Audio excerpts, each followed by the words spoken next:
very carefully. Just because we're black, they say we are slaves. Speak of righteousness, they say we are praise. Just because we're black, they say we are slaves. Speak of righteousness, they say we are praise. Brought us from the motherland in bondage and chains. Bury our culture and change our names. They claim we're free, yet we are in pain. As long as there's life, there's a lot to gain. Just because we're black, they say we are slaves. Speak of righteousness, they say we are praise. Just because we're black, they say we are slaves. Speak of righteousness, they say we are praise. When God spoke his words, they said he was deranged. Marley sung his songs, they said the same. Malcolm X and Martin Luther fought relentlessly so we could be better. Just because we're black, they say we are slaves. Speak of righteousness, they say we are praise. Just because we're black, they say we are slaves. Speak of righteousness, they say we are praise. Brought us from the motherland in bondage and chains. Bury our culture and change our names. They claim we're free, yet we are in pain. As long as there's life, there's a lot to gain. Just because we're black, they say we are slaves. Speak of righteousness, they say we are praise. Just because we're black, they say we are slaves. Speak of righteousness, they say we are praise.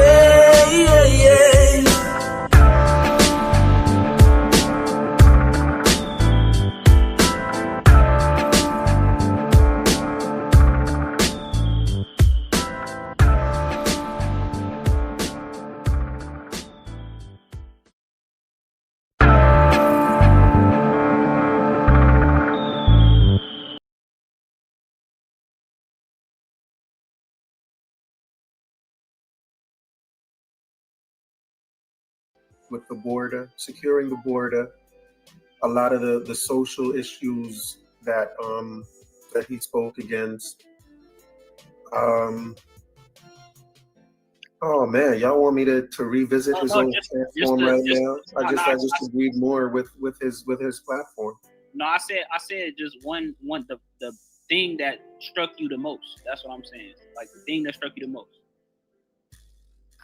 So American Dream, you basically don't have no problem with Trump deporting people, sending the National Guards to different black communities, or stripping the Smithsonian and identifying Black American history as improper ideology for saying that racism and slavery exists and things like that.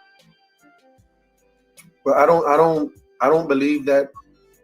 The reason that they are doing what they're doing with this, I haven't read much into it, but I just don't believe that it's as you say, that they're trying to say racism and slavery didn't exist. I cannot imagine. Oh, I could pull it up. That the president wants it to be taken out of museums that slavery and racism existed in America. I don't think that's what they're saying. I think you're misrepresenting what's going on there. Why does he want the white South Africans to come to America? Why does he want? He's deporting everyone else, but he wants the white South Africans to come to America. Because he believes that there's a genocide going on with them. But is there any evidence of a genocide going on? Yeah, even when he had the people come to his White House, one of the guys who came to his White House, he was a golf player, mentioned that his own mother was attacked that his own mother was attacked. And this Okay. person, like it was So what? even like he wasn't even supposed to speak, and Trump just asked him to say a few words, and then the reporters asked him about it, and he was like, "Yeah, my own mom was attacked." Wait, So wait. why is he American not? Dream. Why is he not taking? Why is he read not what? taking Palestinians? Why is he Hold not on, taking hold on, Jay. Palestinians? Let me just read this. American Dream. Let me read what Trump tweeted verbatim. Where he typed verbatim on his Truth app. The museums through Washington, but all over the country, are essentially the last remaining segment of woke. The Smithsonian is out of control, where everything discussed is horrible for our country. It's how bad slavery was, how unaccomplished the downtrodden has been. Nothing but success, nothing but brightness, nothing about the future. We are not going to allow this to happen.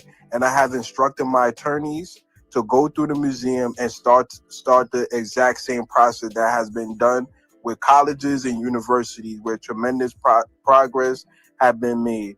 The country cannot be woke, but because woke is broke.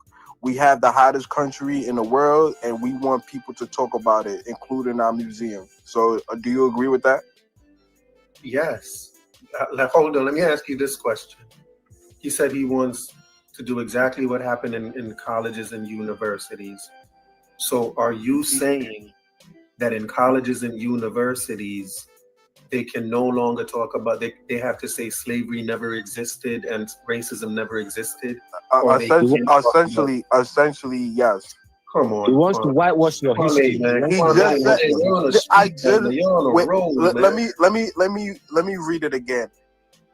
The Smithsonian is out of control, where everything discussed is how horrible our country is, how bad slavery was, and how unaccomplished the downtrodden has been. Hold on, do you go right there? Just you're gonna be able to finish it, but right there, how bad slavery was. Like he says, he doesn't like how all they talk about is how bad slavery was. Do you think that's the same as saying he wants them to stop talking about slavery altogether, or to say slavery never existed? My My interpretation of what Donald Trump said and stripping the Smithsonian, the African American Smithsonian, is basically, I don't want you to talk about slavery or racism anymore. Let's talk about how good our country is, how successful, and about the future. That's what he said. Not me. That's what he said. Your boy Ron likes to play. Is it Ron? Is it Ron that plays it? Somebody plays the video of Trump saying when he's talking about USA docs. Yeah, when he's saying maybe USA docs. And how slaves built the country.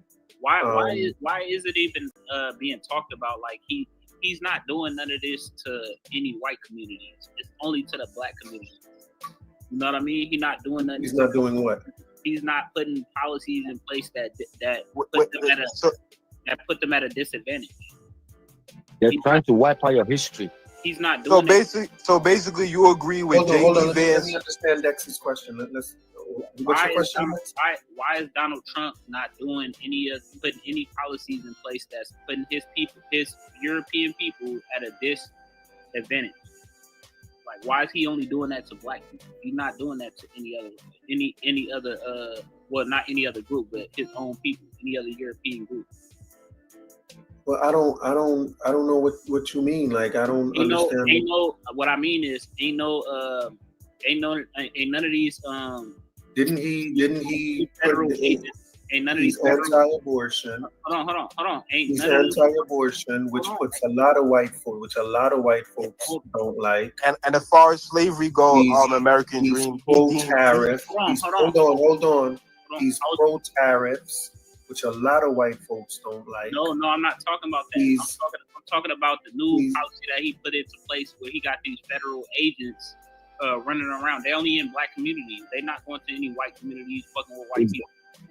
He's going to Chicago next. You talking about illegal immigration? Illegal immigrants? No, I'm not talking about illegal immigration. I'm talking about the militarization of the cities that he's putting these federal agents. These cities are overrun with crime. Wait. So American Dream, you agree that speaking about slavery, how bad slavery was, and how bad racism has affected black people, is undermining the American values of this country? It can be, yes. It can. Another white supremacist. Another white supremacist. Yeah, it depends on how they speak about it. It depends on how they speak about it. So what was the good about slavery and racism? What was good about that? Wait, does that mean I think that slavery was good? I mean, if you think that talking about how bad slavery and how bad racism have affected black people in America, and it's undermining their American values, according to J.D. Vance and Donald J. Trump, then essentially you have to talk. Then you agree if what you're putting in there is not true, if you're putting stuff in there that isn't true, then yes, it. No, he didn't. He never said anything about false information. He said talking about how bad slavery was and the racism is undermining their American values and what this country was built upon. Then essentially you're saying that it was good, slavery was good, racism was good, and it propelled the black community forward. Slavery and racism. No, I think you're misrepresenting what he meant when he saying how bad.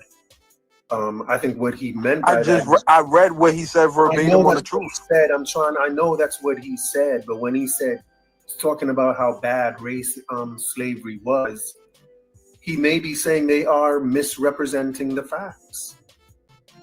Okay, so you believe these prestigious. And if you misrepresent facts, I want him to answer my question. Misrepresent facts, you can undermine America. So wait, I'm gonna let Dex go after them. Let me just ask one more question. So essentially, you believe that the Smithsonian and some of these prestigious museums are pushing false or improper ideology, according to J.D. Vance and the Trump administration? Yes, I think that's possible. I don't think it's unheard of that people would spread misinformation. We're in the age of misinformation, don't you know? So yeah, I wouldn't be, you know what I mean? I wouldn't be like, oh, it's impossible. No, it's possible. Go ahead, Dex. Okay, so you said that the city, your answer to my first question was the city's overrun by crime, right? Yeah, the cities that, as far as I know, the cities where he's put in the military, if you will. You talk about like the National Guard or? Yeah, I think it's Washington, and he said he was considering Chicago and Baltimore. So why? So are you saying that black people are committing all the crime in the United States? No, I'm saying most of the crime in the country is happening in these cities. Okay, I disagree with that. I think crime is crime, and we could generalize crime for what it really means, right? And if you want to be honest, more white people are committing crimes than black people, including the police, including the military, including like just different aspects of everything in crime. But he's only disproportionately bothering blacks with these policies. Yeah, I don't really believe that. I think that, you know, listen. Even I think more policing is good.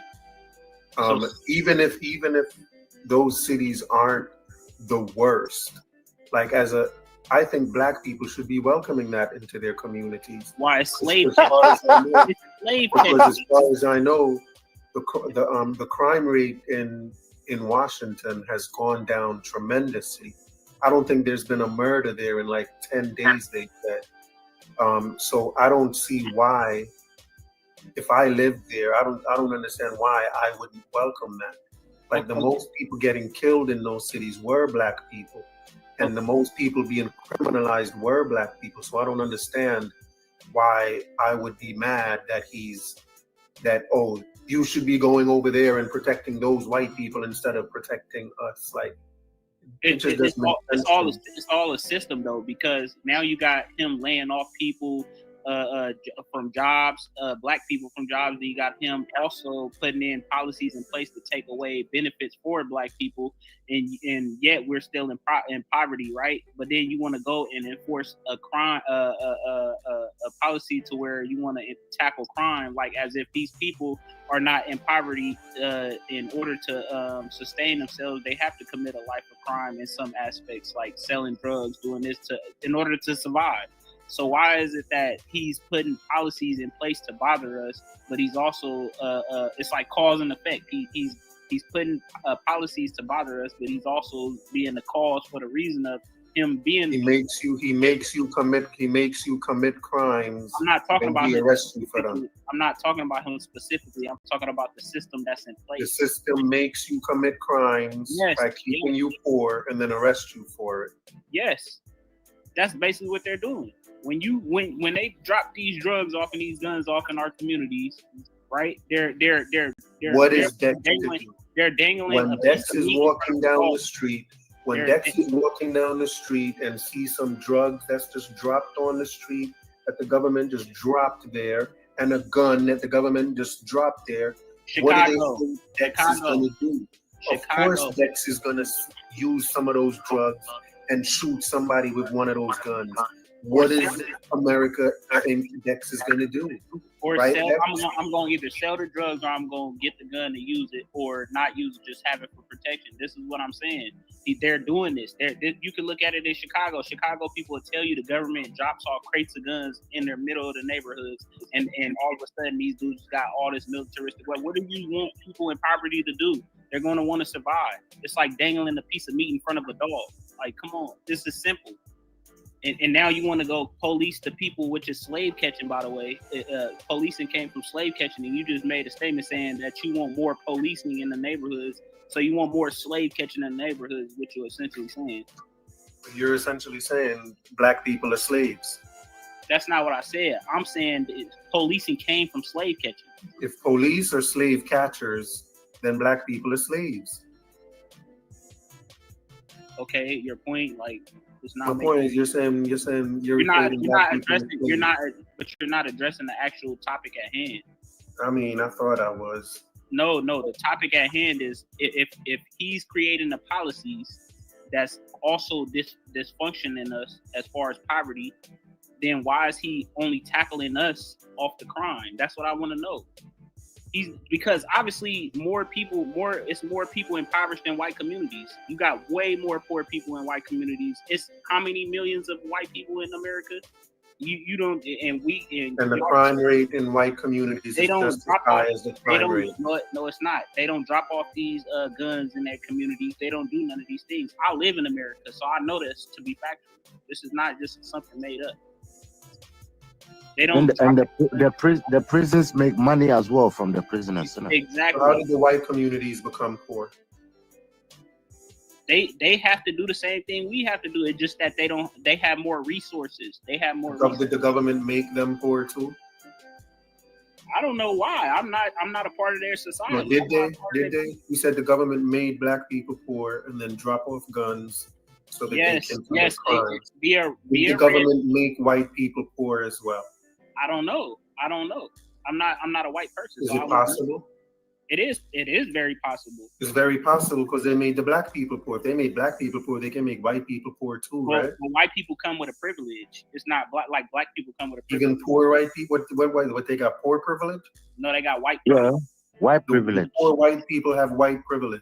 Yes, they have white privilege. They know they got. What privilege do they have? The privilege to not be rich? You said no, what? privilege to know that my ancestors were your masters. That makes you privileged. If I know that my ancestors are the ones that own you people, I'll be privileged. Don't you know that? I'll feel bigger than you. I'll feel better than you. Oh, the poor. Yeah. Interestingly enough, I think.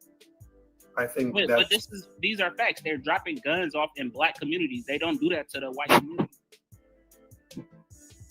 I mean, Dex. If you walk down the street and see a gun that's dropped off, that doesn't mean you're being forced to pick it up. That's a white supremacist talking point. That's a white If you dangle meat in front of a dog, do you think it is not gonna bite it? Are you a dog, Dex? We just ran like 3 of them off. Especially what's his name, the European guy that said the black European guy that claimed that he was a dog. He claimed that he was the breeder of dogs. He definitely said we was bred. He definitely said Black Americans was bred like dogs. Definitely said that. He was proud of it. He was so proud of it. Okay. American dream. He was so proud of it, just like you. So proud of American dream. I'm kind of surprised that you said that you agree with Trump's position on slavery and racism. I knew American dream had that mindset. I knew. So American dream. Do you also agree with Trump getting rid of DEI and the other program that essentially help Black people in America, be small business owners or education or things like that? Do I agree with the Supreme Court's decision? Yes. So do you also agree with the Supreme Court decision with Dred Scott? No. And if you remember, that Dred Scott decision is probably one of the most it's kind of like the main decision that goes down in infamy in American history. Yeah, but if you agree with the Supreme Court decision or DI and things like that, why you don't agree with the Supreme Court decision that no Black person could be a citizen of the United States of America? Because for one, it was different judges on the court. For one, the one that said what they did about Dred Scott was a democratic leaning court, and the ones that they did here with Trump is a Republican court. You're acting as if the Supreme Court, if you agree with the Supreme Court on gun control, then you must agree with the Supreme Court on abortion. I'm saying if you adhere to the jurisdiction of the United States, you should honor the Supreme Court decisions.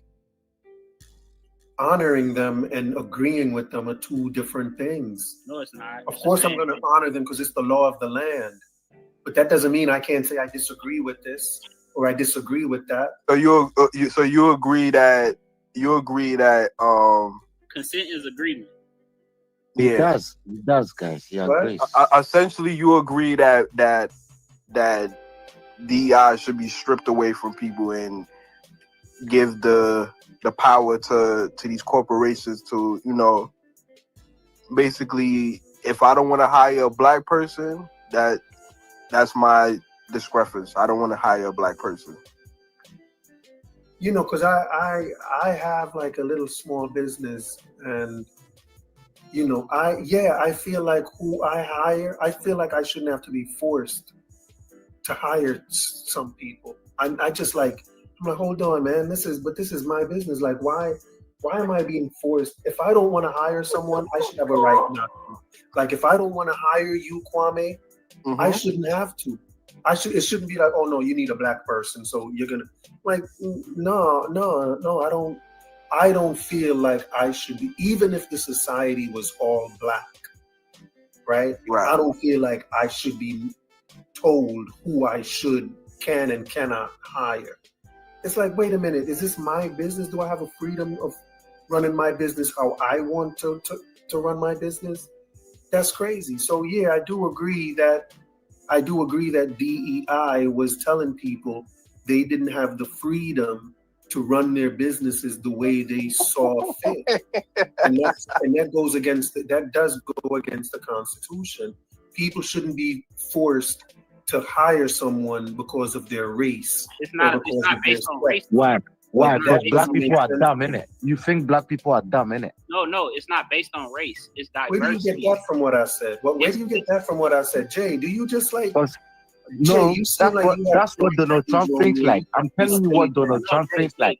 Jay, it's not based on race. You seem to have like a Tourette syndrome thing where like nonsense just comes out of you. American dream. You said based on race. It's not based on race. It's diversity could mean a bunch of things. It don't mean if I said based on race or based on race, or if I shouldn't have to be told to hire someone because of their race or because of their gender or because of their sexual preference. We're not talking about that. Hold on, Dex. No. Do you think you should be made to hire someone because of their sexual preference? No, there's circumstances. Not.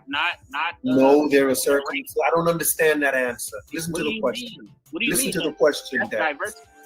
Okay. Dex, do you think that if you have a business, right? You're running your business. Yeah. Do you think that you should be made to hire someone because they're gay? Yeah. That's a yes or no. That's a yes or no. Do you think you should be made to hire someone? Like there are two people. Yes, right? Depending on the circumstances. Yes. Yeah, you think you should be forced to hire someone because they're gay? If he a black man and he gay, right? And he got no other option, I would feel. No. Okay, let's say he's a white man and he's gay. You don't want to hire him because he's white, but they're telling you must hire him because he's gay. So do you think that you should have the right to say no, I'm not hiring him?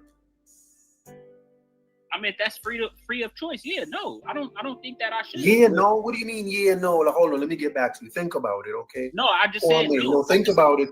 Think about the question. No, because you're saying you're all over the place with your response right now. No, you asked me two different questions and I answered both of them. Okay, yes or no. I said yes and no. First question. Yes. Okay, then think about it. Can't be yes and no, bro. It's yes or no. How is the question yes or no, and your answer is yes and no? Ooh, do you ask two different questions? First you asked me if let me ask Kwame. Instead of black, and then you said Kwame, do you think you should have the right to decide who to hire to run in your business? Yes, and I also believe I shouldn't discriminate against people based on their religious values. Or DEI isn't about discrimination. No, listen to me. Yes, it is. No, it's not. Yes, Whether you discriminate or not, you do not have to have a history of discriminating. Whether you discriminate or not, you gotta hire a gay person.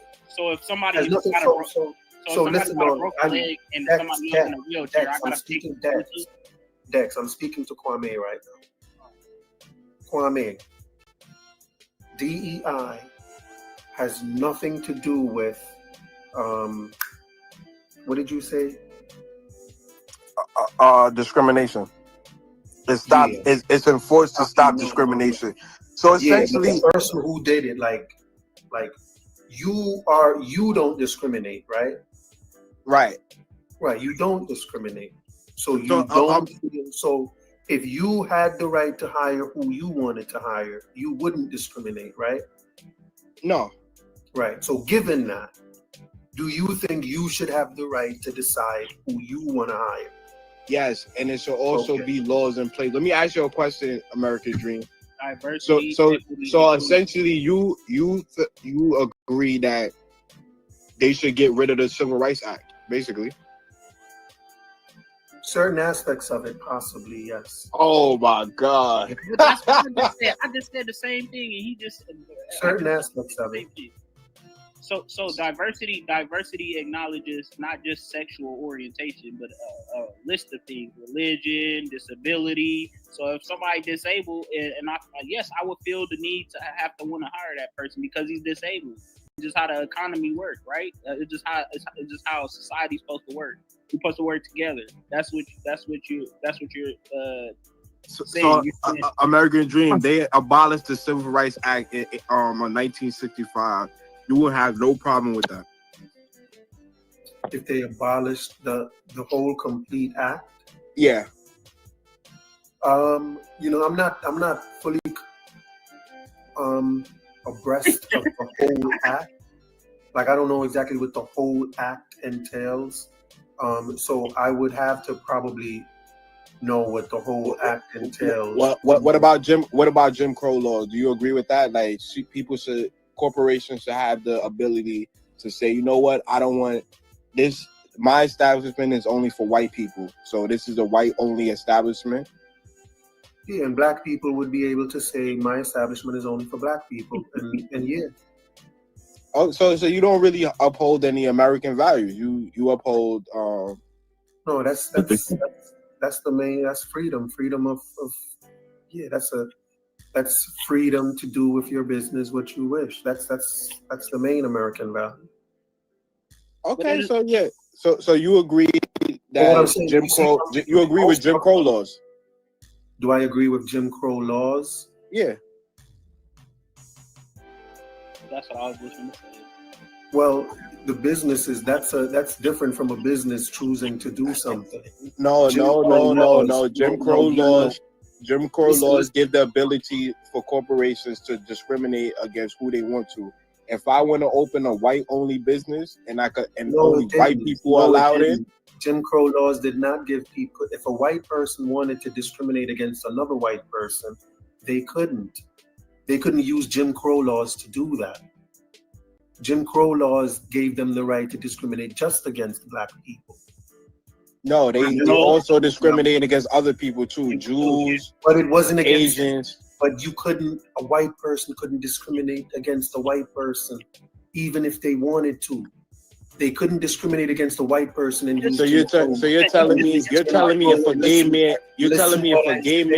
a gay white man walk into a Christian establishment, they couldn't tell him, yo, you're not allowed here?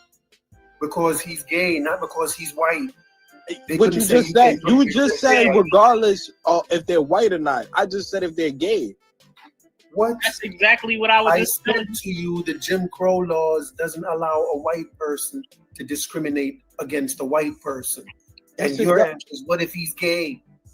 Okay. So what about when they? What about because he's white? Okay. What about when they was discriminating against people that was Catholic? White people that was Catholic. They weren't discriminating against them because they were white. They were discriminating against them because they were Catholic. But they're still white. But they were discriminating against them. Jim Crow says you cannot discriminate against someone because they're white. But that's the point. He's saying he's a white boy. He's a white boy going to the Christian establishment. So that's he's denying him because he's white. The dude is white. You can't say it's not because he's but not it's not white. Because he's white. It's because he's a Catholic. But he's white. White, yeah. That's Jim Crow doesn't tell you can discriminate against Catholics, and it says you cannot discriminate against whites. But he's white though, so he's being discriminated against. You cannot discriminate. When I say you cannot discriminate against whites, I mean you cannot discriminate because he's white. On the basis of whiteness, right? Yes, you can discriminate on the basis of gayness. So if a white person is gay, you can discriminate against him, not because he's white, because he's gay. But the fact of the matter is he is white.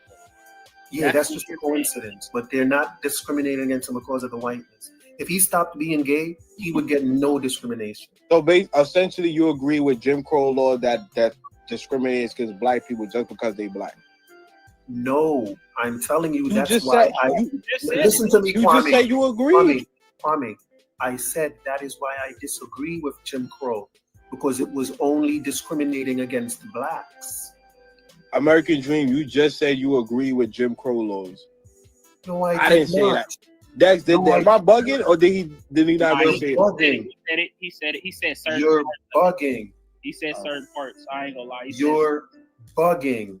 Okay, you said certain parts. So what parts do you agree with? When I said certain parts, I was talking about the Civil Rights Act. Y'all are all over the place. No, I heard what you said. Nothing. Y'all are all over the goddamn place. I just defended you. I swear to God, then I just defended him. Yeah, he did. Yeah. So what do you disagree with, and what you agree with? What I said was, listen, I don't have that whole bill in front of me right now, and I'm not even about to go through it piece by piece. Nah, you don't have to go through the whole bill. Just like what parts you agree with, what parts you disagree with. I don't know the whole thing to tell you, bro. I don't have it on the top of my head. This is one of them same things like that Egyptian stuff you penned. What we about have to go through it and look at it and say, yeah, this one, that one. But I'm not that familiar with it to be like, yeah, this and that and this and that. But that. if you're not that familiar, how do you agree with some parts of it? I said I'm sure there are parts of it. What did you ask me? I asked you, would you agree would you support the right parts of the Civil Rights Act? And I said, yeah, possibly parts of it. Okay, and then I asked you, so you also agree with Jim Crow? That Jim Crow has to do with civil rights. It has a lot to do with. You think everything about civil rights has to do with Jim Crow? Yes, it's hand in hand. American Dream. Hold on, civil rights is broader than Jim Crow, though. That's why the Civil Rights Act is still in existence. Bro, today. Jim Crow laws. Bro, hold on. All right, go ahead. Civil rights is bigger than Jim Crow. The Civil Rights Act is still in existence today, but there's no Jim Crow. The civil rights of today isn't to fight against Jim Crow. Jim Crow civil rights is bigger than just Jim Crow. It is? Yeah. Explain. I thought I just did. Because Jim Crow gave the ability for corporations or people to discriminate against people's race, religion, or culture. The Civil Rights Act, for one, didn't the Civil Rights Act bring about immigration into America? Like the Civil Rights Act gave the ability of the federal government to protect people against their race, their sexual orientation, and their religion and culture. The Immigration Act of 1965 was part of the Civil Rights Movement. So you also agree that Immigration Act had nothing to do with Jim Crow. Hold on. I want to ask a question. Go ahead, Dave. Okay. So Jim Crow is bigger than I'm sorry, not Jim Crow. The Civil Rights Act or the Civil Rights Movement is more than just getting rid of Jim Crow. Jim Crow was just in the South. The Civil Rights Act was about also in the North. Okay. Jim Crow laws were only in the South. There was Jim Crow type stuff going on in the North, but it wasn't Jim Crow laws. So Civil Rights Act wasn't just about Jim Crow laws or Jim Crow. It was broader than Jim Crow, bro. Hey, so I got a question. So when we was talking about DEI, right? You said basis on race, but it's not just about diversity either. It's about inclusion. So you don't feel that we have an obligation to make sure that people is in a safe work environment. So inclusion means I have to make sure that there is a. I'm reading the definition. Included. It says I have to include a Hispanic or I have to include a woman. No, that's not what it says. No, it don't. You're giving your anecdotal. Yeah. What does inclusive mean? I'm reading. What does inclusive mean, Kwame? Hold on. I'm reading what inclusion means right now. And what does inclusive mean? What does it mean? I'm reading it to you right now in my question. That's why I'm integrating it with my question. So you don't believe that people have a right to feel a sense of belonging and is treated with respect and is valued for their unique perspectives and contributions? That's what it means. I'm reading it to you. It's a question. It means the meaning of it is a question.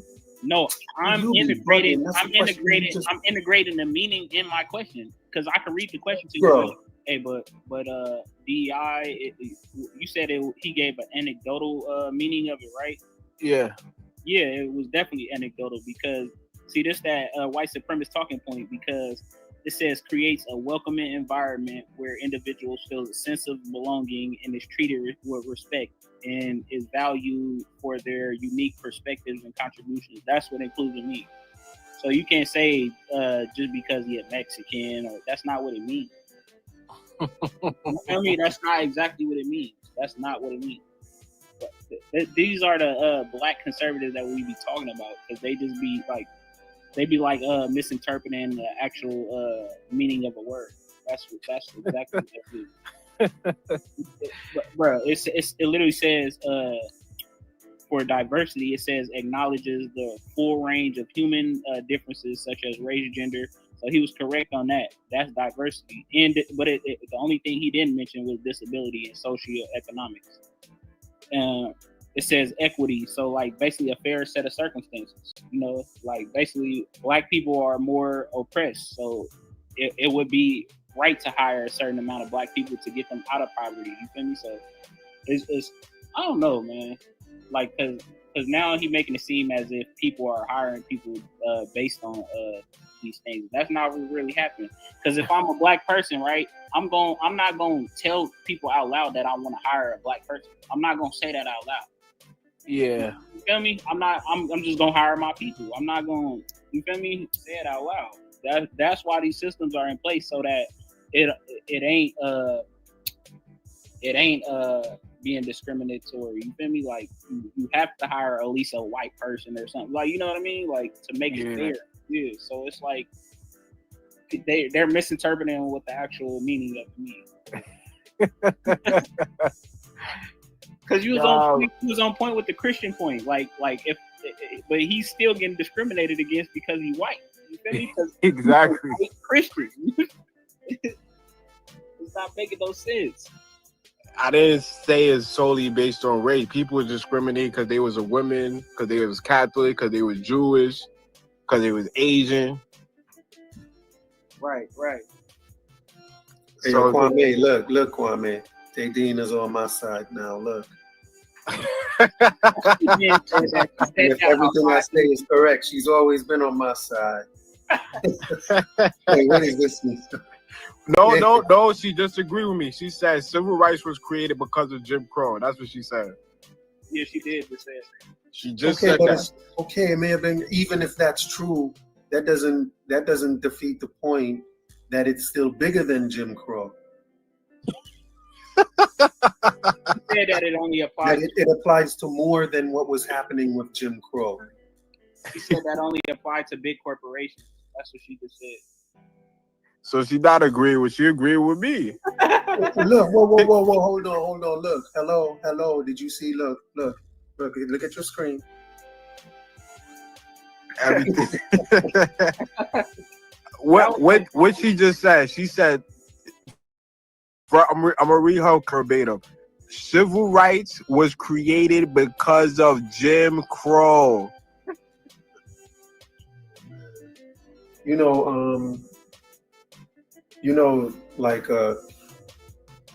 are certain the George Floyd Act, for example. Oh my God. Could have been put in place because of what happened with George Floyd. But what it covers is more than just what happened with George Floyd. It can cover other things as well. Like what? So it happened because of George Floyd. It happened because of Jim Crow, because of what was going on in the South. But it covered more than that. That's all I'm saying, bro. It's bigger than Jim Crow. White people. It's there to protect white people. The fact that it was created because of Jim Crow doesn't mean it's not bigger than Jim Crow. That it covered stuff that wasn't even going on with Jim Crow. Like stuff that wasn't Jim Crow related, like other stuff. Women's rights became involved. Jim Crow wasn't messing with women. There weren't Jim Crow laws against women, but the Civil Rights Act included women. Was women not being discriminated against? There were no Jim Crow laws against women, bro. I'm just asking, was women also being discriminated against? It doesn't matter. There were no Jim Crow laws. The Civil Rights Act was. You know what, man? So I'm just asking a question. You said it don't matter. That's not a. There's discrimination going on against women today. So of course there was discrimination going on against women back then. But we're talking about whether or not the Civil Rights Act is bigger than Jim Crow. Discrimination against women is not about Jim Crow. Boy, you but the slick. Civil Rights Act covers discrimination against women. Boy, you slick, American Dream. You slick. I'm slick. Come on, man. So it was just for a group of people, not everybody in specific, is what you're saying. No, I'm saying it's all I'm saying is this. That's why I'm like, the Civil Rights Act is not just American about Dream. You're a real Jinnah. Yo. So if I said, okay, if I was to say, if I say I like parts of the Civil Rights Act should stay, in your head, what y'all heard was parts of Jim Crow should stay. And I'm like, no, the Civil Rights Act was more than Jim Crow. So if I say parts of the Civil Rights Act, technically speaking, American Dream, when people talk about the Civil Rights Act, they usually equate it with Jim Crow. Right. Well, that's people, dog. I'm the American Dream. I'm not people. And you need to deal with those people on that from the get-go, from the start. That's what I said. Civil rights is bigger than Jim Crow. How did this come in between DSI? I wouldn't scrap civil rights because of Jim Crow. That's not it. That's just. But DEI, you just gave me an anecdotal reason of inclusion. A what? Yeah, you gave me an anecdotal meaning of inclusion, and I read the. What you mean, an anecdotal meaning of inclusion? What you mean? I read the definition. You read a question. You said a question. Yeah, but listen. Now read the definition without your question. Okay, no, but it only makes sense. It only makes sense for me to ask my question with the ask my question. No, Listen. It only makes sense if he reads the definition and frames it as a question. I'm trying to articulate my words right. What I was saying is when I was reading, it's not your words. You're reading something. It's not your words. Just read what the thing said. When I asked the question, I was reading the definition in my question. That's what. You know why you did that? I don't want you to do that. Why? Just read the definition, because we're trying to figure out what inclusion means. If we're trying to figure out what inclusion means, why are you putting a question in it? Let Dex read the definition. That's what I'm trying to get him to do, but he's refusing.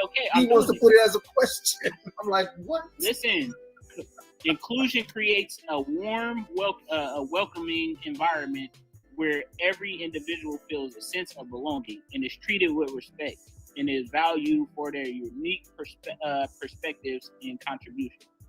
I don't want to have to hire somebody based on that shit. I don't want to have to hire somebody.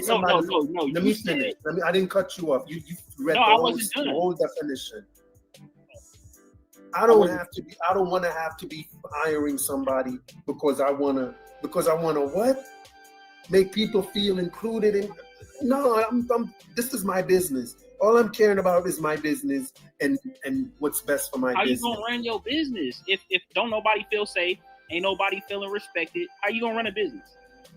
Ain't nobody feeling respected. If I hire them, they're gonna feel respected. No, if they don't, they can quit and I'll hire somebody else. So you saying bosses are oftenly nice, generally nice people? Is what you're saying? That's what you're saying. Yes, bosses aren't generally nice. They're not generally nice people. They're not generally nice people. They're meant that they're put there to I'm a nice boss. I'd be a nice boss. I'm a nice boss. I'd be a nice boss. They're put there to tell you what to do. Okay, bro. If they're put there, then they're not the boss. If they're put there to tell you what to do, then they're not the boss. So what do a boss do? That's what I want to know. What does a boss do? Yeah. He's not put there. He puts stuff there. Listen, man. I don't even know what we're talking about no more. If somebody hires you, what are they to do? Do they not? Listen, all I'm telling you is, I read that definition again. Good. All right, one more time. Hold on, give me a sec. I gotta take a call. I'm gonna come right back. Inclusion creates a warm, welcoming environment where individual feels a sense of belonging and is treated with respect and is valued for their unique perspectives and contributions. That's what a job is. Okay, sure. That's after I hire them.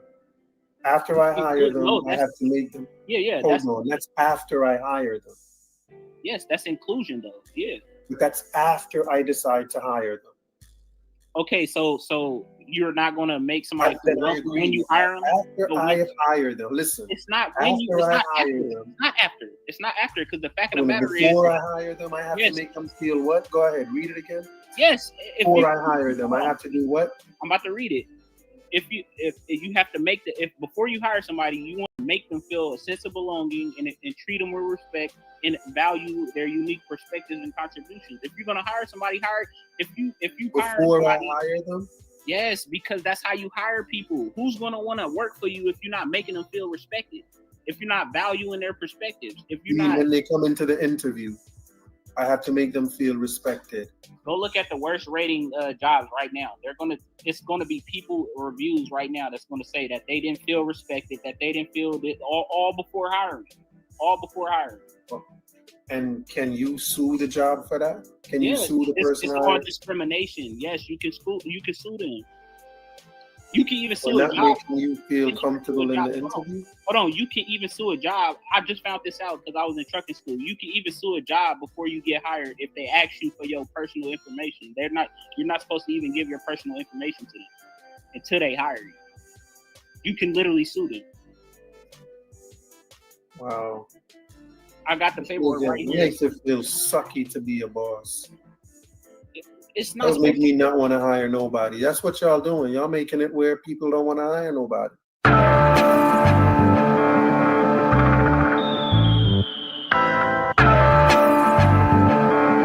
I want you to listen very, very carefully. It's all about life in the street. People are suffer, try survive in the heat. Bad mind them out to one, hygiene not eat. That's why enough of them, rifle a beat. Everybody want the cops, I want to drive in a Jeep. Every day I'm at the ball when she bike in a route. Not even 5 days, we can't find for the week. Me no see no changes, the same cycle repeat. Give thanks cause life it's a sweet. But keep an eye open every time you go slave. Come mankind jealous and them idle go late. Them never yet plant and not try figure it.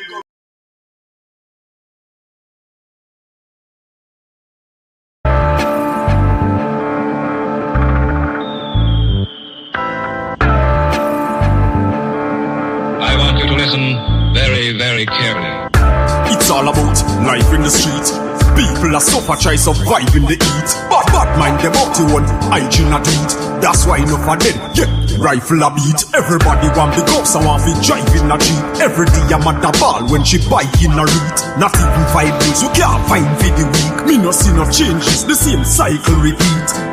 Give thanks cause life it's a sweet. But keep an eye open every time you go slave. Come mankind jealous and them idle go late. Them never yet plant and not try figure it. Bigger heads where you fight for the sake. Now care about the future nor the child where you creep. Them a pray the fat Kyle was a mate. The system will slide where you fit. Inna the streets where we born and grow. Only Jah know and nobody know. When we talk about ghetto life, talk about ghetto life. Everybody a priest and them want it low. That's why them a speed and they on the go. Cause this a real ghetto life. This a real ghetto life. Yeah. Everybody just a pre-success. When me looking at the street, you me see enough stress. Them all a fight for who reach up next. Everybody want floss and a beat up chest. Juvenile in a them teen love sex. Them a breed the fast money, them no need subjects. And if you're unfortunate, please don't vex. Also the things said cause the streets don't rest. Inna the streets where we born and grow.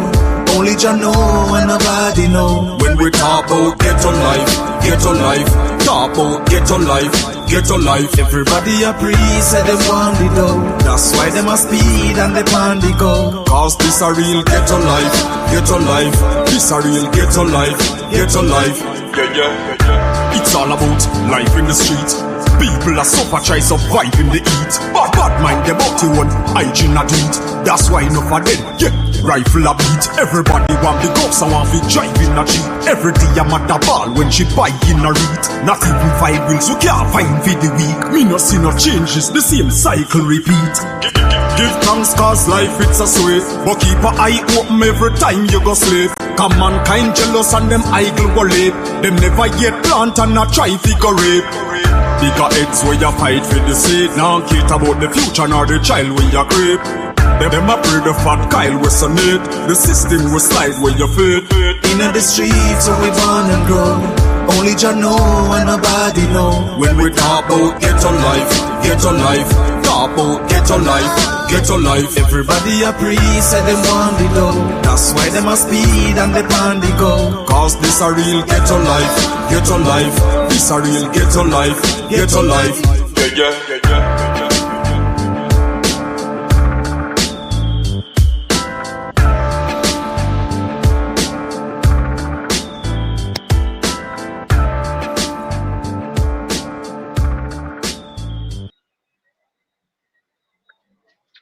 Hey, peace. What's happening, Carl?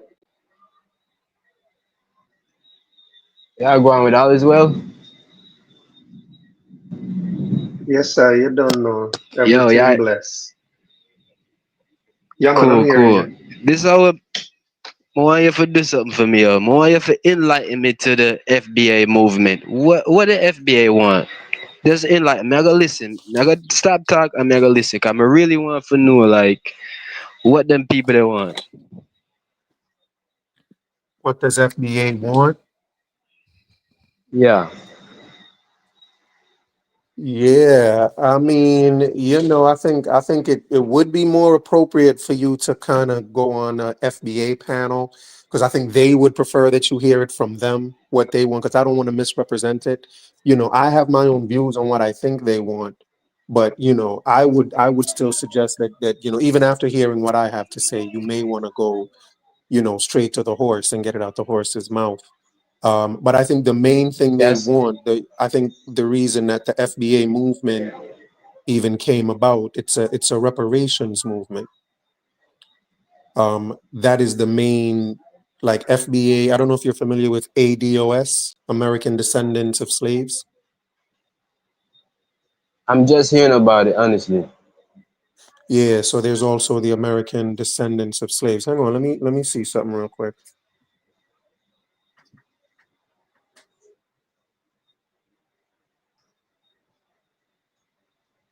Can you hear me, Carl? Perfectly.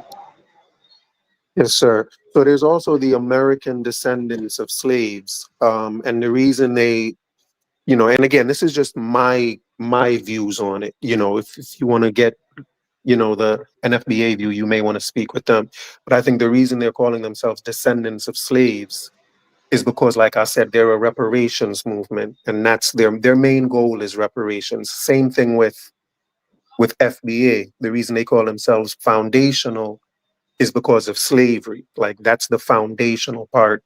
They say they built the country because of their slave labor. So so both organizations are really reparations movements. And their main and when they talk about delineation, because that's also one of their main talking points is delineating from Caribbean people and from African people and immigrants to America in particular. And the main reason they want to delineate is because they don't think that immigrants from the Caribbean and immigrants from Africa deserve reparations from America because they didn't experience any slavery in America, and neither did their ancestors. So they're delineating, and their main goal is to kind of secure their reparations bag and to make sure that the people who they feel are entitled to it are the only ones that get a piece of it. Okay, and you make sense when you tell me to go talk to those FBA people because I went to some of their panels and mostly they just give me the runaround and call me tether and all these type of things. And when I speak on, You know what a tether I don't is, feel right? like you was enlightening me, but I was cutting you off because I was emotional. So now I'm coming to you on a level headedness. So I want you to enlighten me because you're up there. You understand? So tell me Well, what's a tether. reparation. A I tether. can't hear you. It's breaking up. Wait up. Hang on, it's Um, maybe on my end. Can you hear me any Cool, I better can hear now? you clearly now. Yeah, yeah. Yeah. So if you remember that their main goal is reparations, and a tether is an immigrant, like someone from the Caribbean who comes to who lives in America but doesn't support Black Americans getting reparations. Like if they say you're undermining their reparations claim. So that is the main definition of what a tether is. It's an immigrant in America who speaks against Black Americans getting reparations. But what if I'm not that type of person to speak against and say, yo, such and such, they deserve it. Right, then you're not a tether. So what? Then you're not a tether. A tether is a particular type of immigrant. Just the ones. So when they call you a tether, you can let them know that you support their calls for reparations, and hopefully that will prevent them from calling you a tether. Although, It if don't you matter to me, to undermine be them, honest. yeah, me neither. But their idea of you undermining them may go further than just reparations. Like if you go against them in anything that they're interested in, if you speak against anything that they are speaking for, then you're a tether as an immigrant. So a tether is Okay. just anyone who As an immigrant undermines FBA. Yeah, an immigrant, especially a Black who immigrant, undermine them. who undermines them, mainly their reparations movement, but pretty much any movement that they're a part of. That makes you a Okay. tether. Okay. Okay. Now I'm understanding clearly. And you make sense Yeah. when you tell me to go speak to them. That makes sense. That makes sense Yeah, for real. because So I'm they gonna may ask have a them they these may have a questions. totally different take on it. But that For is but real. that is my understanding of it. And I just think that is, to me, that is the most that is actually a proper understanding of their view, of their position. For But let real. me see if any of them is in the let me see if, yeah, there goes Andre Townsville. Let's see what Andre Townsville has to say about it. He says, "You're only a tether if you try to cosplay as one of us and jump into our politics and try to stop us from getting reparations. So please stop misusing the word." Like, Andre, can you tell us what cosplaying is? Because I don't see how I'm missing. Let me ask you a question, Carl. Cosplay. Yeah, Yeah, I'm what does that listening. mean? That means, like, so based on Cosplay. what, yeah, based on what Andre wrote, like, how far off am I? Like, because he thinks I'm misrepresented, but I don't see where I'm, because he says exactly what I just said. Jump into our politics and try Ex- to stop us from getting reparations. That's what it, isn't that what I said a tether is? exactly. Yeah, so I don't know how he Exactly. says I'm misusing the word. The only thing And is that's the thing. cosplaying. What does that mean? Oh, okay, cosplaying as one of them. Like, does that mean I'm pretending to be a Black American? Is that what that means? I think that's what they mean. Yeah, like somebody who get the accent and you know what I mean, stuff like that, who dress like them, act like them. You know what I mean? Like I was raised there. You understand? I left. So if I go back and I say, "Yo, I'm a Jamaican," but I don't really like have the Jamaican accent, and I speak to a FBA person, they'll probably say I'm cosplaying because I'm not talking like a Jamaican. You understand? Right, right, I sure. guess that's what they mean. Yeah, but I think even if that's what they mean, I think at the heart of it, what's the main thing they're talking about is that we're trying to stop them from getting reparations. Whether I'm cosplaying, whether I'm saying it in patois, or if I'm saying it as a Yankee, like, doesn't matter. Yeah. Like, the accent I'm using doesn't matter. It's the fact that I am trying to stop their reparations claim. That really is what makes you a tether. So the cosplaying part Yeah. is Yeah. kind of maybe is like seasoning on the meat, but the meat is really the fact is Exactly. the reparations. Exactly. I agree. I agree. Because that's what I'm understanding. Like I told you the last time I spoke to you, it was like, yo, I'm just hearing about this FBA thing. And like, black people in America are getting toxic towards immigrants. And I'm like, dang, what is going on in America? What is really going on in America? And in my understanding is like when those African people or Caribbean people say American black people are lazy, which I disagree with because Akon came out and started saying that black people in America are lazy.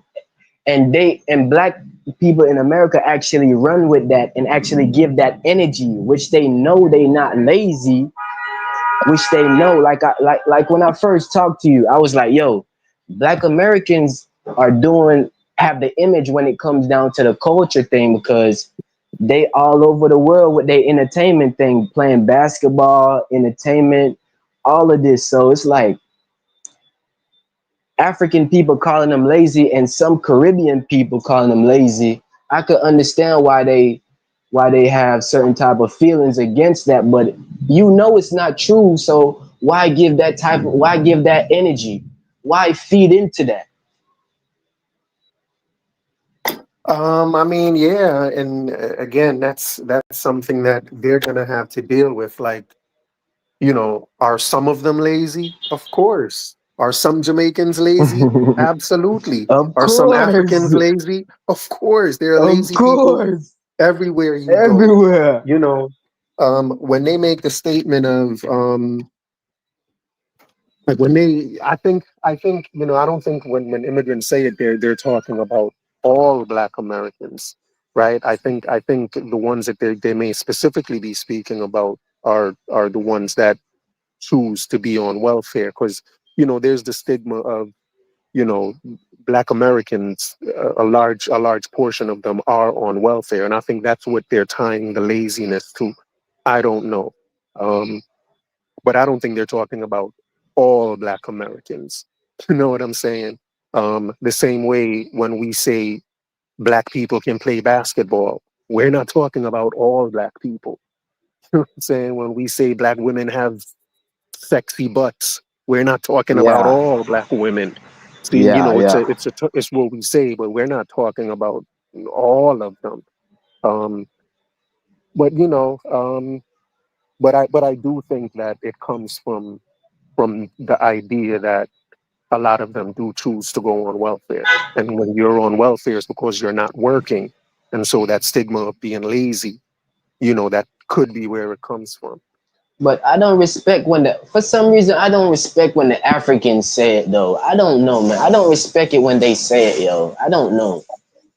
I don't think Africans should call black Americans lazy. That's just me, yo. I don't know. I just don't know. That's just my sentiment towards it. I don't feel like people from other countries come to America and call American people lazy. I don't American black people lazy. I don't respect that. I'm gonna be honest with you, yo. Especially those Africans, yo. I don't know why, but when they say it, when they say it, and they got so much issues over there, it just makes me mad too. I'm gonna just be honest. Especially when those African people say it, yo. Right. I mean, I hear you. I hear you. I'm not going to argue against you, but but it sounds like you have a special thing against Africans. I would say to be honest, I do because we don't get no pride from them.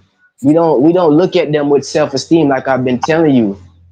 Listen, in my opinion, the reason why black Americans are starting to say that they're Indians is because like the other guy was saying, what's his name? OG something. He was saying like, yo, we don't see African people subconsciously, we don't see African people as winning, as prosperous people. Yes, the media has something to do with it. Yes, the media has things to do it, but there is some truth to it. Africans are not prospering in their country. We don't look to them for any self-esteem. The only two countries we look at is Jamaica and America for black people. You agree or disagree? Um, for self-esteem, I do think there are a lot of Black people that look towards Africa in a spiritual way. You know what I'm saying? It's the home of their ancestors, and you know, a lot of them see that kind of spiritual connection in that way.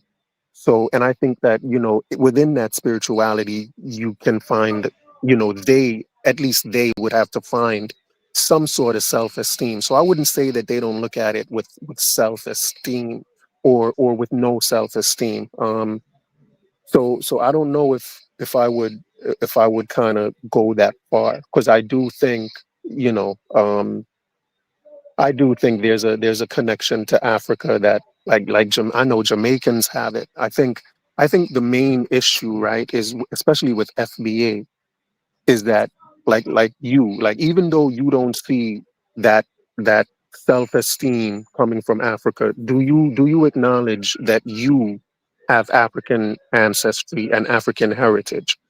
Come on, Dream. Of course. Of course, FBA do not.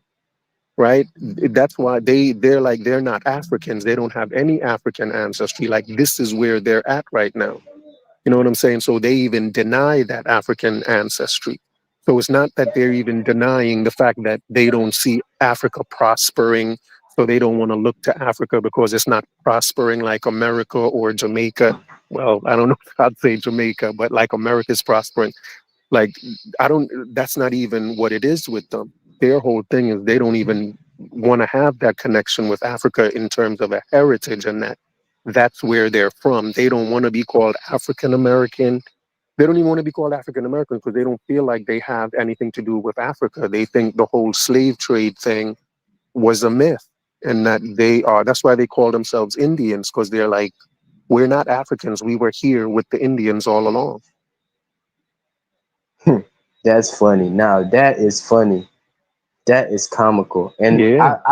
I go to their chats or YouTube channels, and I'm seeing a lot of YouTube channels, black people claiming that they Indians, and I'm saying, why are you guys false claiming as Indians?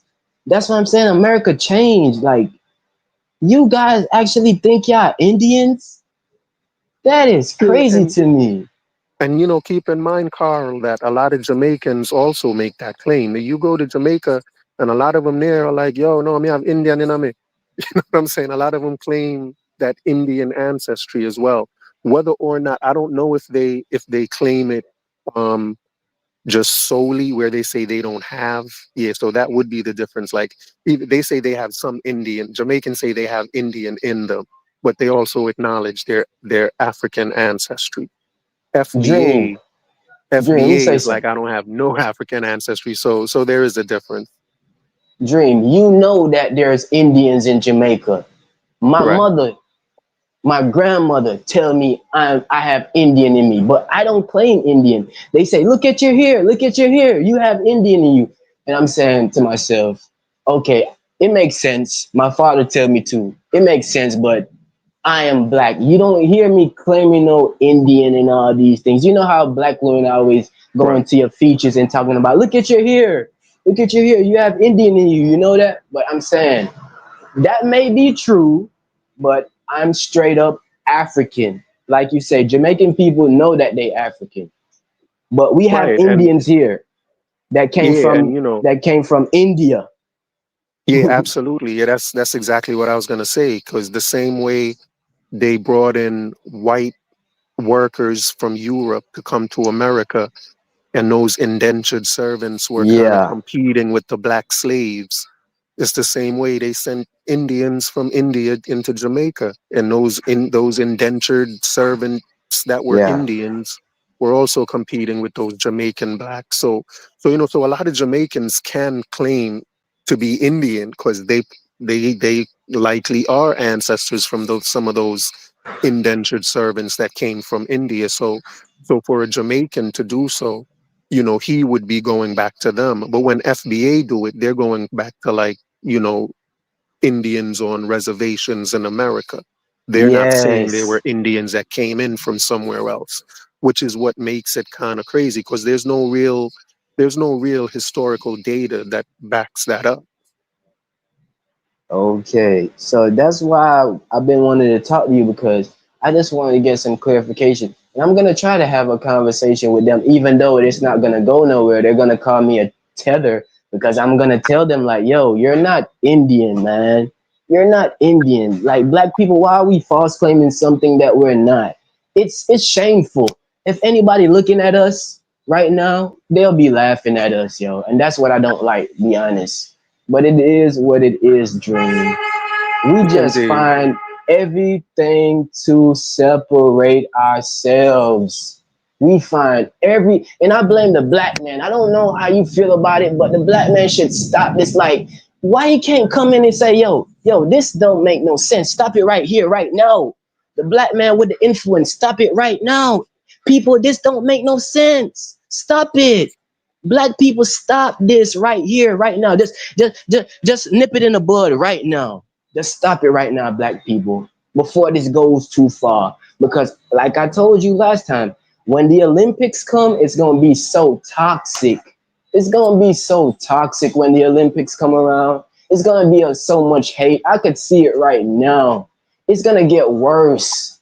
When we should be uniting, we're separating ourselves.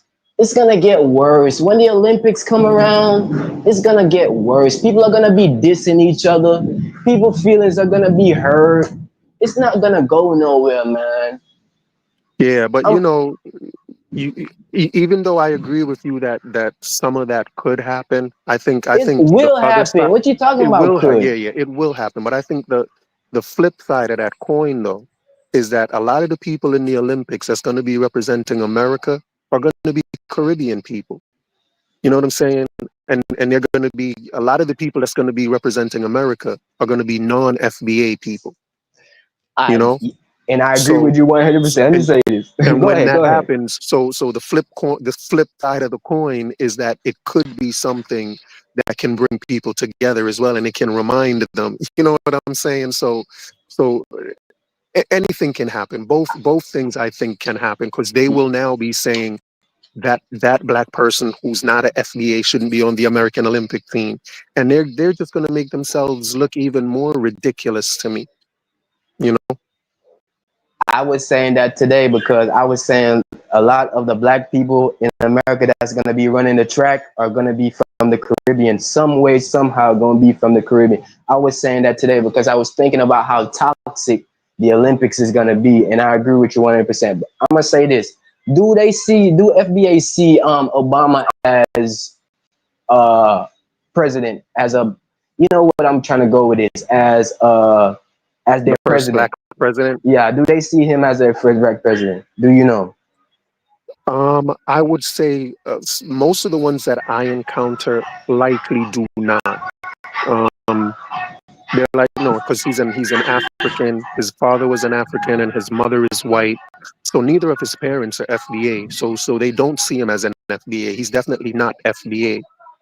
I don't even know. Some of them probably won't even recognize him as the first black president, because according to them, only FBA are black.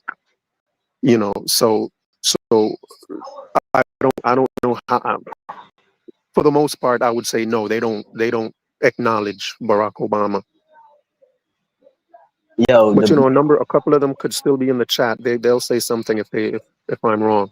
when I'm looking at America right now, most of the people with the black people with influence are not FBAs. Like the creme de la creme are not foundational black Americans. Beyonce, not foundational black American. Barack Obama, like we just mentioned, not foundational black American. The list could go on. This could go on, man. Probably Oprah, Yeah, if she's a foundational black American. She probably the only one. Oprah. I yeah, was thinking about it yeah. today. One of the highest ranking military officials, Colin Powell, was not FBA.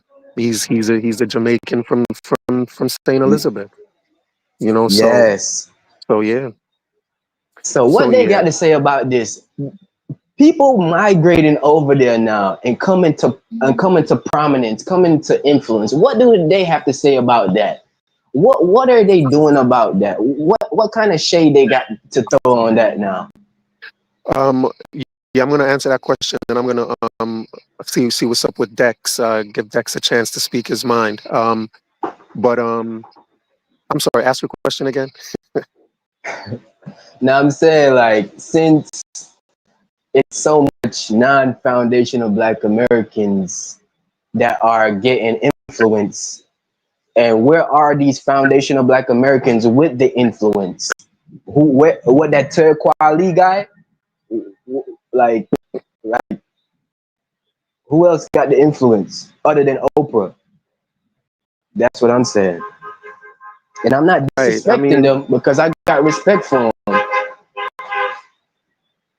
yeah. So I think I'm not gonna downplay the fact that there are very prominent African Americans like FBA people in America. I'm not gonna downplay that at all.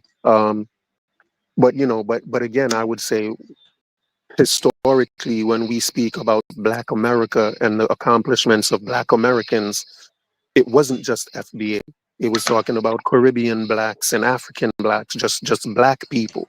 Um, and and I think those people, if you're gonna say slaves built America or that black people built America, it's not just gonna be FBA black. You know what I'm saying? Because even during slavery, they were bringing slaves from the Caribbean here, even during slavery days. So So true. and so we all have a role in building this place. Haiti was involved even in the Revolutionary War, the war that earned America its independence. Haitians were involved, and there were Haitians that most of them that fought in that war died. So there were Haitians that died for this country as well. So even So from the true. beginning, from the inception of America, Caribbean people have been involved. You know what I'm saying? So they can huff and puff all they want and try to separate us from America and being a part of America. But to us it's just huff and puff. For real, because I'm listening to their talking points, and it's a lot of toxicity when it comes to when they found out like Biggie Smalls and KRS-One. They saying they're gonna stop support them. They say they stopped supporting Carmelo Anthony because Carmelo Anthony saluted his father's homeland, Puerto Rico. They saying Carmelo Anthony betrayed them for giving some light to Puerto Rico and things like that. And I'm like, Black people must not be making money. It must be these poor Black people who are living in these ghettos, who are living in the ghettos in New York and all these places, who are complaining about this because this is so trivial. I don't And I believe understand it. that's very, yeah, that's very sharp that you thought of that, but because I think it literally is. It literally, I think FBA is a ghetto type of movement. Yeah, I I don't. hope so I because think I I'm think coming that's back. that's pretty much what it is. But before you say anything else, Carl, let me say peace to Dex. Dex, how are you tonight, buddy? Yo, what's going on?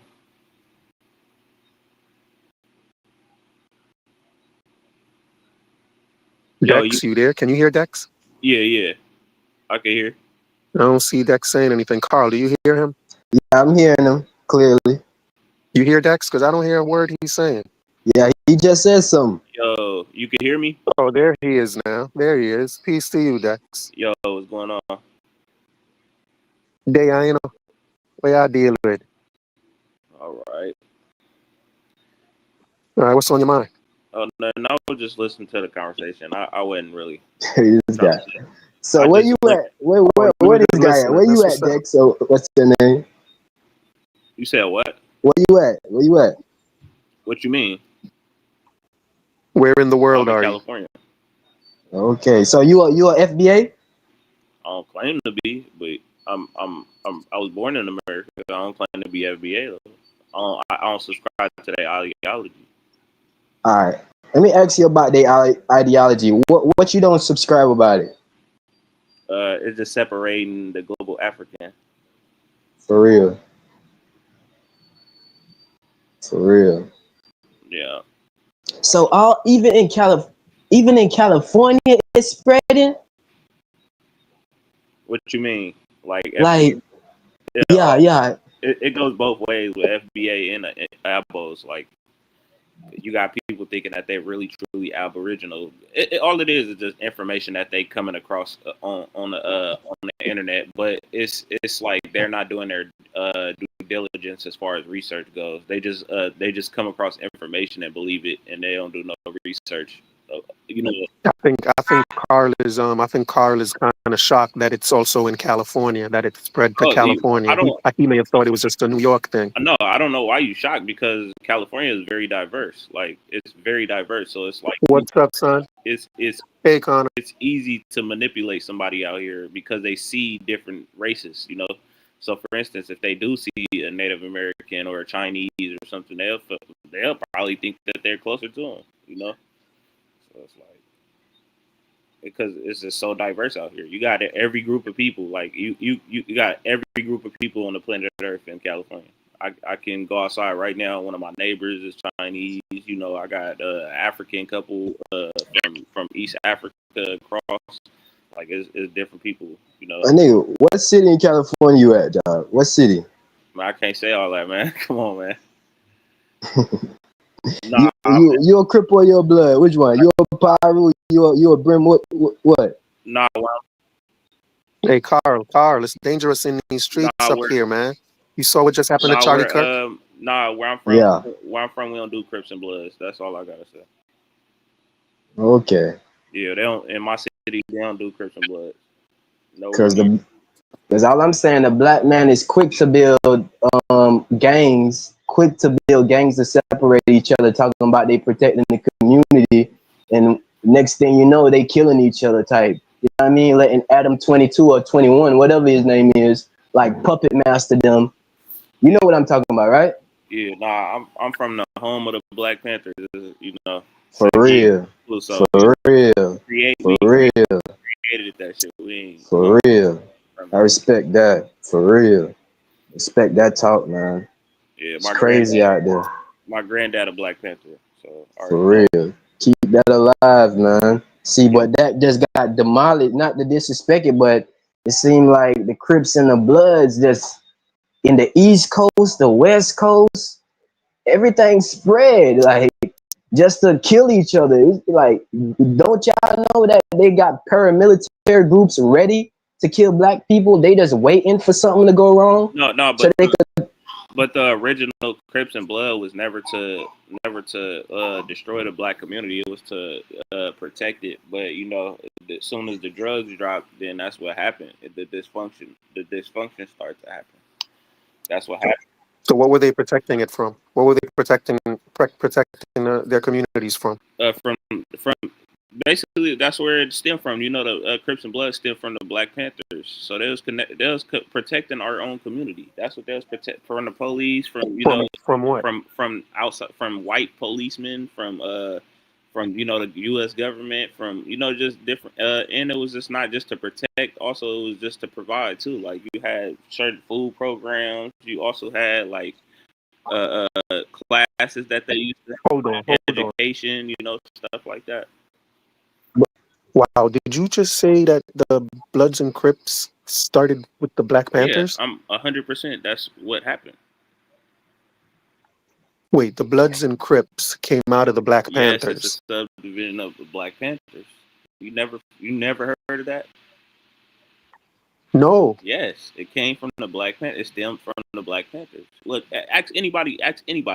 They'll tell you that. No, I believe you. I'm not saying I don't believe you. I believe you. It just kind of makes so much sense to me. Yeah, because see, the Crips was founded by Tookie Williams. He came out here to Oakland. You know, Tookie Williams stayed in Oakland before he moved to LA. A lot of people don't know that. If you go look, wow, yeah, he was infused with the Black Panthers, and he took that shit down to LA. And when he became Crips, it was community resistance and progress. That's what that stood for. It still stand for that? You think it still stand for that? Nah, not no more. But that's what it originally stood for. Weren't the correct me if I'm wrong, Dex, but weren't the Black Panthers accused of being a domestic terrorist organization? They were, yeah, they were accused of it, but that don't mean that they were. You know, any threat to the U.S. government that's not in the compliance with their ideology is going to be considered a terrorist group. You know, so a domestic. But I'm saying that, Dex, if the Bloods and Crips came out of the Black Panther Party, isn't that a hint that the Black Panther Party are a bunch of terrorists? No, I wouldn't say that. Because, what? No, I'm gonna tell you. Hold on. Do you think Bloods and Crips are terrorists? Do you think Bloods and Crips are like? Do you think that it's like a positive thing? No, I don't think they're a terrorist group. A terrorist group target any group of people. They don't necessarily target every group of people. They target their own. No, but I asked if you thought they were a positive thing for the community. In some aspects, yeah. In what aspect do you think Bloods and Crips are positive for the community? Well, when you got individuals that play a part in certain community programs, you got you also it was gangs was there when the fathers weren't. So it's like people. Black men start to join gangs when the U.S. government start pushing this the welfare programs and stuff like that, where it took fathers out the home, also the drugs too. So a lot of black males start joining gangs to feel that fatherly love. So it's multiple reasons of why. I'm just giving you an example. I'm saying, like, I don't see how it's nothing but terrorism. No, I'm not. Or let me not say terrorism. Let me not say terrorism. I may be taking it far. But I don't see how it's. Let me just say this. I don't see how it's nothing but negativity to replace a father with a gang. You know what I'm saying? Okay, this kid doesn't have a father, so in place we're gonna give him a gang, like, and it's not just what I mean. It's not a church gang. You got it kind of you taking what I'm saying kind of literal, but it's not as literal as that. Like, I'm not saying that the Black Panthers that broke off into a gang like how I'm saying it. It just happened to be stemmed from the Black Panthers. It wasn't a direct creation of the Black Panthers, but it was. Like it stemmed from a lot of it. So it wasn't. Yeah, but even then, I would understand why something like the Bloods and Crips would come out of the Black Panther Party, because I think the Black Panther Party was indeed a terrorist organization. But it was only considered a terrorist organization because we were black people who were arming ourselves, educating ourselves, and understanding that the U.S. government wasn't in our best interest, as far as protecting us and in our well-being. That's why we were considered a terrorist. Were they not a leftist organization, like a Marxist Leninist organization? No, I wouldn't say that.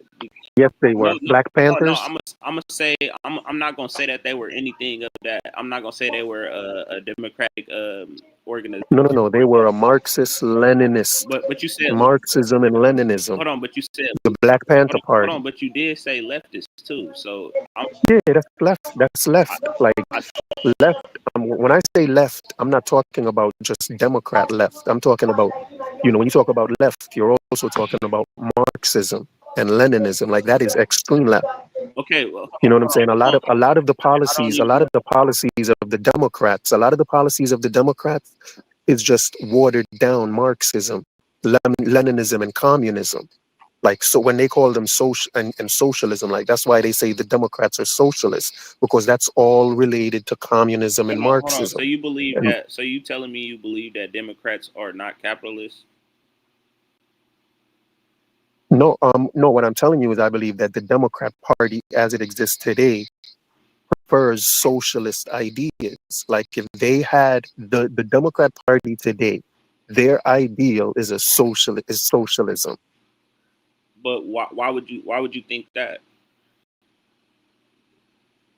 Because look at your boy, what's his name? Bernie. Bernie is a self-identified socialist. And okay, maybe Bernie doesn't represent a big enough portion of the Democrat Party to say the Democrat Party is socialist. But um, Bernie is absolutely a socialist, and he belongs to the Democrat Party. The Democrat Party in like 10 years is going to be full blown socialism, bro. Okay, okay. But what? So what is your problem with socialism? Is what I'm really truly asking. Socialism has never worked anywhere. Name one successful socialist state. So I'm not really trying to get into the semantics of who are Well, see, identified. that's my problem. See, that right there is my problem with socialism, is that you cannot name one successful socialist state. No. What I'm saying, because we were talking about Black Panthers originally, so I want to stay on that topic. But what I'm saying, yeah. But what I'm saying is, you get gangs after you get the gangs after the dysfunction. You know what I mean? It didn't just happen like how I'm saying it happened. You had dysfunction, and then the gang start. The gang started. But I'm saying, if there's internal. You mean when you say dysfunction, you mean internal strife within the Black Panther Party? I'm talking about multiple things. You got But one of them is internal stuff. And no, not just internal though. You had also out external problems too, such as what they was fighting for. You know what I mean? Gun rights, stuff like that. Like it was fighting for basic rights. You know what I mean? So it's like it's not just internal. Yeah, but all I'm saying is I don't know how much I would value like the ideals of the Black Panther Party if when they broke apart, when they broke apart, the same people that were in the Black Panther Party went off to form gangs. You know what I'm saying? I don't know what that says to me about the ideals of the Black Panthers. There had to be like the fact that these members wanted to create gangs mean that there was something about the Black Panthers that made them want to break off to form a gang. American dream. You limit it to your knowledge because when you think about a gang nowadays, you think about violence, you think about all these things, but gangs weren't originally formed to do that. That's what I'm saying. So it's not a bad thing that it branched off into a gang because originally gangs were never to hurt the Black community. It was never to hurt.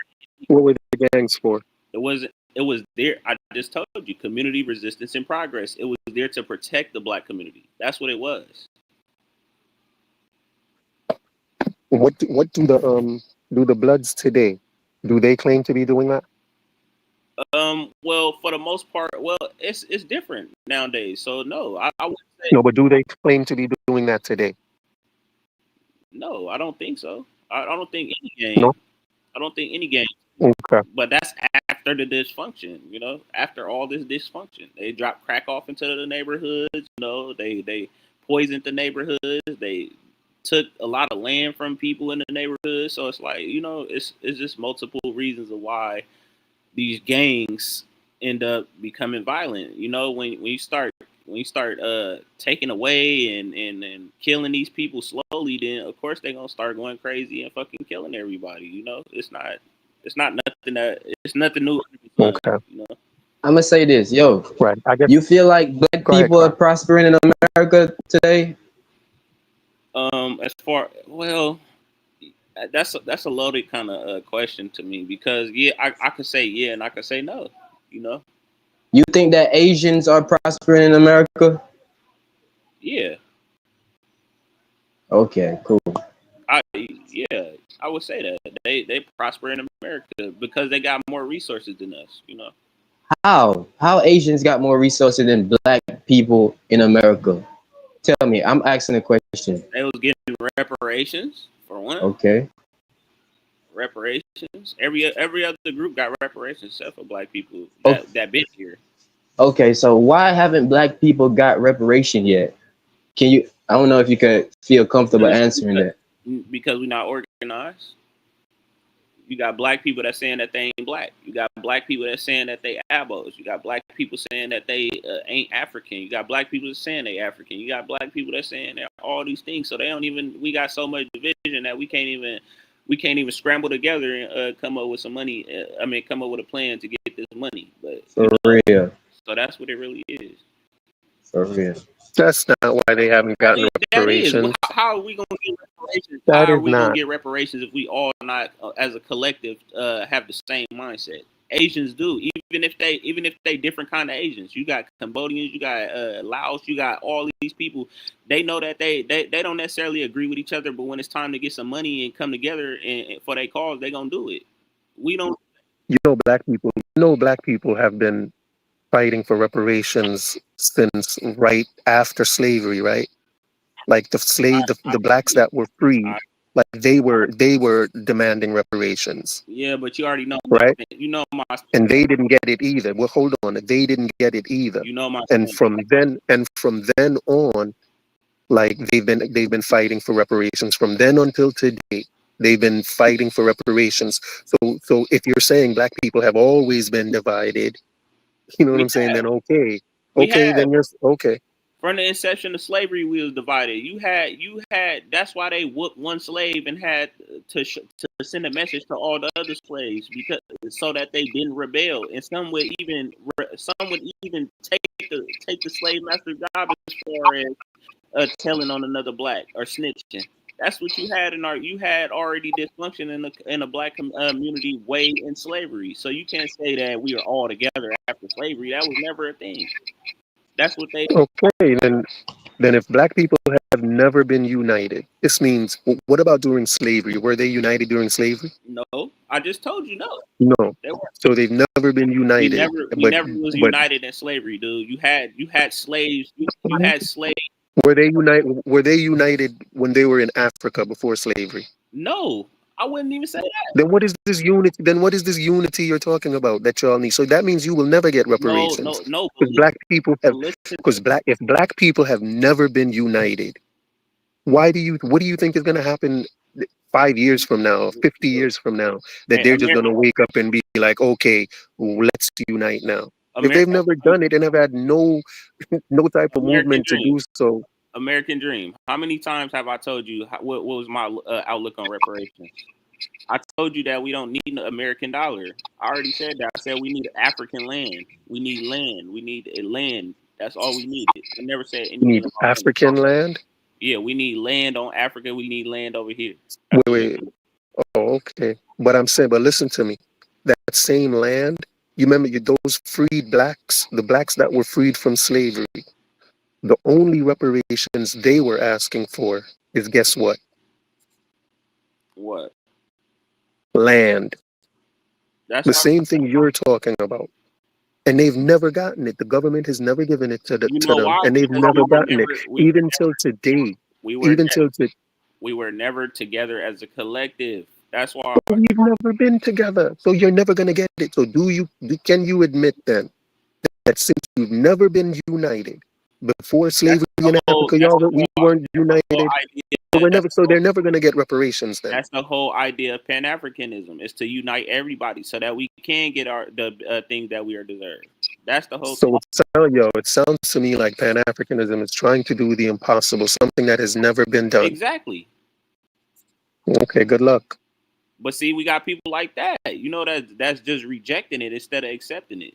We want all our people to just come together. What's wrong with that? Everybody else, every other group trying to divide us. You know what that sounds like? Let me tell you what that sounds like. You want that idea of you wanting all the black people to come together is similar to the idea of heaven. You ever seen these you ever seen heaven on earth? White people got their heaven on earth. Asians got their heaven on earth. Why can't we? You ever seen the Seventh-day Adventist newsletters when they have pictures of what heaven looks like, and they got a guy sitting with a lion and with tigers, and everybody's just happy?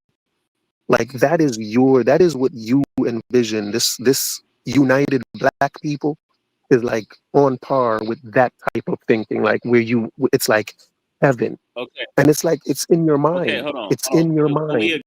Could we agree that not all Europeans agree with each other, but they all have a collective understanding on if something goes down that they're all going to be together? You see what's going on in Russia and Ukraine right now? That doesn't mean anything. What collective understanding are you talking about? I'm talking about the European collective. Ukraine and Russia are a part of Europe. They Exactly. don't seem to have no collective. But hold on. But after if Russia just bombed the war Poland. after the war, They just sent drones into Poland. hold on. What collective are you talking Look, about? after the wars are going to be after the wars are over, they still have the same agenda. That's what I mean. Like they still have the same agenda, whether they lose a war or win a war against each other. We know that they don't agree with each other all the time because you got different Europeans. But at the end of the day, they gonna come together and they gonna get what they want as a collective. Hey man, I think you're That's not mistaken. I don't mistaken. see We know no this. European collective. I don't see what you're talking What about. you mean? What you Hold on, mean, Dream? hold on. Hold on, Car. You see a European collective mindset as well? They have a union. Hang on, Dex. Let's have the European Union, but not every country in Europe is a part of the EU. True.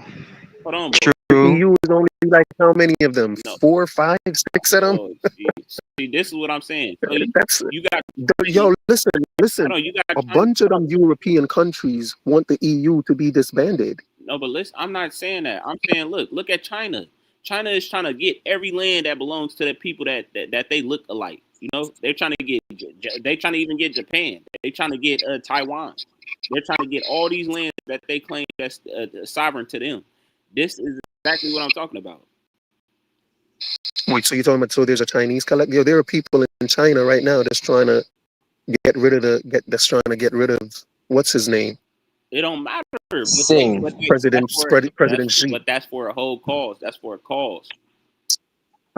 Listen, I just don't know what this black unity, European unity, Asian. I don't know what that is that you're talking about. But you seem to think that the same way you seem to think that the same way white folks is unified, black folks should become unified. As if white folks ain't unified, bro. I didn't say that. The Republicans Okay, Dream. Let me say something.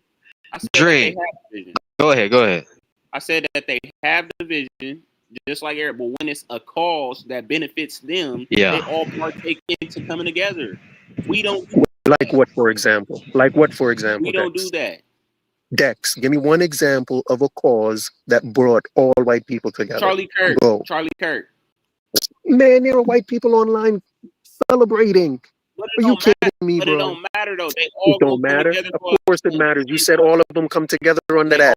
But now when I say no, they don't, you said that doesn't matter. Come on, bro. You got people that was debating him, literally disagreeing with him, but saying that was wrong. A white man shot him. Shot him. So how are they all together? That united black men don't shoot nobody but black men, so it's obvious that a white man go and shoot them because all we do is kill each other. We don't kill nobody else. They got white paramilitary groups ready to kill us, just praying. They just praying to just come spray us. Speaking of Carmelo Anthony, the other Carmelo Anthony, Dex, you may know who I'm talking about rather than Carl. Carl may not be. Carmelo Anthony, a black kid, stabbed the white kid in the heart and killed him. So don't tell me black people are only killing. Listen, black people kill white people more often than white people kill black people. That's not true. That's a fact. That's a fact. So when white people, white people that own these corporations that have the water supply, when they put poison in the water, you saying that they ain't killing us slowly? Man, I'm not talking. Okay, I'm not talking about no killing them slowly. I'm talking about stabbing and shooting, bro. No, we're not. A black man is more likely to stab and listen. Dex, a black man is more likely to stab and shoot a white man than the other way around. That's not true. That's a fact. Dex. A white person is more likely to get killed by his own people. That's what Charlie Kirk was saying, and guess what? He got blew up by motherfucking. Okay, that may be. Listen, that may be true, but it doesn't change the point that I made. White people are more likely to kill other white people, sure, but when you talk about interracial, when you're talking about white people killing black people or black people killing white people, it's more likely that kill black people. It's more likely. It's more likely that a black person kills a white person. I disagree, Dream. I disagree. Black people don't even be in these people's vicinity to to get even close to killing them. We in our own world in What are America. you talking We in about? our own world. Carl, I thought you was in Jamaica. Carl, ain't you in Yeah, Jamaica? but I was raised in So what the America. hell are you talking about? Dream. We, man, So you must have been raised in the ghetto, in a inner city somewhere, yeah, American dream. come on, Dream. You're saying that bro. you're sitting here telling everybody on your platform that you think black people kill white people at a higher rate than white people killing black people. That's what you see. Yes, I believe so. Yes, I You're believe so. historically wrong, and you're totally wrong. Go ahead. You got to prove it. I meant Prove slavery. him. Yo, get some data. All right, go Google it and Get prove some it. data. Get some data and prove me Yeah. wrong. Until you do that, I'm sticking No, to I it. said slavery for example. So historically, we was killing them. No, that's not making no sense. They killed us by the millions.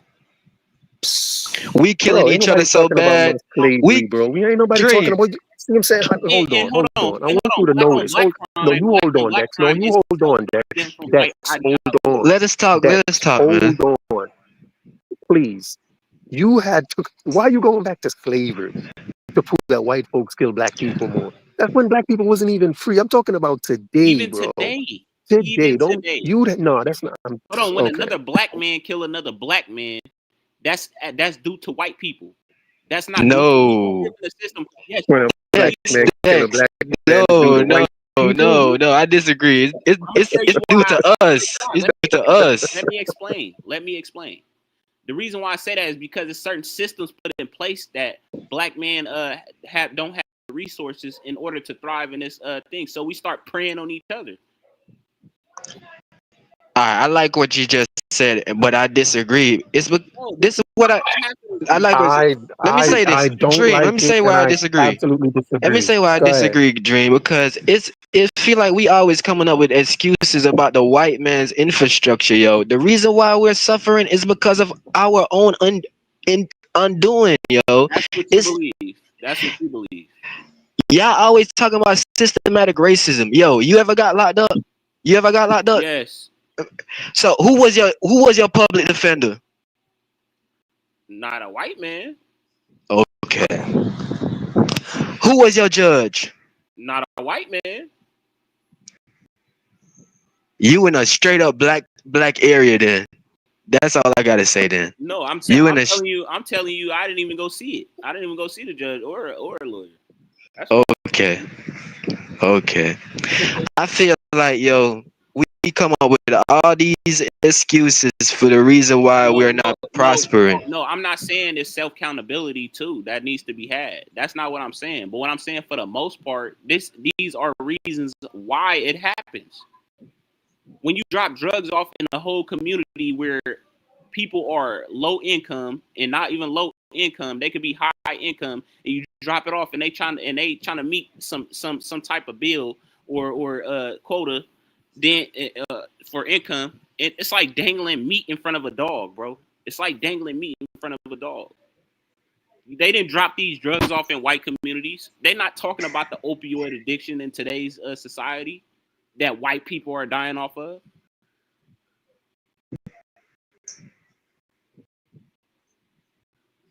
We need some more accountability, yo. We need to admit the truth that we just don't gravitate to things that revolves around prosperity, yo. Okay, would you agree that music is one of the causes? Absolutely. Rap music is actually killing us psychologically. Who is distributing the music? These white studios, but listen, music is not supposed to be about violence. It's us spreading the violence. It's not them. No. It's whatever sells. They have to, if they're making their own personal money, and they have to do this in order for the music to sell, because a white person is paying them. Then what do you think? So you're saying, hold on, Dex, hold on. The music is negative, so negative music sell more than positive music. Yes. That's what you saying. Yes. You saying negative music sell more than positive music? No, I disagree 100%. I disagree. In our community, community.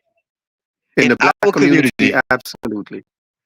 Why No, you I disagree? agree with Dex. Negative music sells more than positive music. In the black community, that's what I just said. In our community, but out But I of think our that's what he's community, talking that about. don't fly. But that's what Okay. but Dex is talking about our community, though. You're talking about our community as or just music in general. Negative music in general Hold on. sell more than positive I music. got a question because it's like every time y'all make a claim, y'all just feel like. No, answer his question. gonna Answer his answer it with a question, though, just so we're clear. So you don't think rock stars kill each other at a higher rate? I think rock stars do drugs, cocaine, and them things like that. Go look. I don't think they of them kill each other. kill each other, like shoot each other with guns and like how we do. Dex. Like, I don't hear about no rock star getting murdered every week. Are you kidding me, Dex? Facts. That's the problem, though. They're dying too, just as well, but we don't hear about it. But they're dying, but they're not dying from murder. If anything, they're dying from overdose, not from murder. Dying from overdose and cancer and this and that, but they're not murdered, bro. All rappers die from murder is what you saying? No, I'm not saying all rappers die from saying most of the. I'm saying you're more likely to find a rapper die of murder than a rock star being murdered. That's all I'm saying. Hang on, I gotta mute out for a second. Okay. Yo, Dex, we're not prospering in America, and it's a shame. You take a route of self accountability, and I respect that. But the fact of the matter is, we also have to hold the people who are putting these systems in place accountable. No, that's all I'm saying. Yes, I disagree. This is why I disagree, because that means that they're smarter than us. That means they could put things into place, and we don't have no sense to rectify. Like, hold up, they just sending us into prison. We just go to juvenile detention, go to jail, and go straight to prison, and we ain't gonna do nothing about it. And we know that's happening, and we know it's happening, and we ain't gonna rectify it. Is it not just happening though? It is happening. That's the fact of the matter. It is happening. So what that say about us? If we know that's happening and we're not doing anything to rectify, what that say about us? Dysfunctional. I said this over and over again. We're dysfunctional. We're not a collective. If Asians were getting locked up at the rate that we're getting locked up, I guarantee you it would be an uproar in America. I guarantee you, just because they're Asian. Yo, Dex, I just think the black man is a weak and a sellout. You muted. I just think the black man just let the white man think for us, dog. To be honest, G. That's what I believe, yo. I believe the black man let the black woman get disrespected by white men and just laugh. And the black man just lusts for white women, G. That's what I feel. That's a whole different topic. I'm dealing with. It's a different topic. It is. It's a very different topic. And I don't disagree with what you're saying. But it's systems that are put in place for these things to happen. Listen, if I know that there's a trap over there and I'm gonna die if I go over there, it's my fault if I go over there. It's my fault, Okay, Dex. Hold on. So let's make this analogy then, if that's the case. So if your kid on the other side of that trap, are you not gonna get your kid? I disagree with that analogy, to be honest with you. That's not a different analogy, because that's kind of similar to our struggle. All right. Explain that, please. I really want you to explain it. I just did. I just gave you an analogy. I'm saying from your analogy, I'm giving you a whole different analogy that's similar to your analogy. That's all. I didn't get the similarity either. Can you say it again or something? He said, if you don't think that it's a trap on the other side, if it's a trap over there, you think you're going to walk in there? I said, what if your kid on the other side of the trap? Are you going to have to walk through it? That's what I'm saying. I said that's kind of similar to our struggles. They dangle shit in front of us because they know we're going to take it, because we're less fortunate people. We don't have any structure. We all dysfunctional. This is the thing, and if you talk about self accountability, I'm laying out all the self accountable shit that we need to hold ourselves accountable for. But you said your kid was on the other side. You said the reason you're going, you would walk through the fire. But so who's the kid in the other story? I'm saying it's inevitable to save the next generation in the analogy. That's what I'm saying. That's what I was saying. If we don't correct ourselves, the next generation ain't gonna correct themselves either, because they learning from us. And you think the only way to correct ourselves is by doing unifying? Not just that, but that's the part of it. Okay, Dex. It's never no one simple thing. It's never no one simple thing to unite us or to better us. It's not just one simple thing. It's never gonna be one simple thing. Okay. We have to do. Let me ask you a question, Dex. Okay, what do you think black people are prospering when it comes to opportunities in America? Like, what do black prosperity look like in America right now? So your boy Charlie Kirk has said that black men aren't in the home, but according to a statistic, black men change the diapers at a higher rate than white men. That's a step in the right direction, right? For real, I agree. Yeah, if that's statistically fact, yeah. So that's just an example. So is I'm it that talking white about men prosperity though, like not changing diapers? You said what? So does that mean the fact that you said more black men are changing diapers, black fathers change diapers more than white fathers? Yeah, that's a statistic. That's a true statistic. So does that mean, because if that's true, but it's also true that there are more white fathers in the home, does that mean the white fathers are in the home, but they're just not changing diapers? Or are you saying that there are more black fathers in the home than white fathers? No, I'm saying that it's kind of synonymous, because a father could be in the home and not pay attention to the kids, or not do for the kids, or not provide for the kids. So it could be all synonymous. I can't really specifically say any type. Which do you think is best? Do you think it's best that a father be in the home and not changing diapers, or not in the home but changing the diaper? Not in the home and changing the diaper. You think that's more important? I think that's way more important to be in the kid's life. No, I disagree with you. I think that's way more important. To acknowledge your kid is way more important than anything else. Even if I'm outside of the home and I'm doing for my kid, then that holds more weight than me being in the house and ignoring my kid. Well, you think because you're not changing the diaper, you're ignoring the kid? But that's what's happening. That's what that means to you? No, I'm not specifically saying changing the diaper. Do you think fathers that don't change diapers are more likely to ignore the kid? No, what I'm saying is that's synonymous with the father not paying attention or even caring about it. You know what I mean? That's a sign. Okay, so you do think if they don't change the diapers, then they're not going to care. They don't care for the kid. That's care. Yes. That's care. That's an act of care. That's an act of care, literally. Is that the only act of care? No, it's not the only act of care, but that's a sign. That's okay. That's just a statistic that I put out, though. That's the one statistic that they said that fathers aren't in the home, but it just so happened to be that we change more diapers than the average white father. So that means that we pay more attention to our kids than they do. I disagree. I'm gonna ask you a question, Dex. Do you think that black men create jobs? Black men don't create jobs because of systematic racism. That's why you think black men don't create jobs? Okay, that's a part 2 question, and I'm gonna tell you why, and I'm gonna answer it. Okay, so you said you ask your question again, because I want to make sure I understood it.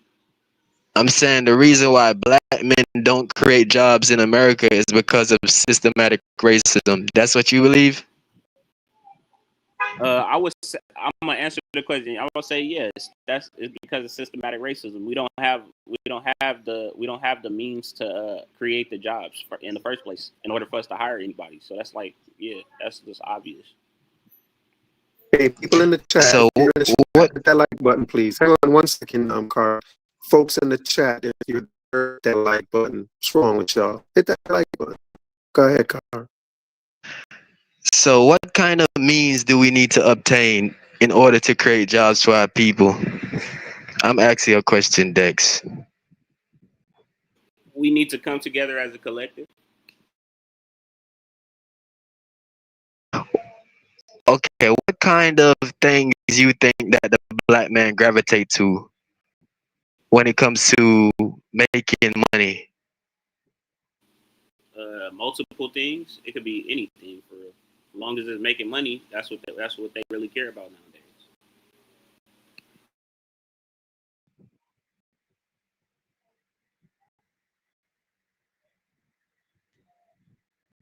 Did you hear me? Yeah, I heard you. I'm not a good debater. I just want to hear what you got to say because I disagree. Honestly, it's just like we just make so much excuses. G. Like I just don't understand, man. You asked me a question. You said what would a black person do a black man do in order for them to make some money? It could be anything. You could be a truck driver. All You could go sell some eggs on the corner. Whatever that's making money is what we gonna do. So you think that is systematic racism, the reason why a black man could go to a white university and become like a sports star or something like that? I'm saying you think that it's because of systematic racism, the black man could play sports, go to a university, and then play professional sports. Yeah, I would say that partakes in it. So all of the opportunity that we gravitate to, if we show that we're adequate at it, do you think that we'll be prosperous if we show that we are adequate at whatever we do? You think that the white man is gonna block that still with his system? Hold on, let me other than playing sports? Explain your last question before you get to bumping around. So you asked me, are black people more about a university playing sports? Who owns these universities? And I will also tell you, and I will also ask you, if we're not the ones that own the universities, right? They're looking for stock. They're looking for a black man, the best of the best. It don't matter if it's running, jumping. It don't matter. They're looking for the best of the best in order to bump up their dollar. That's the whole reason Deion Sanders and his son Shador Sanders went to the Colorado University after they left Jackson State. It's no different. So you're saying the reason why we don't have our own stock is because of systematic racism? Correct. It's a partial correct though. It's a partial correct. We got to have some self accountability, and then on the other hand, yes, due to systemic racism.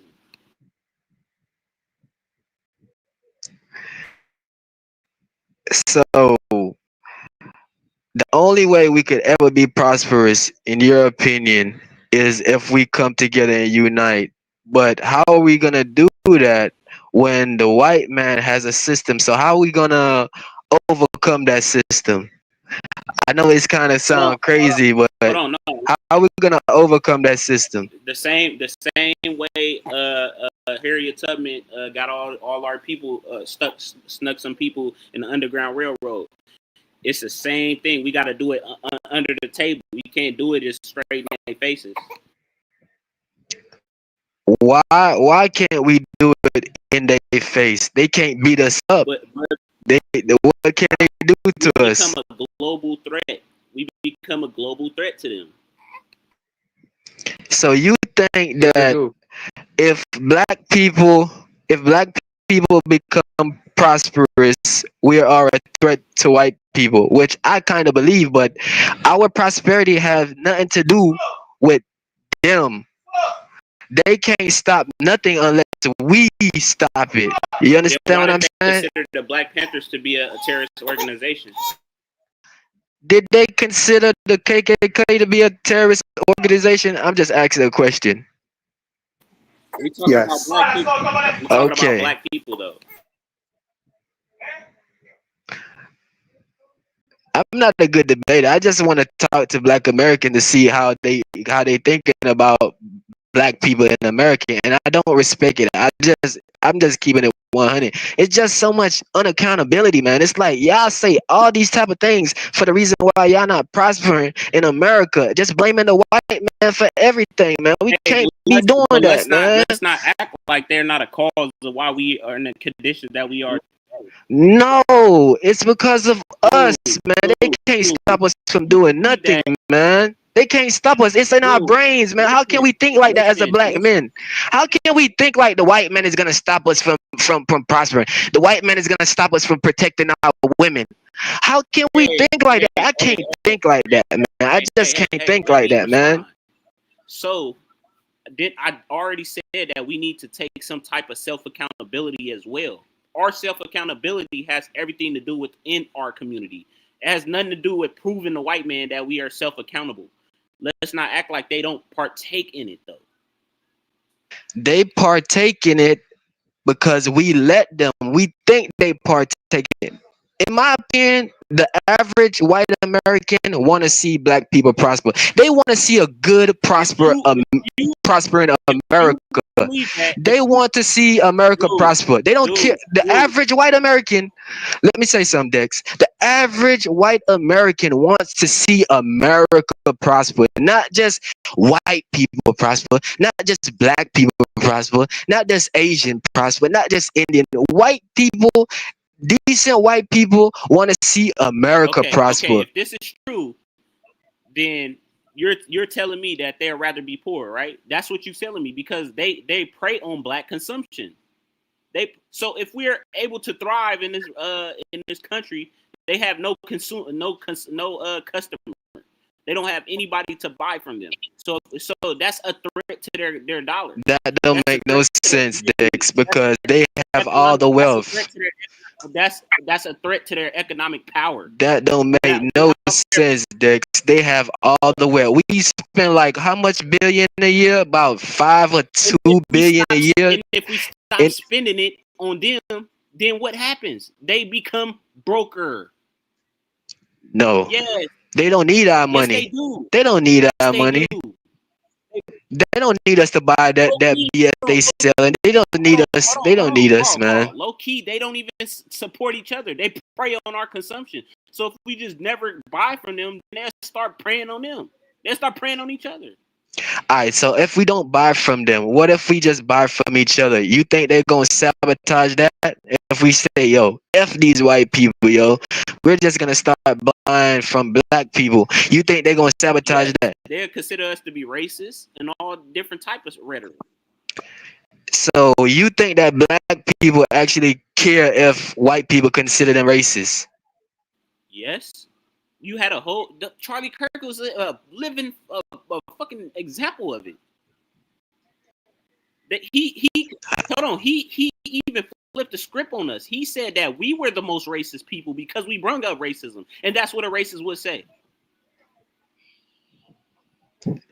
Hey man, I don't seem to be pessimistic, but I don't think like we as a people could ever get it, yo. I think the white man is gonna continue to have his foot on our necks, yo. How can we think like this? White people don't care if we buy from them. We just want to buy from them. We just want to buy from white people because we want to feel like we're. Carl, let me ask Okay, go ahead. you a question. So Go ahead. let's say that we do take accountability, right? And we understand that we do harm to ourselves. Let's say that we do all that. Then what does that look like after? Repeat that. I don't understand. Let's say that white people systemic racism has nothing to do with it at all, right? Let's say that. Yeah. Let's say that we just need to be accountable, right? Then what happens? Yeah. Then what happens after that? Then what happens if everybody agree? That we need to be accountable. If we agree that we as a people need to be accountable, that's what you're saying? If we all agree that black people need to be accountable. And all of this rhetoric that you're saying, if we just agree to that and say, okay, we just need to thrive as people and all of this and all that, is that not the same as being Pan-Africanism? I'm not a good debater, but I'm going to say this. Other people are coming over there and prospering. Asians are coming over there and prospering. So how comes Asians are prospering? And go ahead. Let's say that if what you're saying is correct, that it's not due to systemic racism, it's not due to none of this, and we take the accountability. Yeah, it's not different from Pan-Africanism. Yes. It's not different. No, it is different.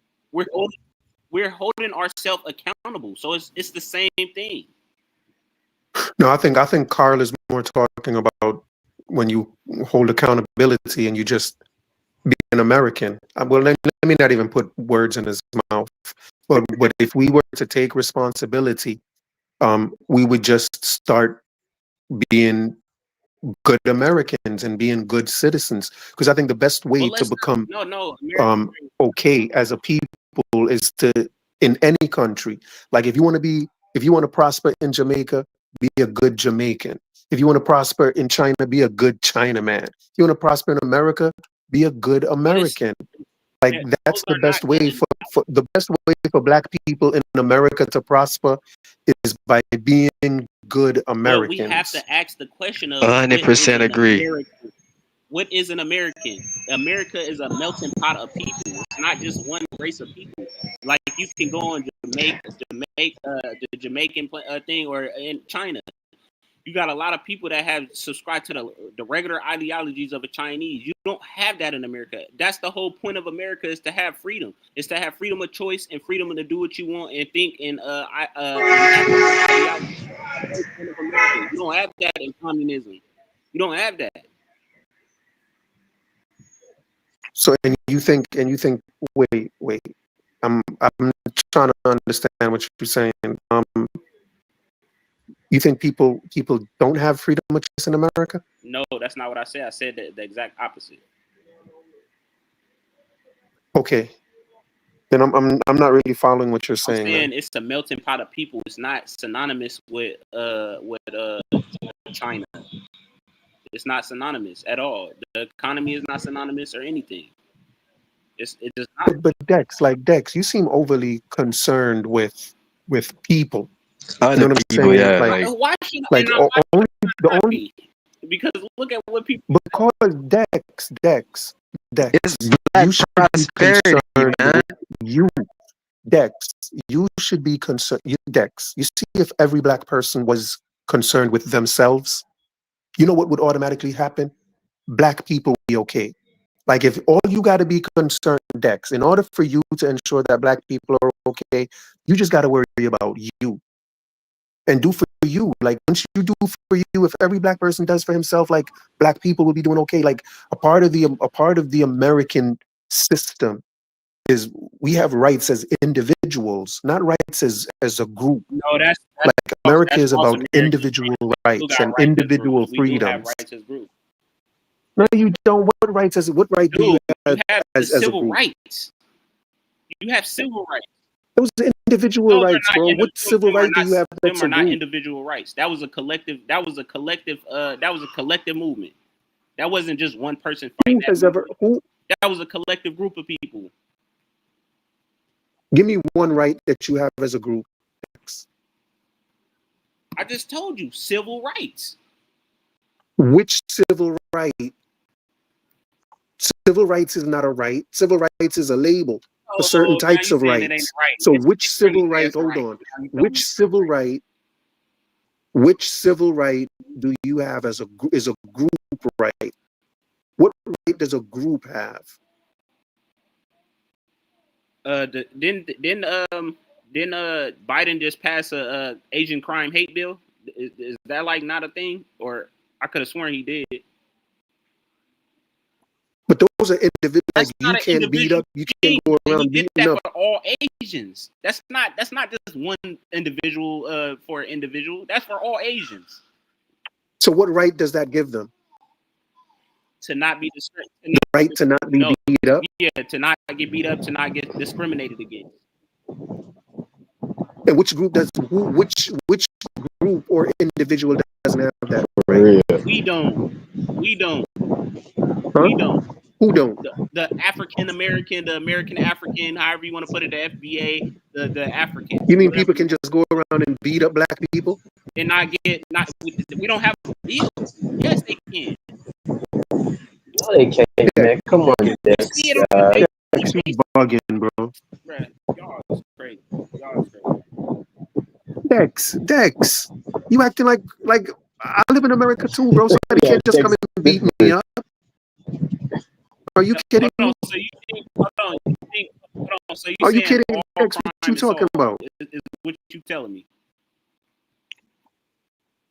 Nah, bro. I'm saying like there's a difference between having a right and whether your crime is gonna get solved. We're talking about rights here. Everybody has the same rights. Got the human You rights. can't just go beat up an Asian, and you can't go beat up a black person. 400 years ago, not even 400 years ago, we weren't even considered to be human. So you telling me now we got the same rights? It just not making sense. We got the same rights. I don't understand why you keep going back to slavery, bro. We got our human rights. Everybody got their human right, Dex. You know it is, Dex.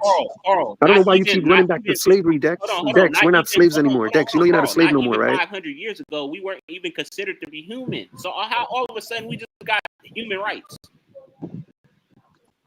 So you don't think black people are considered to be humans today, Dex? Subconsciously, in the white and other minority, other majority groups, we don't. I'm talking about, what about legally? You think legally black people are considered to be humans? No, I don't think we're considered. No? You already know my stance on this American dream. I said that we weren't even considered to be human as a citizen. So if a white man kills a black person, then that's just like killing a mosquito. We seen it happen with George Floyd. We seen it happen with Oscar That cop is in jail for George. The cop is in jail. Whoever went to jail for killing a mosquito, like the cop that killed George Floyd is in jail. Trayvon Martin. What about him? The dude was found guilty, but he went through a whole trial. What about Oscar Grant? I don't know Oscar Grant, but Dex, all of them went through a trial. If it was okay to just kill black people, they would have never been a trial. It'd been like walk free type shit. You don't think that? You don't think that actually happened? That people haven't even went to trial? And it goes unsolved. Everybody gets that happens everywhere, Dex. Hold on. Not even 30 years ago. Probably about 30 years ago. Probably in the 70s or the 80s. In the 80s, you had police killing black men on the street and never getting convicted for it. Never even on the court for it. I don't know, Dex. I don't. If you don't believe me, look it up. It's information out there.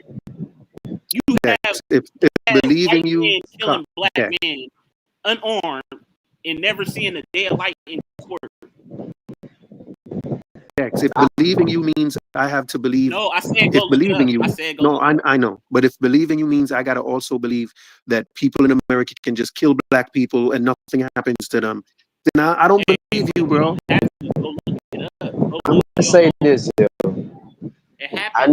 I understand what Dream's saying about individual, but I'm black, so I represent black people. So if I'm prospering as an individual, it's going to symbolize in some aspects as black prosperity. So Dex, do you ever see black people in America becoming prosperous, like in as a whole? Like, okay, black people are not living in communities that is lower in property value or impoverished.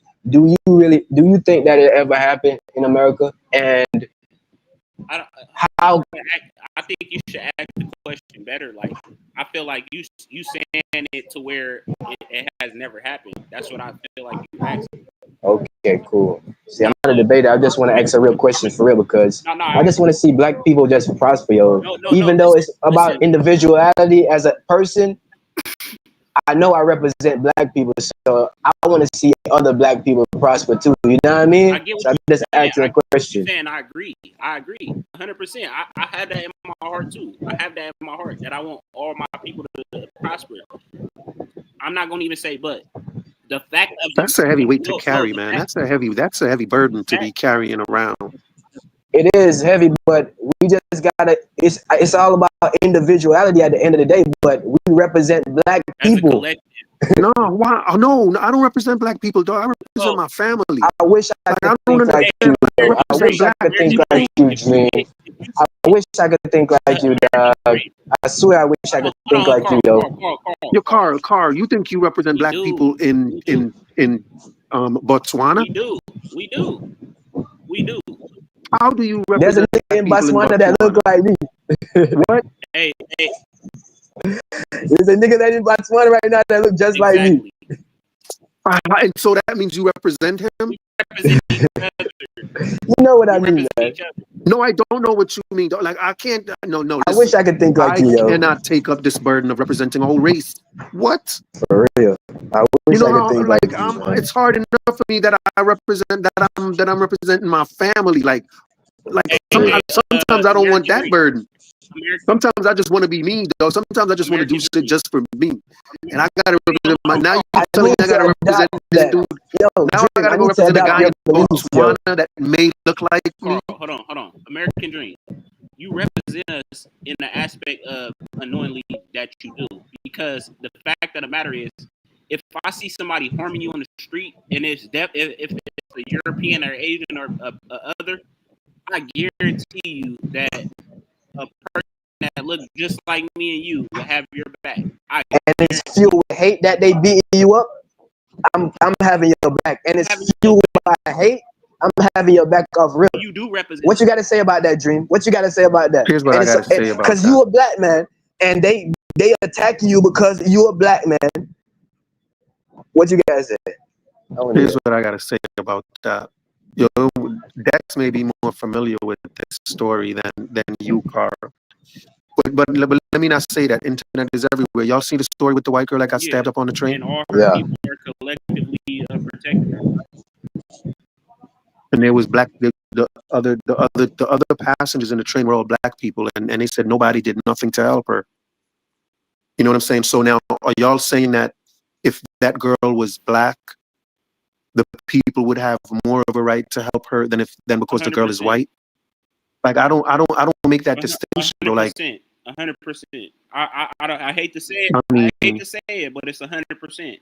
It's 100%. If it's 100% facts, why do you hate to say it? I hate to say it because it actually happened. I hate to say it. No, I'm saying I think you hate to say it because like if I'm in that position, dog, like if I'm the type of person to step in and help, you know what I mean? If the only criteria of me stepping in to help is that the person being attacked is not a good person. Hold on. No, but so you saying they individually didn't partake in it because they cared about their individual health? That's what you're saying? Their well-being? I think that's why. I do think that's why they didn't step in.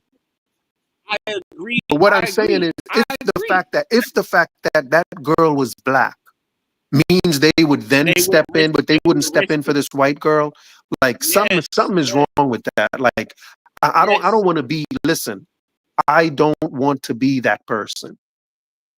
I really don't.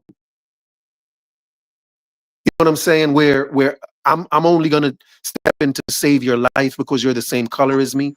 I never said that. Now I'm a good Samaritan. If I feel like this person don't deserve that, getting stabbed up, something might compel me to go try to help, even though it ain't none of my business. Let me tell y'all a story, and this actually happened to me in real life in high school. I'm gonna tell y'all a real story, right? And it's the kind of the same scenario. So I was taking public transportation, right? And I got off the public transportation, and I'm in the station, right?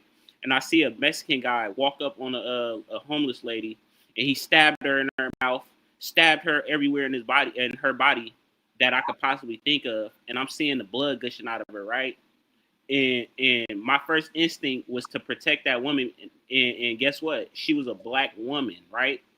She was a black woman. Now, let's say for a hypothetical, right? Let's say I seen this. This is me reacting to the situation in real life.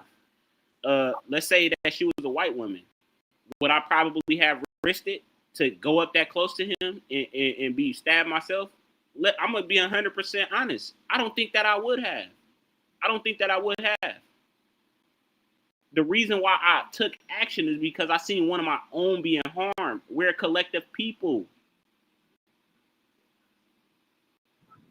It may come off. I'm helping anybody, yo. It may come I'm off. helping white, black. I'm listening. I'm not risking myself for a race that's harming my people. I'm not. That's just not what's happening.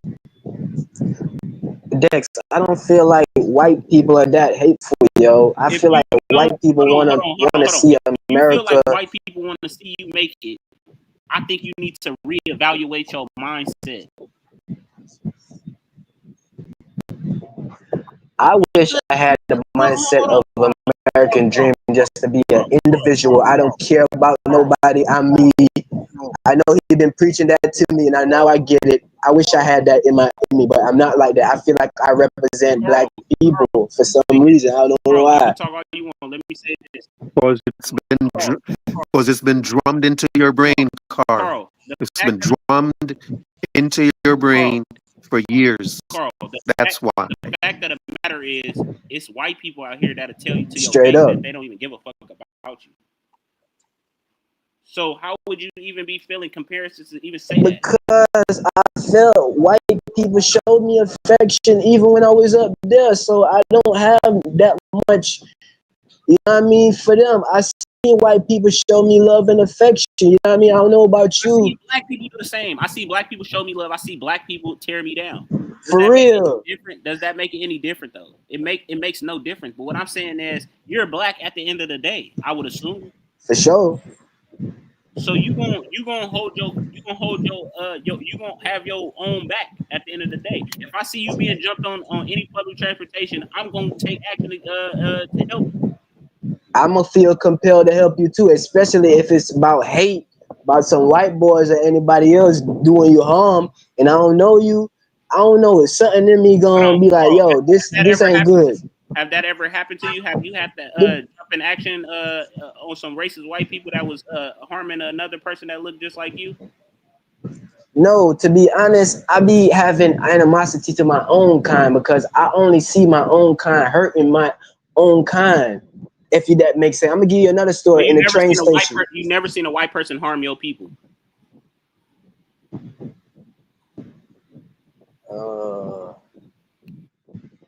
Police, that's about it. Shit. So Ahmaud Arbery didn't get chased down? He didn't get chased down by a group of white people? I hate to hear that shit, man. That shit get on my nerves.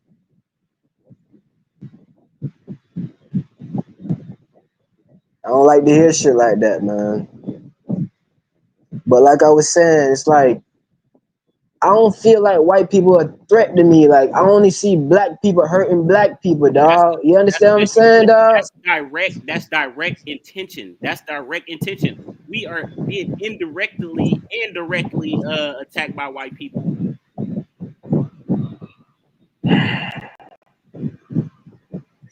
Dream, I wish I had that in me, dog, just to say, yo, I'm an individual. I don't care. Carl, man. Carl, if inflation keep going up at the rate it's going at, a can of soda is gonna be $100. How are you gonna be able to feed your fucking family? I'm a hustler, man. I'm a hustler, dog. That's an indirect harm that the American government is doing to you. It's doing it to everybody, man. Not just black people, white people, Mexicans, everybody. Okay. We're talking about our people. We're not talking about any other group. Remember, but it's gonna affect everybody now. You agree with that? Even though we're talking about everybody, so I have to bring that up. Everybody, we talk about black people. All right. Why all of a sudden you care about white people when you are black? Nah, I care about all people, man. I wish we could just get together and just say, yo, damn, dog. But like I said, Dream, I wish I had it like you. And I'm gonna try to adopt that. Hey, that's kind of radical thinking though, because you said you'd rather live next to a whole variety of different group of people, but the people that you're saying you rather live next to don't want to live next to you. They rather live next to the people that look like them. Man, I want to live. That's so radical. Dex, I want to live amongst people that love each other. It might sound cheesy. The fact No, man. is, an Indian don't want to live next to you. Some A of them white don't. person don't want to live next to you. They don't. They don't. Dex, Asian don't want to live next to you. Dex, can I tell you something, Dex? There are some black people in this world, Dex, that don't want to live next to you. I agree. That's due to mental problems. Okay, then them Indian people have mental problems, but not every Indian person has a mental problem. No, they don't. Because Oh man. being around their own group of people is not racist. It's not a mental disability. Yo, you have an excuse for everything bad that black people do. Either they have a mental problem or it's white supremacy. But there's always, whenever black people do something that's just not good, you have an excuse for why they do, like a valid reason, right? Exactly. And it's like it's not their fault. Everything black people do that's bad. Let me say this, Dex. Okay. In your mind, whatever every other race does that's bad, they intend on being bad.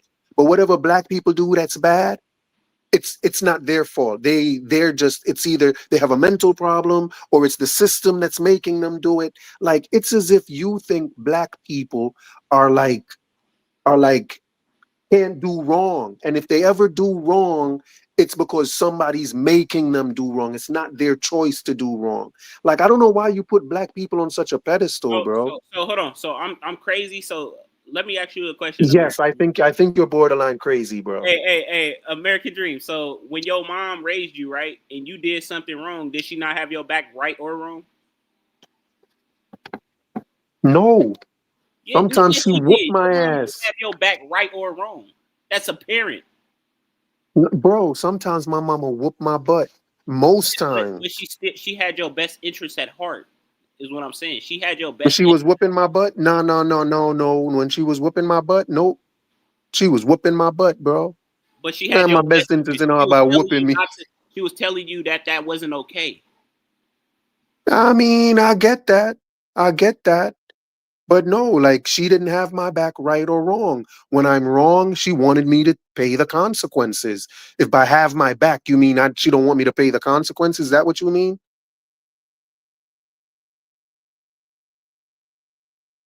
You there, Dex? Yeah, I'm still here. Yeah. I just don't think it's the same thing. See, it's like I get exactly where y'all coming from, but I feel like people should just think critically. We're not thinking critical enough. I get that we have self accountability. Let's take that. Let's say, yeah, we have self accountability, right? But let's throw self accountability to the side for a minute so we could deal with the outside causes of our collective problems. Let's just do that for a second. Let's throw that to the side. Let's deal with every other thing so we can internally deal with what we have to deal with after. Right. That's what I'm saying.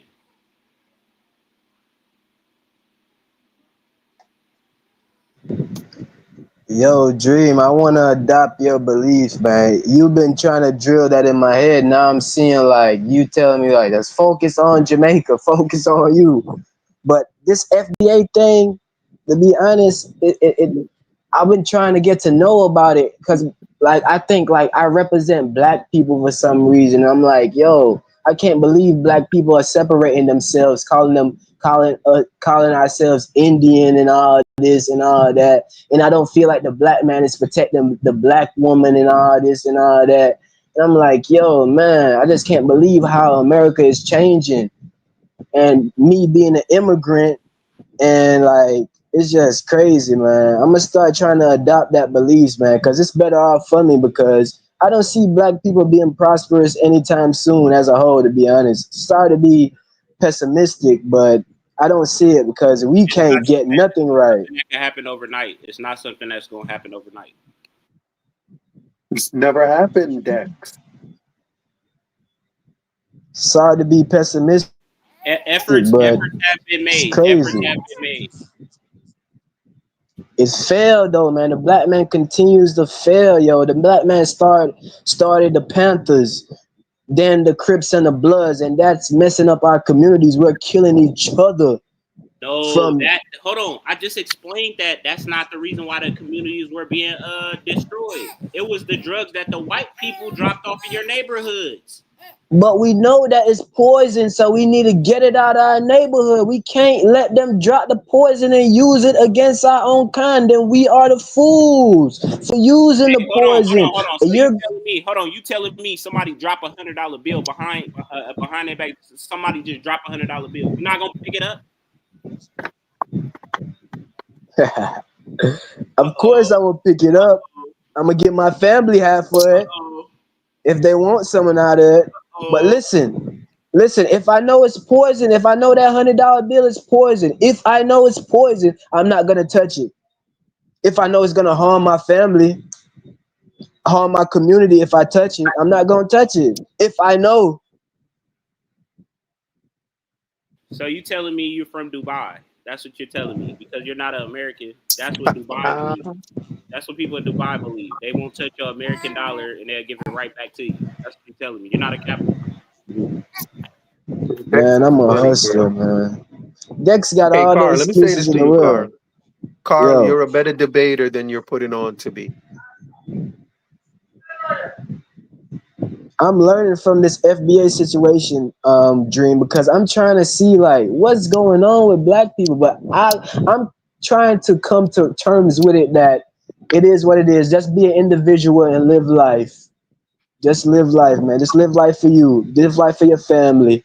Try to do your best for your family. But like I said, we have an image as black people. White people have an image. Indians have an image, and you can't deny that, Dream. You can't deny that we represent who we are. If that's true that you want to live next to everybody else, why is it that it so happened to be that Indians live more predominantly next to another Indian, or an Asian live predominantly next to another Asian? We're the only group of people that want to live next to amongst another group of people. We are the only people that think like this because we want to have a status of American. That makes no sense to me. Nah, I feel like we want to have a status of prosperity, yo. We want to have a good, but we don't have that. We don't have that. We have a status of impoverished.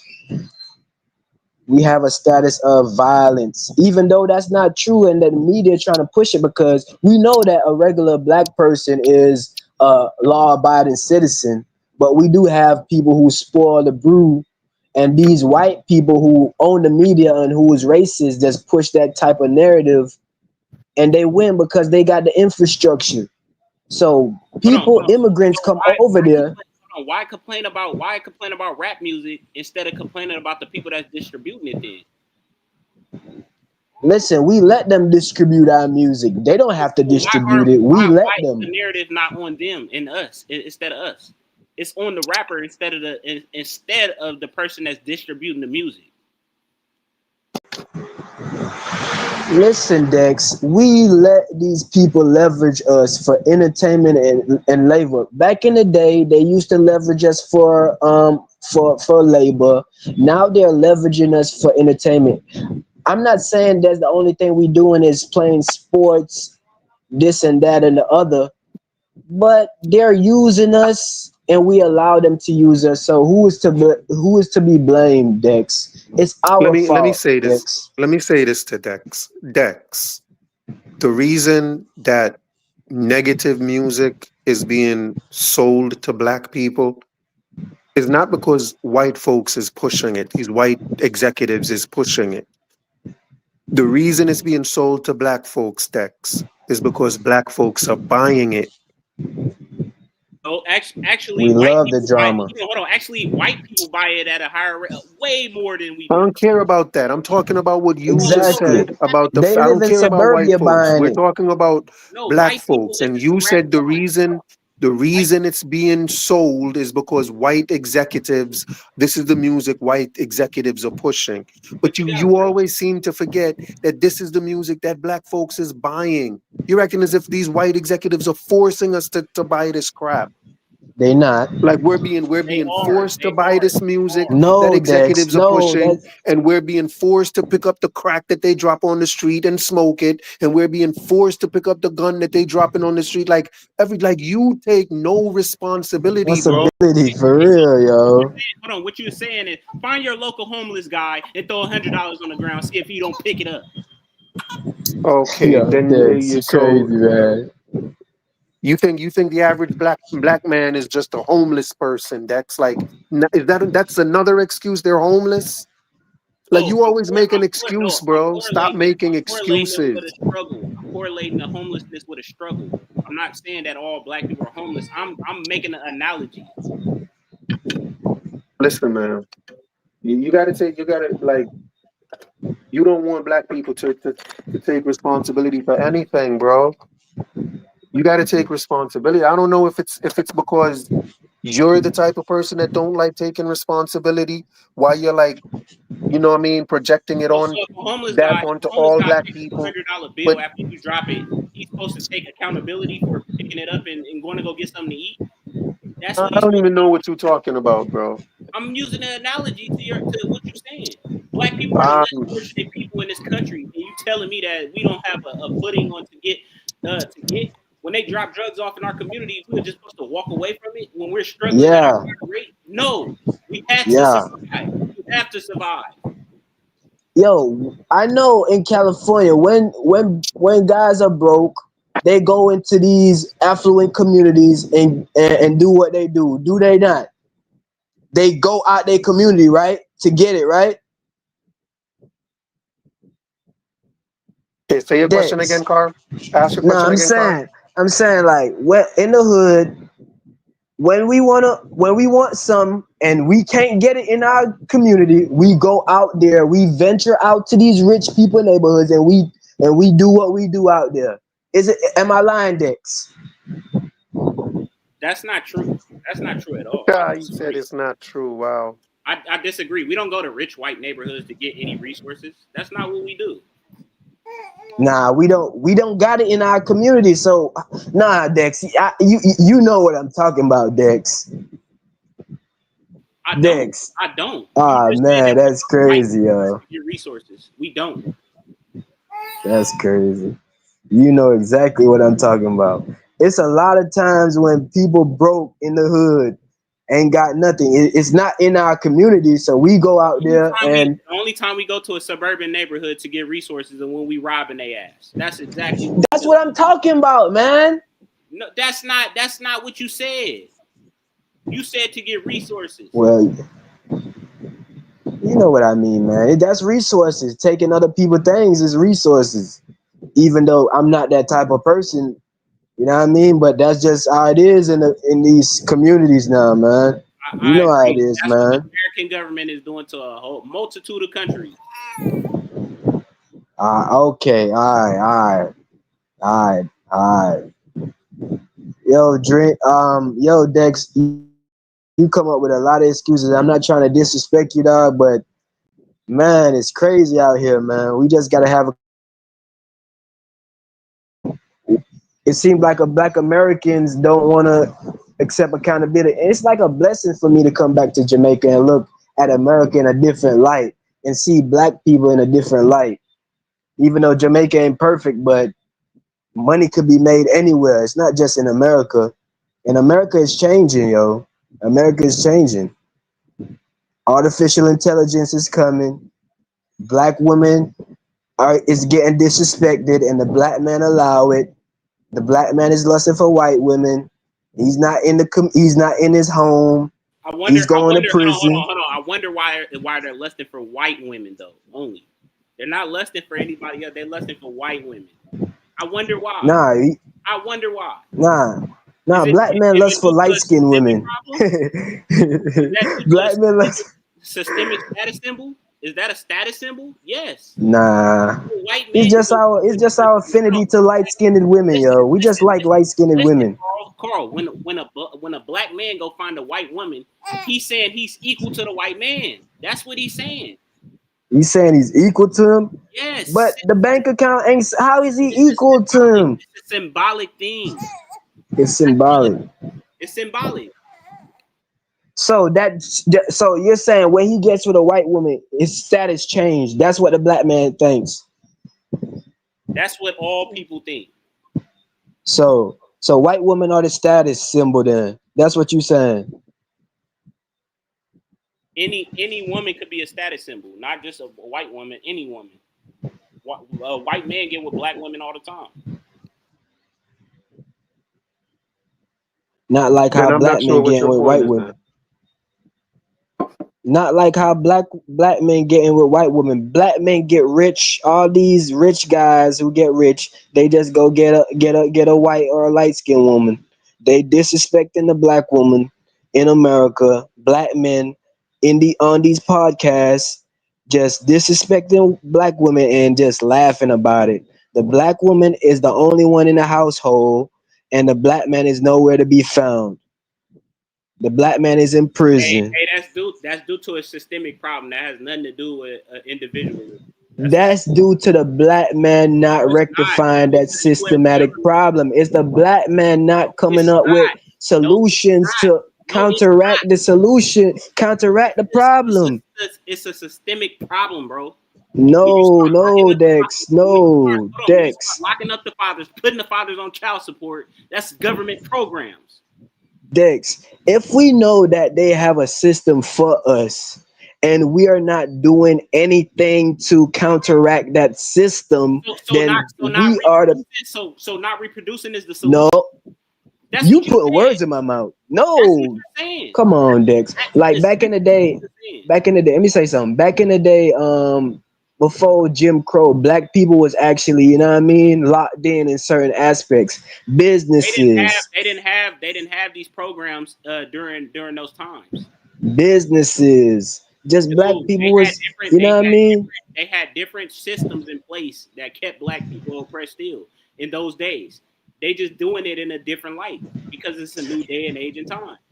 Like I said, like I said, these are government programs and systems that are put in place to keep the father out of the home, the black father out of the home.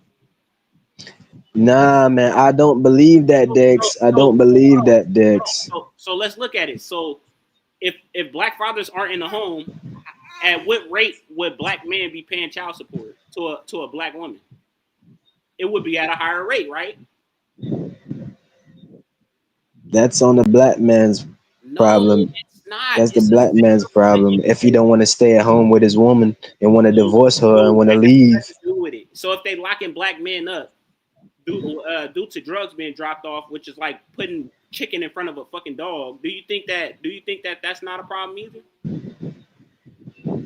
Dick, sometimes you don't make no sense, yo. Dude, you're not even answering the questions. I just gave you multiple analogies and multiple reasons, and you're not even responding to any of them. You're just telling me I'm crazy.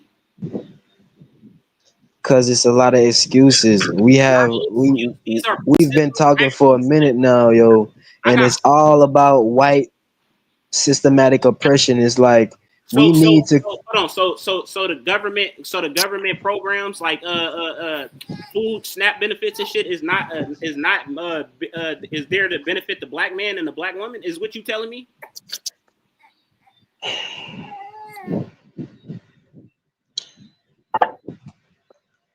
I'll tell y'all what I'm telling you. Say what you gotta say. Out of here. Who's for that? real? Oh wait, somebody's in the somebody's in the back.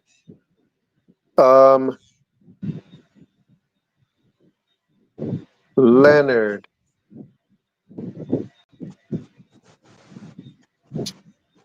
One second. Yeah, Adama, what's good? The link is pinned if you want to speak, Adama. The link is pinned. What's happening, Leonard? It's good to see you again, brother. Hey, well, I was listening in because I don't just jump into the fire. This one is eccentric. I'm listening in, and I'm hearing a whole lot of excuse making for people's doggone personal decisions on what they did.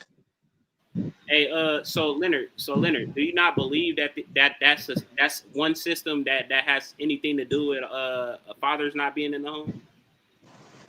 The system don't got nothing to do with what you put your wang in. No, I'm not saying that. I'm saying that specific system. Even if it had already happened, married couples and all go through this. This is not just something that's synonymous with single family households. This is not something that's single family. You got married couples that go through this too. Okay, now let me try to break this down in 120 seconds or less. This whole situation happened due to the amount of broken brothers that came back from the Vietnam War during the 70s that could not provide and properly parent. That's where the whole fatherless thing happened and started. So the military. Yeah, the Vietnam War.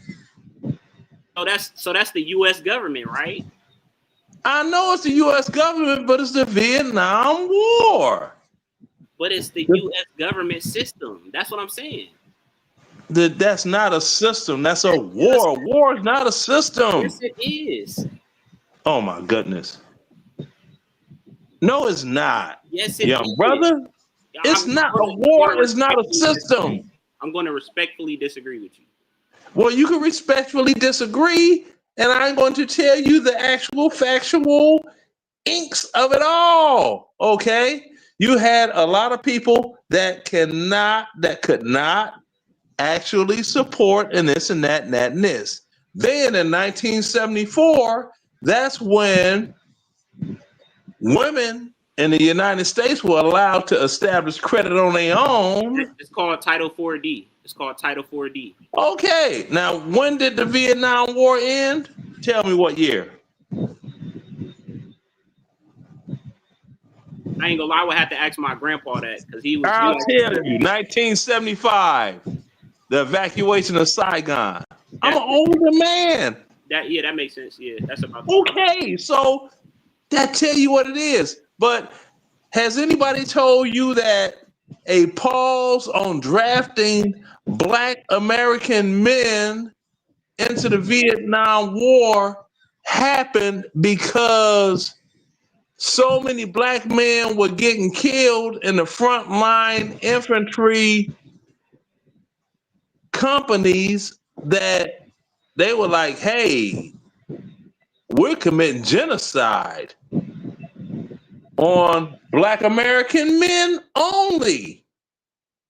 No, we got to pause this. So they put a pause on drafting Black American men into the Vietnam War. Then it changed up to changing the jobs that Black American men were given upon being drafted into the war. That's not necessarily true. They had jobs in school. That's exactly true, brother. They came out of the school with jobs. They used to have. No, brother. That is absolutely, positively true. Dude, you can come out of high school and be a certified plumber. You can do all these. You don't have these programs in school. You can't do it today. I'm talking about the Vietnam War. No, I'm talking about the Vietnam War. Now listen close. Okay. Vietnam War. Black men were sent, infantry units, frontline combat soldiers. So many got killed, it was affecting the population of Black America as of the males. So they rolled back on that. So they started making doggone Black men supply people, cooks, okay? And stuff like that. Not frontline infantry soldiers. They started having them serve in the artillery that was in the rear and shot round. Hold on, bro. I'm trying to explain it to you. I'm trying to explain it in a non-military way. See, because that's a lot of things get confused when you get military people trying to explain stuff to civilians. They use military terminology and it don't work. So what they did was they said, hey, we lost all these men. We're going to have to make them cooks because they are in the rear. We're going to have to doggone make them field artillery people that shoot the doggone stuff way down there, 5 miles away where the fighting is. That keeps them out of harm's way. We're going to make them doggone mechanics that fix on stuff, right? That carry the troops around. Because once they leave, after they repair it, they going into combat. We're going to make them doggone administrative specialists doing doggone paperwork and thus and so and this and that. That's what happened, young brother. So like I said again, you can clearly go look at the act right now. It's still active. It's called Title 4D. Look it up. This is actual system put in place.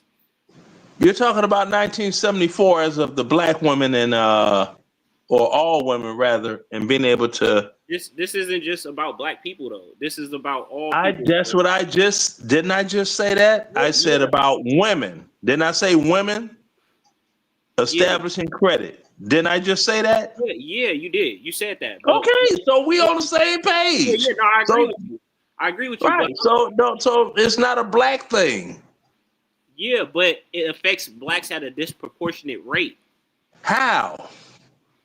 You just said that black fathers aren't in the home as much as white or any other. No. I didn't say that. I gave you a reason. Look, stop. I gave you a reason why during the Vietnam War, the United States military stopped drafting. They stopped drafting black men into infantry frontline units. That's what I just told you. Okay, but the fact of the matter is that's what the statistics say. That's what statistics say. Go look at the statistics on black men on child support or versus. That has nothing to do with child support. Child support was not designed for black men. Yes, child support was designed for white men. Listen, Title 4D program disproportionately affects black males. Look it up. Bruh, who told you to run your wang up in something that you didn't make a wife? Talk to me quick. Don't talk to me slick. Go look it up. It disproportionately. Ain't no look what up. How many kids do you have? Title 4D. Title 4D. How many kids do you have? I have 2. Were you ever married? No, I was never married. Okay, then. That's a you problem. That's a you problem. No, it's not. That's a you. No.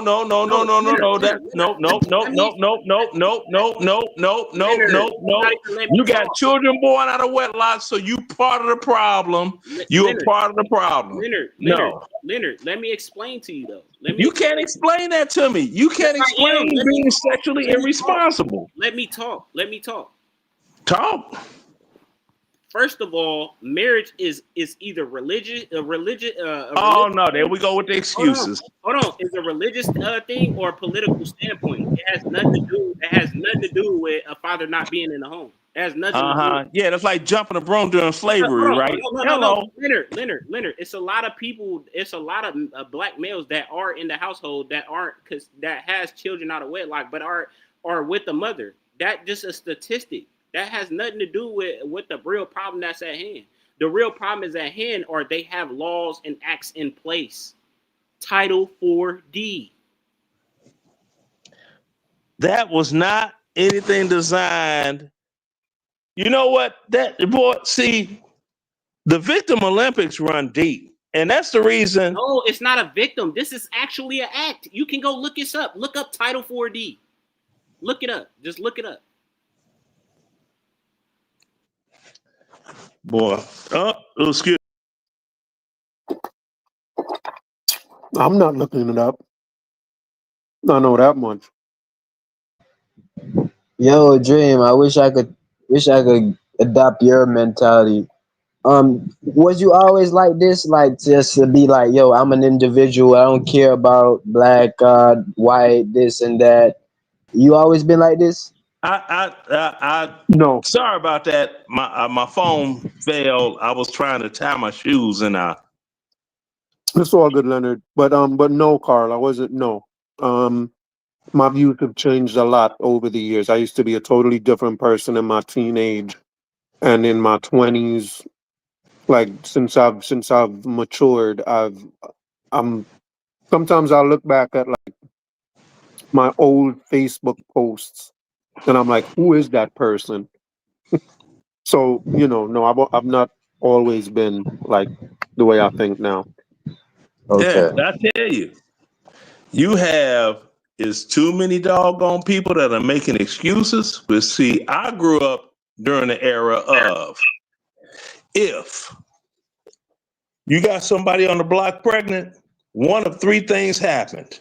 One of three. It was a shotgun wedding. They moved out the neighborhood out of shame.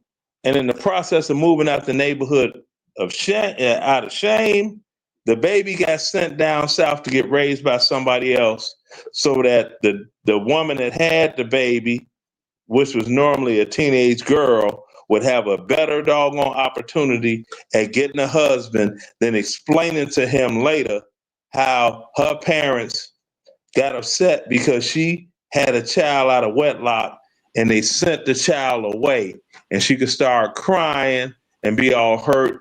And men being what they were back during my day, being protectors of the woman, no, get that baby. I'm going to raise that baby like my own. That's changed now. Hey, Now stepdaddies don't get any respect. Hey, Leonard.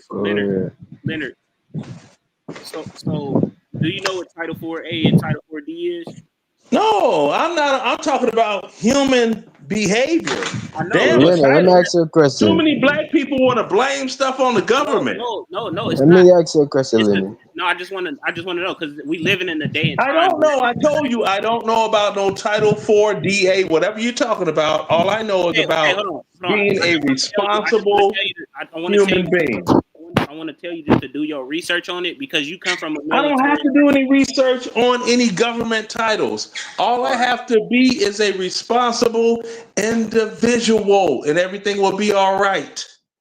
Okay, all right. If you don't want to do it, then that's just on you. You come from a militaristic background, so that's what I'm telling. No, I don't. I come from the ghetto in Chicago. I grew up down the street from Larry Hoover, throwing up the racks. Throwing up the racks. Your dad throwing up the racks. Your dad was in the military. You were in the military. Your son was in the military, is what you told me. And everybody else was throwing up them racks. You weren't no GD. GD, nigga, GD. They were throwing up them racks. You said you last video. I wasn't with that shit. That's silly, ignorant nigga shit that has no future. Dude, you're saying you were a part of it. I didn't say I was a part of that shit. I said I grew up around that shit. Okay, so you come from a militaristic background. No, I'm talking about the GDs and the BDs. I don't know what you talking about, man. I'm talking about Larry Hoover, nigga. David Barksdale. So if you come hang on. GD folks. Would you cut that out? When you cut that out, Leonard? Yeah, but that's the neighborhood I came from. So you get these here that want to talk about, oh, your militaristic background and this and that. What did you do with your damn life? I just don't know if you're throwing up a gang sign or showing off your arthritis. Let's hold that down. Thank you. See, that's why I like you, because I could have been showing on my that. Is this doggone Hoover Crips? Is this Hoover Carl, Crips? you had a question. Carl had a question for you, Leonard. No. Carl had a question for you. Okay. Because I'm silly than the motherfucker. I'm old, so yeah. It was just like how those folks back in the day was. It's like, man, that's crazy how it was back in the day. Like, if a woman had pregnant, like, yo, it's crazy how it was. But it's time changed, man. It's crazy how it was. I respect it back in the day like that, man.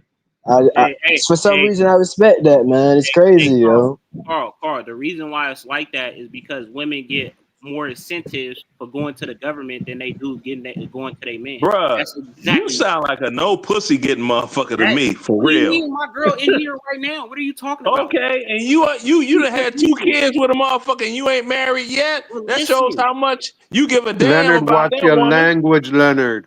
Okay. There are children around. Check this out. This is the bottom line up front. But they get more incentive. No. Hold on, young buck. If I'm so in love with a woman, I'm gonna have children with these women, whatever the situation is. The woman, I'm gonna be married to that woman because you know what? If I come down with a sudden case of death, that child is going to get survivor's benefits because I'm their daddy, and that woman is going to get survivor's benefits so that she don't have to struggle so hard to maintain and take care of our child on the government. Why she can't work for it? Why she can't work for it then? Just like you say, why she can't work for it like every other man? Mine did. No, I'm asking you. You saying you just? I just told you mine did. I'm not talking about you as an individual. I'm talking about. Well, I am, because if I could do it, anybody could do it. No, see, you bullshitting, bro. All I got is a 12th grade education. 2 years late, too. I failed twice. I didn't graduate high school till I was 20 years old. It's kind of showing. Yeah, it's kind of showing. But what's your FICO score, though? Do you got a 5-figure bank account? It's kind of showing. But do you have a 5-figure bank account? Hey, you're in the 800 club. I got a 12th grade education. You don't have to be book smart to be a smart individual and know how to manage money. Talk to me quick. Don't talk to me slick. Go look up what I asked you to look up, because you obviously don't want to do your due diligence. I don't care about what you're saying. You're using the government, whatever, as an excuse. No. Because you want to stay ignorant to the facts that you think. I'm not staying ignorant to anything. And you're not even using ignorant in its proper doggone context. Yes, you are, because you're saying that you don't want to learn. That's ignorance. Okay. No, that's not the definition of ignorance. That is no, it's not. Nope. Ignorance is the lack of knowledge. Ignorance has nothing to do with don't want to learn. So get your English together, young man. Dude, if you don't want to learn, you lack knowledge. Okay. Have you written a book lately? Yes. Okay. What's the name of your book? Let me show you. Yeah, cam up. Show me your book.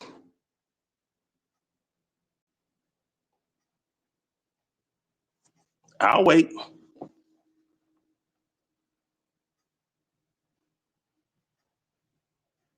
Leonard, what are your thoughts on Charlie Kirk? Fuck him. Oops, sorry about the language. But I'm waiting on dude to show me the book thing. It's like this. Did I vote for Trump? Yes. Charlie Kirk is from Cook County, Illinois. Charlie Kirk was too stupid to pass the entrance exam and be able to gain entry to the high school that my son went to and graduated, the private school. He's a dumbhead. He was a grifter. He found a niche and he rolled with it. And the irony of it that I love are you saying your son is smarter than Charlie Kirk? He graduated from a much affluent school, a more affluent school, because he passed the entrance exam. Are you saying your son is more intelligent than Charlie Kirk? Yeah, because my son's a year older than Charlie Kirk, and he's still breathing. Charlie Kirk dead as Jesus. Then how I know Charlie Kirk's name, but I don't know your son's name? Because you don't have to know my son's name. You're right. Drifter, or whatever they call it. Listen, man, I don't respect that guy either. There's a lot of people that don't know my name. They know Frankie Knuckles' name. Hey. They know Ron Hardy's name. Famous DJs. They dead as a doggone doorknob, but they don't know my name. Leonard. By the way, I got proof that I read on my grade level through all out my grades. I just asked you to show the book that you wrote. That's all. I know. I'm about to tell you. I can't find a book. Don't tell me cam up. You can't cam up. It's a little button in the bottom. It looks like a camera. Listen, I can't show you because I can't find it at the moment. If I could tell you the author. Oh, you can't find it at the moment. Oh, that's too bad because I can surely find mine. I can surely find mine. It's right here, and then I can flip it on the backside. That is me on the backside of the book, isn't it? Oh, available on Amazon Kindle. That's kind of cool. Next. What's the book about? House music. I write about what I know about. Okay. So, we just talking about music. So we was just talking about with the system of music. We was talking about rap music, right? And how it does. Rap music sucks. I know, but it does so much destruction to the black community, right? No, it doesn't. People do what they do because they want to do it. That's stupid. No. So you telling me that rap music doesn't play a part in a lot of the crime that go on? Honestly, Stepper's music was the original doggone criminal music that R. Kelly Step in the Name of Love and this and that. Them Chicago Steppers were all gangbangers and criminals. We couldn't go to their parties because we didn't want to get beat up. Oh my God, man. Let me say this to Leonard. Leonard, rap music may indeed suck, but house music is dead. I know it's dead. I got a YouTube video. I got a YouTube video says I'd rather suck than be dead. I got a headstone, bruh. It's got 1981, 2013. House music died in 2013. That's when it died. Being a house music person is like being a Egyptomaniac and studying the dead language of net. But the difference is though, they are still trying to keep it alive. Who said that was disrespectful? And I laugh that was very disrespectful. No, that wasn't. He's real. I laugh at them. You don't understand this. They laugh at house music. I'm like, if you don't sit your doggone geriatric self down someplace, what y'all finna have a geriatric jam? Everybody in there dancing like this. Hold on. So you know what I'm saying? Throwing up the Crip sign. You wrote a book on something that don't nobody even listen to anymore. Oh no, I wrote a book on something that caused the elevation of something called EDM and other forms of music that furthermore want to know the history of where it started, just like you said blues had a baby, and that baby was called rock and roll. But then you always have some blicks that discount the original foundation of something because they know no better. And let me just say this, Dex. You don't listen to house music. You read about it. That's a joke. Exactly. You read about it. So you get read the about book. it, and that's so how. Get the book. Yeah, you read about it, and that's how some of us are getting paid. Because there's only 4 of us that actually wrote a book about it, and then you've had others doing documentaries, Grammy Award-winning DJs, remixers that are doing interviews, 1-hour interviews per DJ. The best one so far is Maurice Joshua. He won a Grammy for a Beyonce song. And he's got this YouTube channel titled Everything House Music and More. He's done some great interviews with some of everyone. And anyone that was involved with house music from the beginning, we are living, breathing Black history because we created something that didn't exist prior to our creation. Thank you. But it still doesn't exist today because it's dead. It doesn't matter. Cool Herc invented hip hop. Hip hop is alive and well, buddy. Yeah, and Cool Herc is a part of Black American history. Grandmaster Flash, Black American history. You can't tell the FBA that they were the originators. We in Chicago were on something else. You got a lot of people making. You got a lot of people making reggae. Nobody's going to be a Bob or a Ziggy Marley, are they? Why are you so infatuated with Chicago? If it's like because that's where I was born and raised. Duh. Ain't that like a high crime area that you said? Doesn't matter. As long as I get my knob polished. They got switches. They got switches. Mm-hmm. They got switches. They got snitches. And then you got military type snipers could be that will put them in ditches. I'm one of them. I'm gonna ask Leonard, was in your time, was black people prospering in your opinion in Chicago in your time?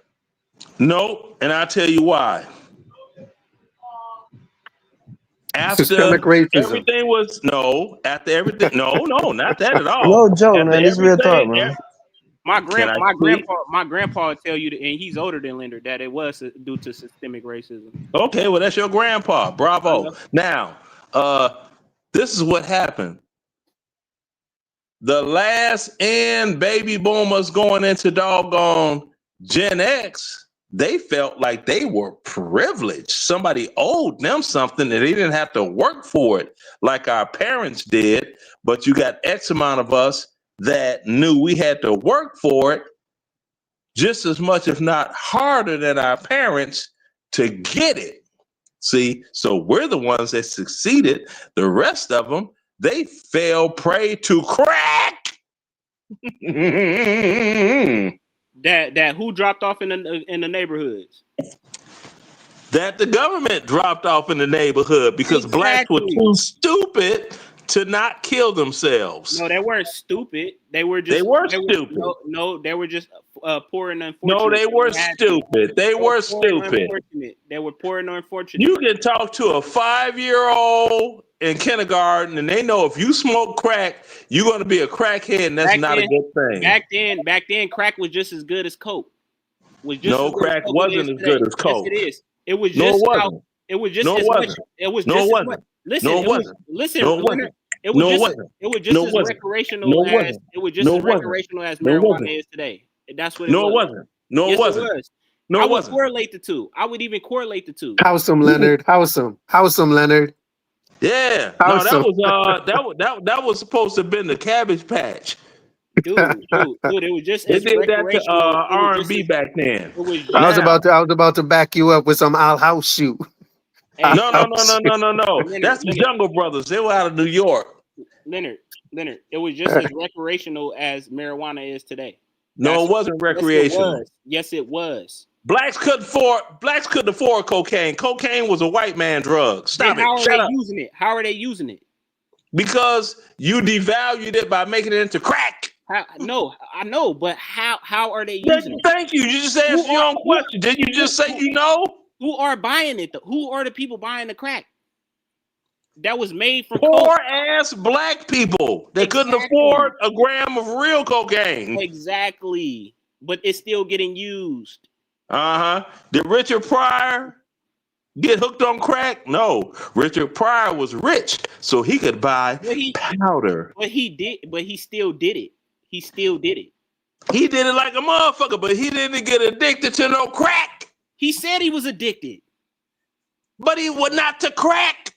He said he was addicted to a drug, though, that was used in those. He was addicted to cocaine. It don't matter. I'm addicted to skull. Listen. It's you make it into crack, but it's you make coke into crack. Yes, but it's still similar. It's still similar. Give me the molecular of it all with crack opposed to cocaine. You said what? What's the difference between a crack rock and freebasing? Go. Basically the cocaine is pure. That's all it is. The cocaine is what? It's pure.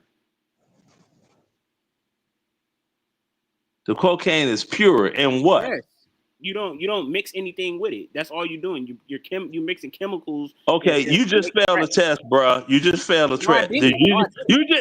Stop it. You just failed the test. Now, stop it. If you make freebase is simply cocaine in a solid form. Whoa, wait a minute, Leonard. Are you trying to teach people how to make freebase on my channel, bro? No, Leonard I'm not trying to teach real. people how to make crack You like gonna have this. to do that on You your too channel, raw. buddy. You're I'm gonna not have to do really that making on crack your like You too this. channel. raw. I'm not Master P. I tell you, But let's go freebase, back to I'm just talking about explaining Charlie freebase and Kirk. crack are two different drugs. Well, yeah, we're gonna talk about Charlie Kirk. Okay, Deck, now. go ahead. You gonna talk Yeah. about Charlie Kirk? Yeah, Yeah, yeah. we talk about Charlie Jerk. Hold on. Let me say something about Charlie because I want Charlie Jerk, they got that work. Charlie Jerk, they got that work. Charlie Jerk, hey, they got that work. So Charlie Kirk, what his problem was is, it's crazy because I said this and I'm gonna say it again. Basically, Charlie Kirk, I hate that it happened due to his free speech, but certain speech that he was saying was harmful to a whole different group of people. It's just so unfortunate that he died at the hands of his own people. No, it's not. Niggas get shot every day, B. I know, but I'm saying I'm agreeing. I'm agreeing with that, but I'm saying as far as his free speech, White on white crime is out of control. Let's just admit that. you don't agree to that. You said the last video. Yes, I do. that I white said people- what? I got videos supporting it on my YouTube channel. White on white crime is out of control. You know, Leonard. Uh-huh. Charlie Kirk has a young son and a young daughter. But so did Young Dog. So did Young Dog. So did a bunch of other rappers. Did you sing and dance like that when Young Dolph got killed? Yeah. You did? Mm-hmm. Biggie had 2 kids when he died, didn't he? And you sing and dance like that whenever people get murdered? Oh man. Yeah, because see, when I was DJing in the club in Korea and they said, man, Biggie got smoked. And I was like, okay. And I played a song in his honor. I played Hit 'Em Up. When I was DJing at the Engineer Club at Fort Leonard Wood, and they told me Tupac got shot, and I distinctly remember it was a Friday going into Saturday. I think it was September 13th, if I'm not familiar. And I was like, really? Word? Yeah, play something in his honor. So I was like, chugga, chugga, chugga, chugga, chugga, chugga, who shot you? And they tore the club up. And I was laughing my ass off. So it's good to celebrate that. I love Gorillas in the Mix. I think it's pretty low that you celebrate his murder. Okay, that's cool. I can accept that. I wear a Yeah, I think it's pretty low to celebrate anyone's murder. Okay, I mean that's cool, but I'm like this here. Hell, that's how it be. It is what it is. Yeah, and I think that's the problem. I think that's the problem is that's how it is. You know. Yeah, I don't see. I ain't see anybody doggone nationwide, nationally in America giving a damn. When my ex that passed away herself from grief a year later, when her you didn't sing and dance about that one? When her daughter got killed. Wait, did you sing and dance about that? Did you sing and dance about it? No, but she's the reason that I sing and dance about death. Mm-hmm. Does nobody give a damn about honest black people that get killed? So them other ones that's doing the stupid, in my opinion, I laugh at them. I laugh at the doggone them other ones. Now, I didn't laugh at the people that Dylan Roof killed in the church. No, I didn't do that. I didn't do that. But certain people I laugh at because they bring that shit on themselves. American Dream. Could you ask another question about Charlie Kirk, please? Yeah, you think Charlie Kirk brought that on himself, Leonard? Yeah, he brought it on himself. By doing what? How? By doggone making a comparison about crime and always trying to bring black crime into crime in general, talking about, well, you have what did he say? It's acceptable. I'm sorry. Hang on, Leonard. Carl, you know who Charlie Kirk is? Yeah, man. I'm locked in. What's going on? Okay. Yeah. Go ahead, Leonard. I'm sorry, Carl. Yeah. Go ahead, Leonard. All right. Now, this is the guy that said empathy was a made-up word, and he said that it's an acceptable loss for some people to get killed by gun violence, so the rest of us will be able to doggone keep our Second Amendment rights. Thank you. Didn't he say that? Yeah, he did verbatim. Okay, so shit. Hey, charges to the game. You shouldn't have been talking shit. He also said empathy is a made up new age term. Is a new empathy is a made up left wing whatever made up word. His own words. The power of the tongue got him. That's what it was. Exactly. That's what I'm saying. See? So you think if you're not going to be, so it's either empathy or celebration. Like no, if you're I'm either like empathetic, if I run around talking about drilling people in the buttocks and I end up in prison and get ran up in by Fleece Johnson, I brought that on myself, didn't I? Because you went to jail, yeah. Exactly, and I was talking about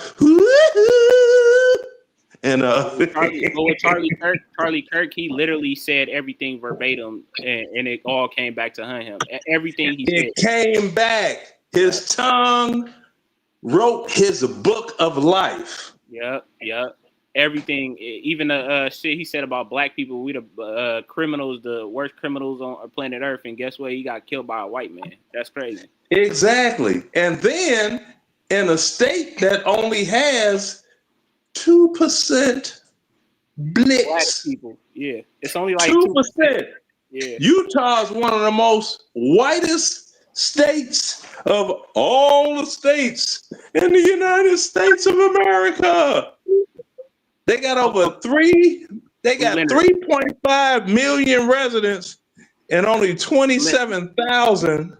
No, 37,000 are black. Leonard, let me ask you a question. So what do you think would have happened if, according to the media, if it was a black guy that did that? Oh, you already know. Didn't they doggone put out threats to HBCUs? Yeah, but a black man didn't kill him. I know, but they put out threats to HBCUs. Do you know how many classes my granddaughter missed because their school was on doggone lockdown due to threats? She goes to an HBCU.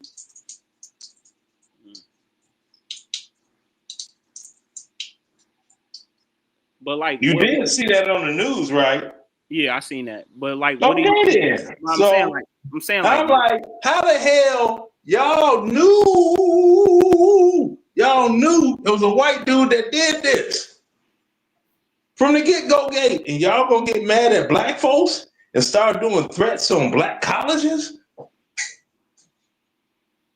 That's how deep the blame game goes. We must blame black. We must blame black so you to make us feel so better about ourselves. You are admitting that there is systemic racism. Say again? So you're basically admitting that there is systemic racism. I never said that there was not systematic racism. Y'all use another word for it. Any system that's designed for certain people to excel and hold another people back is systematic. I said it a number of times. That's the. Hang on, I don't want to change the subject though. Leonard, okay.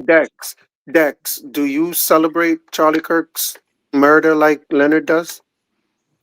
I wouldn't say celebrate, but I don't wish death on nobody, to be honest. But you know, you kind of you acknowledged what Leonard said about him. I think, well, actually, maybe you brought it up. He said empathy is not something about empathy isn't real, if you were kind of using that to justify the fact that. So I don't think Leonard is wrong. He did it to himself. I'm on mute. Hold on. I don't. But if you don't think he's wrong, why don't you celebrate as well? Because that's just something that I personally believe in on an individual level. But I don't think that people that are celebrating are wrong, because you're honoring his own words verbatim. You're honoring by not showing empathy. You're honoring what he said. So you think the only way to not show empathy is to celebrate? That's what the opposite of empathy is. Okay, so can you be like neutral about it?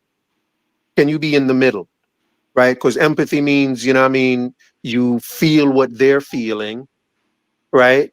Oh, and celebration means you're celebrating what happened to them. I Is would have. there like a middle ground where you're like, where you're not feeling what they're feeling and you're not celebrating? You're just like somewhere in the middle, or is there no middle ground where it's either empathy or celebrate? For me, it's not in the middle. I just. There's no middle. Then where are you? Because you said you're not celebrating. You're not celebrating like Leonard is celebrating. So Yeah. where are you? So where are you? You said there's only two. I'm saying it's good. There's It's no happened. middle ground. So where are you? I'm saying it's good that it happened. That's all You I'm saying. saying so you are celebrating. I'm not jumping up and down, and I'm not celebrating as far as like, oh, okay, he's dead. No, that's not what I'm doing. But I'm saying, okay, it's good that it happened. It needed to It's happen. good that it happened. Yeah. And it's good that it happened because he said empathy isn't real. According to his words verbatim, yeah, and not just that, it was multiple. So because he said empathy isn't real, you think it's good that he got murdered. I think it's good that he got murdered for a different reason. I don't think that's because he said empathy is not. So what's your reason? Why do you think it's good that he got murdered? Because he was. That's Leonard's reason. He was right, and I thought you said you agreed with Leonard.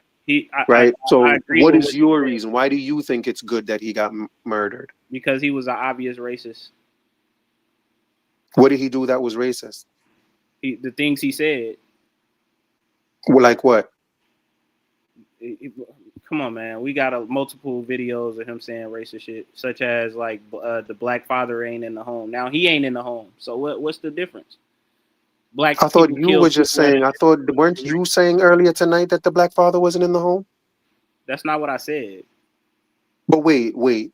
Isn't there a high rate of single mothers in the black community? I said due to systemic racism. That's what I said. But there is a high rate of single mothers, right?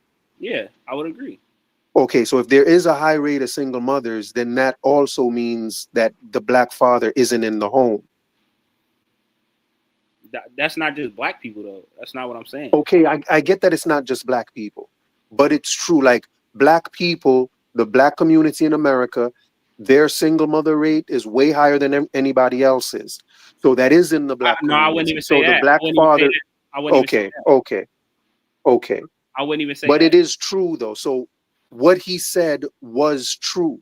No, he didn't. Right? It wasn't true. It wasn't true. That's the thing. If 70% of black mothers are single parents, then that means 70% of black fathers are absent from the home. American dream. Just because a father is not married to a woman does not have anything to do with a father not being in the home.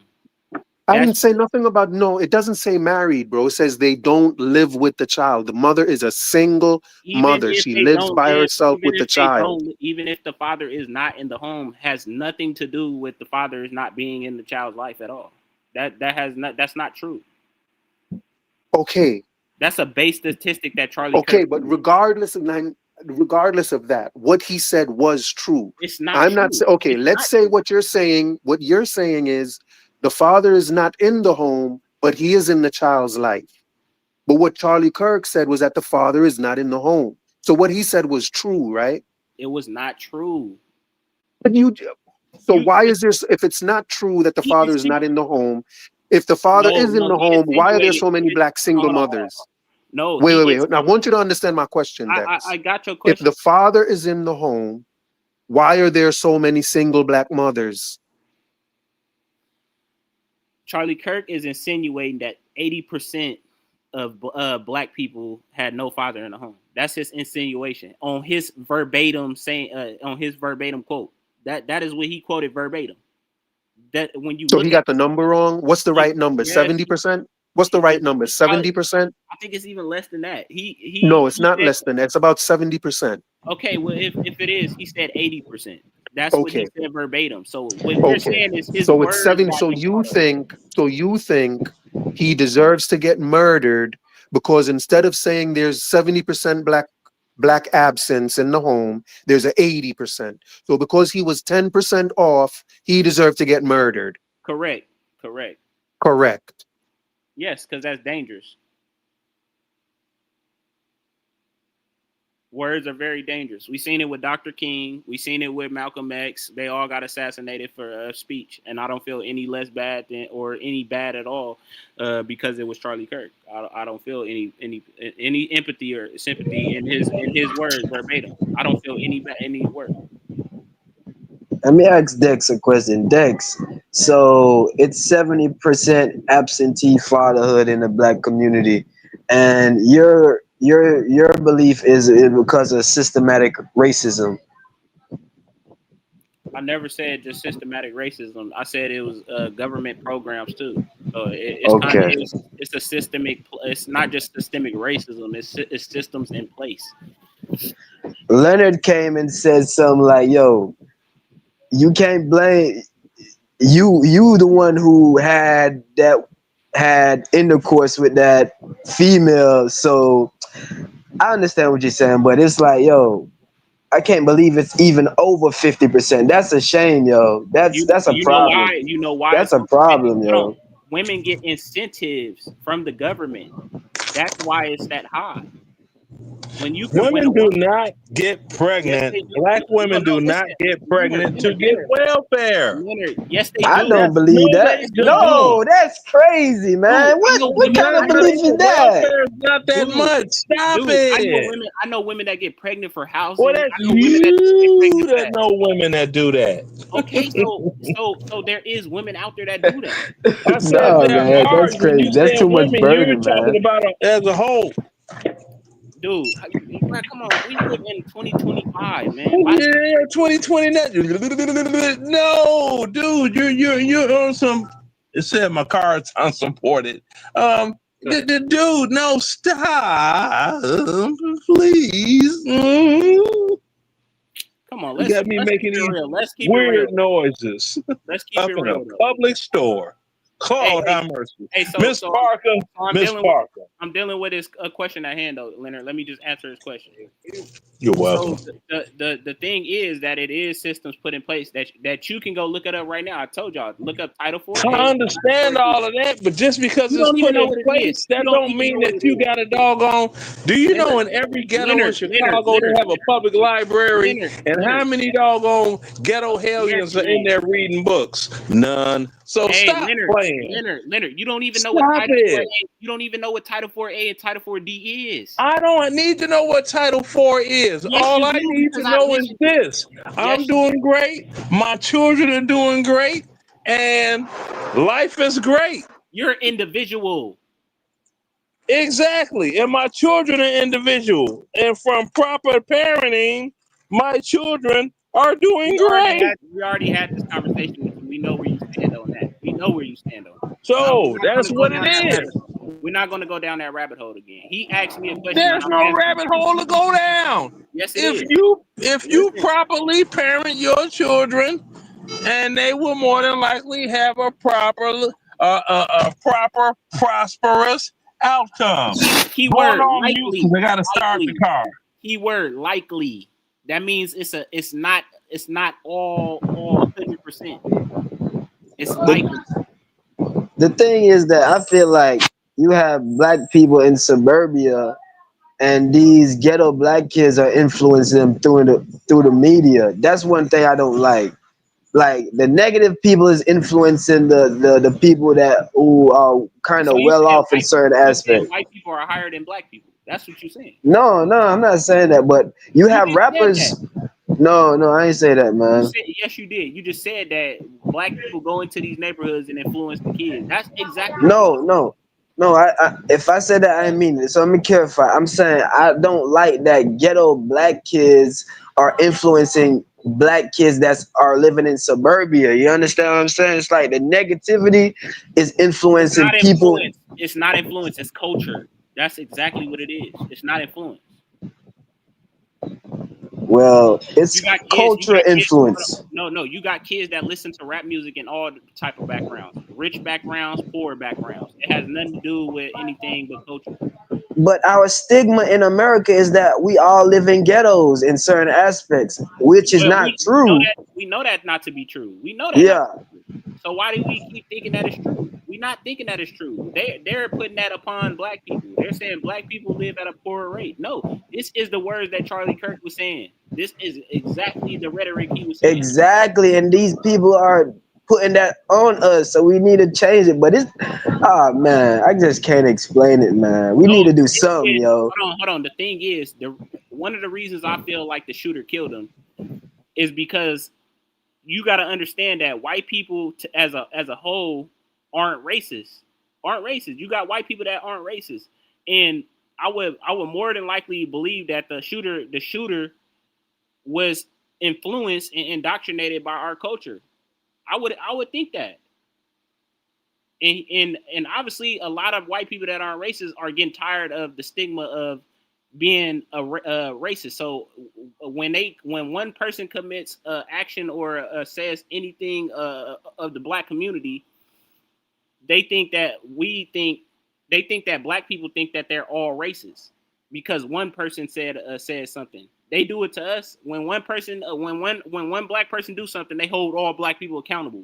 That doesn't happen in white communities. So, but the new age white people are saying they tired of that shit. They tired of being considered a racist because of what one person has said, such as Charlie Kirk. So they're taking it to their own hands and they're doing something about it.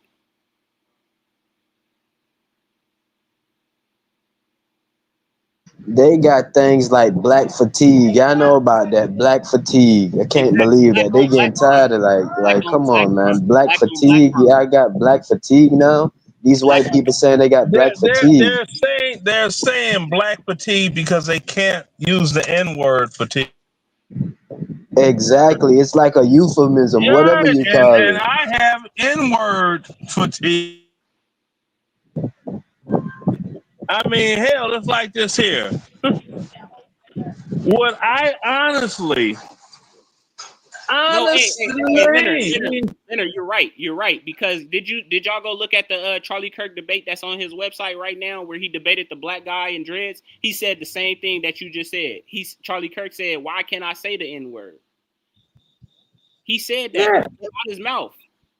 He figured he could say it without being under prosecution of being called a racist, because that is a doggone racially insensitive term, and he's upset because you got the brothers that doggone turned it into something else by a respelling of it, and he wanted to say it. See, Charlie Kirk is a white boy from a western suburb, cheap suburb of Chicago that his family could not compete with certain blacks in south suburbs that had more money than his parents did.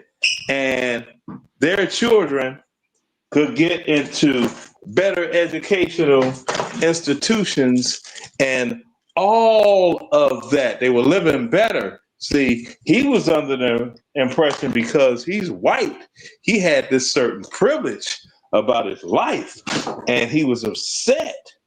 See, and that's all that it is. And I'm just sitting here like, that's the reason I call him Charlie Jerk. All right? Charlie Jerk. So he became a grifter mouthpiece he looked up and got into a grifter mouthpiece situation. You know, just like Al Sharpton, just like, what's that chick name that used to wear the Trump hairstyle, Joy Reid, just like Candace Owens, that incidentally secured the bag because she pushed out 4 babies on that man so quick, his head was spinning. Didn't even give her kitty cat time to rest up. Just like Brandon Tatum, who can't articulate a statement because he doesn't have his Leonard, people. They're all grifters. Leonard, you know about Nick Fuentes? Yeah, Nick Fuentes is from the south suburbs in Cook County, Illinois. He's now you see the connection. The Cook County, Illinois Chicago, Metro Chicagoland area. Chicago is the most racially divided city in the United States, bar none. We eat, breathe, I could and have. shit racism. And we I like could it. imagine the news in Chicago, man. I could We imagine like the it. news reports in Chicago, Hey, seeing why they black not kids sending kill each other. why they not sending in the National Guard in Utah? I don't know about the National Guard in Utah sending in, but I do know white on white crime is out of control. And I keep saying that, and that aggravates whites that know me. It's like, oh, so by so many blacks saying white on white crime, what did that actually do? That devalued your white privilege down to the air, down to regular black folk standard living. Yeah. Hey, Leonard. They can't use black on black crime like how they used to now. You know, Hey, Leonard. They can't because white Let me on ask white Leonard a crime is question. out of control. Yeah. Leonard, I got to ask you a question. Mm-hmm. Do you believe that you are a racist? Yes. Right. Thank you. I agree. Dex. I'm a racist. I tell people I'm a racist. Dex, let me ask you a question, Dex. It's a different question. Okay. Dex, do you believe that you are a racist? I'm sorry, it's the same question. I believe that I am a racist. Okay. So y'all admit that y'all are racist. Oh, I'm racist as hell. Hell yeah, I'm racist. I would say, Okay. but I don't believe certain aspects of what I do is racist though. Like if I want to be around my people, that's not being racist. So just to be clear, you're a racist that complains about racism. Yeah, because you got to fight racism with racism. That's what you got to do. So how do you know it's not? So how do you know? So how do you know? But Dex, how do you know that systemic racism isn't the white man fighting against your racism? Because they started it. Good question. They started the racism. The white man started the racism. How we got here was because of racism. You sure? No. Yes. No. Yes. That wasn't that. No, that wasn't it. About it. What wasn't racist about it? Was opportunistic Africans that kidnapped their own and sold those Africans. No. Can I speak? It was opportunistic African. See that? It was Look, a trade. see? It was a trade. It was a trade. Well, if you would allow me to finish my statement, you may find out that we agree. It was opportunistic Africans that kidnapped their own, that also traded their own for goods and services. That's the reason they call it the transatlantic slave trade and not Holocaust. Hello. So can we agree? But that term itself is saying that racism we can't even agree. We can't even agree on the truth. If you listen to me, you will see that I agree with you. But I'm saying that itself is saying that it's racist if it's not called a Holocaust. No, it's not racist. That's making money. No. If that's the case, then a drug dealer is racist if they only sell drugs to black people. I would agree with you. But that don't make it racist. How wouldn't that not make it racist? Because you selling your own people. When I was selling bootleg doggone mixtapes, and I was one of the mixtape kings in Chicago, I wasn't racist because I was selling them to doggone black folks. And I wanted to sell them to white folks more than black folks. This is the racist part. Because the music industry been ripping off doggone black folks. So I was like, you know what? If I could build a nice white customer base, I'll feel better. I agree. I actually agree with you with that point. So that's what I'm talking about. But I am indeed a racist. I am a racist, and I don't. Let me tell you. But given that, hang on a second, Dex. It's going to be real quick. Given that y'all are both self-proclaimed racists, y'all deserve all the systemic racism that happens to y'all. But you have to look at this. I have light skin privilege, so systemic racism doesn't affect me. You got it. You're a racist with a shield against racism. Good for you, exactly. Leonard. I have Good light for skin you. privilege. I'm not approving of that. I'm saying I have light skin privilege. You gotta I have light skin privilege. Who would have known? Who would have known melanin, having too much melanin, would be Lex's disadvantage? Hey, look up this thing called the Blue Vein Society. That's why look that up. That's why you got house niggas. Hey, but this is what I want to say about that. Hey, American Dream, look up Blue Vein Society and you'll see what it is. You gotta fight. Yes, sir. I'm gonna look it up Oh, yesterday. so you gonna look that up, but not Title 4D? That's crazy. I'm gonna look that up yesterday too. Okay. Okay. Right. Yeah, because they got videos on YouTube, plenty talking about Blue Vein Society. Hey, yeah, American Dream. Yes, sir. I got a page that I want you to look at. And look at his content. You can just click on like 2 or 3 videos and just watch the content depending on your time or whatever. But I want to share it with you. Sure thing. Okay, but as far as does he go live and take guests? Nah. He just posts videos. He just posts videos. Yeah. So about the racism though, the reason why I say I'm racist is because I have to be, in a sense. Because if somebody being racist to you, you got to be racist back. That's just how you got to do it.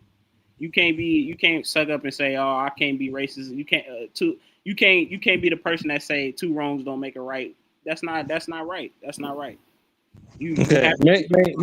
May I add something to the equation, please? Mm-hmm. Yeah, you must, because it's kind of not equal right now. So go ahead and add more to it. Equalize the equation. Let me equalize it. Now, it was not safe for dark-skinned brothers to be anchormen or featured in major films, unless it was Sidney Poitier, which he's not FBA. Michael Jordan made that possible. See, before then, you had to pass what's called the Bryant Gumbel test. That's light skin privilege for your ass, ain't it? Oh, you still on your light skin privilege, bro? Yes, go back in the day. You had Lena Horne. You go up to the 70s into the 80s, Lynette McKee. If you saw the movie Jungle Fever, she played the wife. If you saw the movie Malcolm X, she played Malcolm X's mother.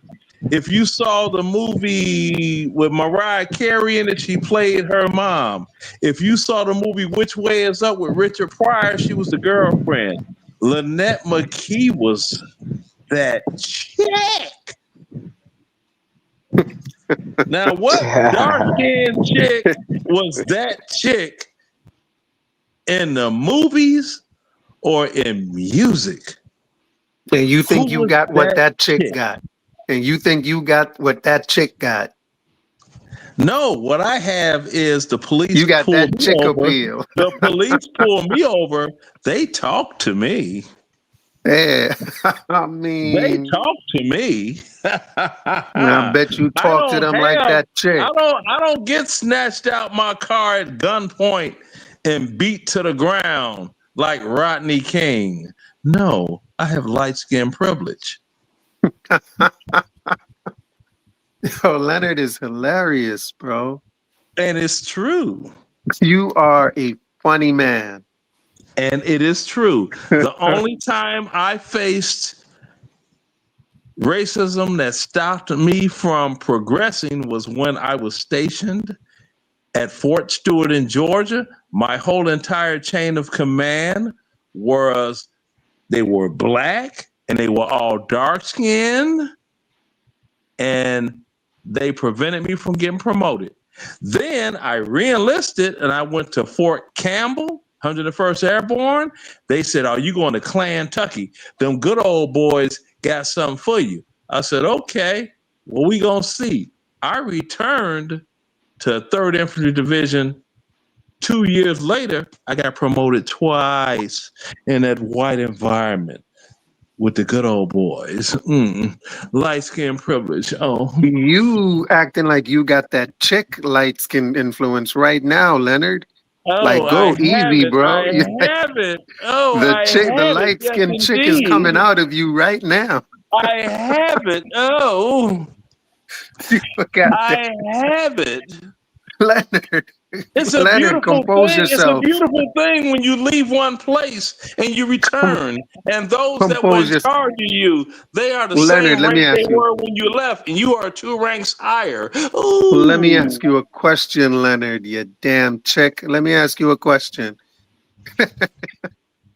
Leonard, has your racism, serious question, Leonard, has your racism ever caused a white person to not move up? Yes. I kicked Yes, a bunch it of has. white people out of the military. Why you lying? Why you lying? I wrote so many white boys up.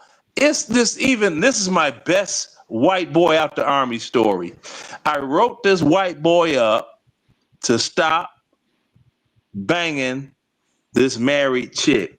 I posted up outside her house and videotaped him leaving her house. And I brought that to the leadership. You outranked him? What was your rank? Yeah. I was E5. What does that mean? That's sergeant. Sergeant. He was E4, peon, E4 mafia. So after that, I took the paperwork. So you go from peon to sergeant? No, he was a peon. Anyway, you said he was E4. Hold on, he's E4. You said E4 was a peon. E5 is just above E4. So right. sergeant is one step. And that's all that a is sergeant necessary. A sergeant is one step above a peon. Yep, and that's all you need to have the power of the ink pen to call someone to have uniform code of military justice action placed upon them, because you are now in a leadership position and you can. So to be clear, you were such a good peon that they made you a sergeant. No, I wasn't such a good peon. So how did you go from peon to sergeant if you to go from E4 to E5? That means you must have been really good at E4. I went from E3, so they promoted E4, you. E5 because you what? I went E3, E4, E5 and came back to from whence I came because it was a bunch of N-words that were jealous of me because I was light skinned and they were all dark skinned. So they did everything possible to not promote me. You mean the same way you did stuff possible to not promote white folks? Exactly. Oh, okay. So you're not mad about that. It's just it just is what it is. I'm not mad. I'm just stating the facts. Oh, okay. Yeah. Okay. I mean, I hear you, man. I'm like, hey, Crispy. I'm saying, yo, I think the moral of your story, Leonard, is that racism really doesn't pay, bro. You can say it don't pay. No, I don't think racism paid for you, man. Because the karma of it had you demoted. You went from 3 to 4 to 5, right back down to 3. You went from I didn't sergeant. go back down to 3. No, that's what where did you go wrong. back down to? You went back down to being a peon? I didn't go back down to anything. I never went down. I only went up. So you just stayed a sergeant? Exactly. Okay. I mean. Yeah, and then due to my age and my family health background, I had a stroke, which that's what ended my military career. Wow, how old were you at this time? I was 46. Wow, you had a stroke at 46. Wow. That's serious. I have a nephew that he ended up having a pacemaker installed at 50. It's genetics within my family. The racism doesn't run in your family, does it? I don't know, because I don't really fuck with them like that. But I do know if I live 3 more years, I would have outlived every single male in my family for 2, if not 3 generations.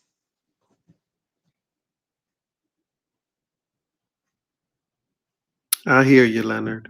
I hear you. So that's how that went. So yeah, and this is the wild part about it. The dude that I kicked out the military, I knew his brother when I was at Fort Campbell, when I was deployed to Iraq in Haraya, and I didn't like him because he was on some white boy something. And this is what I told him. Said, you know what? There's a couple of things that you got to do as long as you are in Iraq with me. You got to go to sleep and you got to turn your back. Now you think about that every time you see my face. He left me way the fuck alone. He left me way the fuck alone. That let him know, dude, I'll take you out. I will take you out. I hear you. I hear you. So that's the thing. That's all I tell somebody, you know. Like I tell women, I say, you want to scare your man shitless? They get to talking all that woo. I'll be like, okay, baby, well, look, just lay down and go to sleep. He'd be like, what? Just lay down and go to sleep. Yeah, just go to sleep. Aren't you mad? Yeah, American No, dream. I'm okay. Just go to sleep. Man, you be scared out your goddamn mind. Wait a minute. She was mad a minute ago. Now she talking about just lay down and go to sleep. This woman finna kill me. It don't take a genius to figure out Dex. you're in danger. So, Yeah, Dex. I was just about to come to you, Dex, because you know I'm realizing that, you know, Leonard is just a straight up racist. Like he's the racist.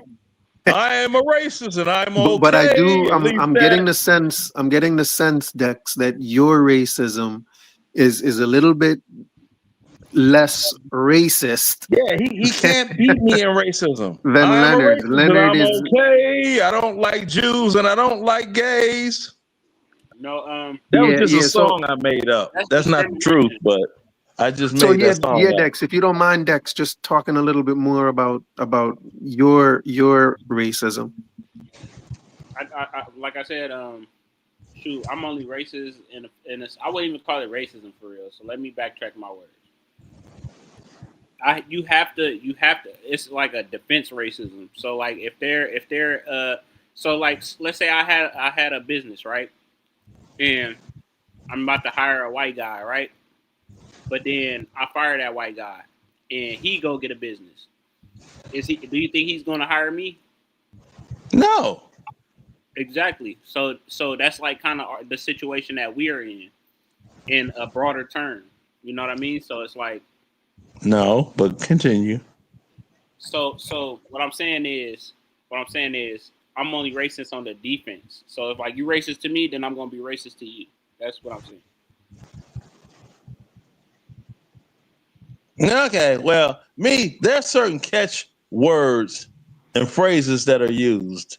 And when I hear those words and phrases, I know that this person is that type of person. And then you also have the white guilt factor, you know. I have a lot of friends that are black. Okay, what they got to do with me? No, they tell you that they tell you that they don't see color, but then they put on a black pair of pants, a white shirt, and a gray jacket. They tell you that. Yeah, they don't see color, but they wear a suit. They be matching like a motherfucker, don't they? Right. Hello. Yeah. Leonard, watch your language, please. You a grown man. You a sergeant. You a sergeant. Stop acting like a peon. No. Dex, I got gas. Dex, I'm gonna come back to you, Dex. But Carl, let me ask Carl a question if y'all don't mind. Carl, you there? Yeah, I'm here, man. Yeah, let me ask you. You know, because you said earlier that there was a time in your not even you actually said today that you also see yourself as being a representative of your people, which is Black people. And I guess I'm wondering, like, have you ever, because of that, because you think of Black people as your people, Have you ever thought of yourself as a racist because of that, or do you see that as racism in any way? Nah, never. I just don't like racist white people. I don't like racist white people. I just don't like them. I hate them hairy and brotherhood people. I hate them. I just don't like people who hate my people for no reason because I don't feel like black people did nothing to anybody. Like I don't feel like black people. I just don't like racist white people. I'm not a racist because, like I said, I I interact with some cool white people in the past, so and they showed me No, but but affection. but but Carl, Yeah, I'm I'm asking listening. you specifically. I'm asking you specifically about the idea that you think your people are black people. Like, do you think that idea is a racist idea? No, no. I don't think that's racist because that's the facts. White people's white people, black people, Chinese, Asians, Indians. Nah, I don't think that's racist. Nah. Okay, okay. Yeah, Because you know, if in my estimation, I'm trying to figure out why it's not racism. because you're You being know, pro because you're yourself. practicing like if your people is your people because of their race. Like you know, if your people, for example, is your people because of the nation you belong to, right? That's called nationalism. No, you You gotta know what I'm come back. saying? You And got if your people are your people because of their race, then I'm trying to figure out why that's not it's racism. it's Is not it race. because you feel like racism is you have to discriminate another against another race to be a racist? Like just to love your own race in and of itself isn't racism. It's when you do something against another race that it's racism. Is that how y'all see it? Yeah, that's That's how I see it. Yeah, that's how I see it. I don't know if you see it that way, but that's how I see it. racist to love yourself or love something that look like you. It's not racist. Yeah, I mean, you It's know, I racist. just think I It's do racist. see the distinction. I It's do see the distinction, but I think it's the one that you have, it's the racism that you have that leads to the racism that you hate. You know what I'm saying? The ones that are acting the way they are started black people. off kind of like y'all did, where you were just loving your own people because Black you were just loving your own race. But I black. think that kind of leads to the other racism that you may not want. You know what I'm saying? So I'm I don't know if it's any less, if it's any more valuable Black people don't. because of I'm that. Black people gonna don't. say this. I'm gonna think about what you told me. I'm gonna think about this after Hold we on. done Hold having on. this conversation. I'm gonna say this, Dex, Go ahead. but I just feel like look how white people just renege on deals. Like the black man fought in your wars with you in the front line, getting killed in the front line. Now you tell black people that we gonna get land when we fight this fight and we win this fight, and y'all don't give black people land. I can't respect that. I That's just a can't. horrible Now those example. the That's type. a horrible example, Carl. Okay, I mean, you Carl, feel if you go to okay. my That's how page, you right? feel. You listening, Carl? If you go Yeah, to I'm my listening. YouTube page, if you go to the YouTube page, I have a video. Did I post that video yet? 40 acres and a mule. I don't know Yeah, if you I did. posted You it did. yet. You posted I it. don't Yeah, I did. know. I'm gonna go check it 40 out. acres and a mule. Yeah, he I did. want you to watch that video. There was no promise made to to black people that they're gonna get So land, you bro. So you was telling me that Abraham Lincoln didn't tell these soldiers like, No, it yo, was certain after we people. win this war, It was certain people. It after wasn't we win this war, y'all gonna get some prosperity. The chains are gonna be loosened because y'all helped us win this war. That's it what you was a telling me. general. It was a No, general. It you wasn't. notice you didn't say nothing about land just now? No, I'm telling you there was no talk about land. It was a general. Okay. It was a general. But you was enlightening me today saying like the slaves wanted land. So I was like, oh, the free Right, but the slaves wanted slaves, land. yeah, the slaves wanted land, and they were also, for the most part, because you know their argument was that they're not really free unless they have land. But then a part of it, and what made it a legal case for them was this 40 acres and a mule deal. But the 40 acres and a mule that everybody was going to get that's not true. Like that's a myth. Like it's just. Are you sure about this? Absolutely. That's why they never got it, because legally they had no grounds for it legally. Because they were fighting for it, bro. But even to this day, there's no legal grounds for it. Nobody promised every black person every freed slave 40 acres and a mule. Yeah, that's true. You got to go watch the video. We sat up there and talked about it for a long time. And you know, if I'm Dex is check it out. backing me on this, if Dex is backing me, Car. Nah, but I'm not just gonna watch the video. I'm gonna look up certain things because I watch certain documentaries. I can't remember everything, but it was a field general. He the one, the military general that tried to give certain people 40 acres in the mule, not everybody. Indeed, we got JA in the house. JA, what you say? Hey, hear me? Yes, sir. I'm hearing you now. Yeah.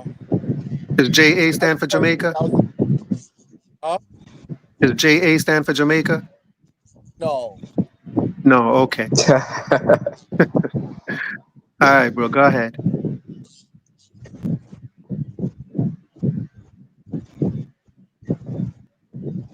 Can't hear you, Jay. Can't hear you. A lot of breathing going on. Somebody humping horses? I can't hear you.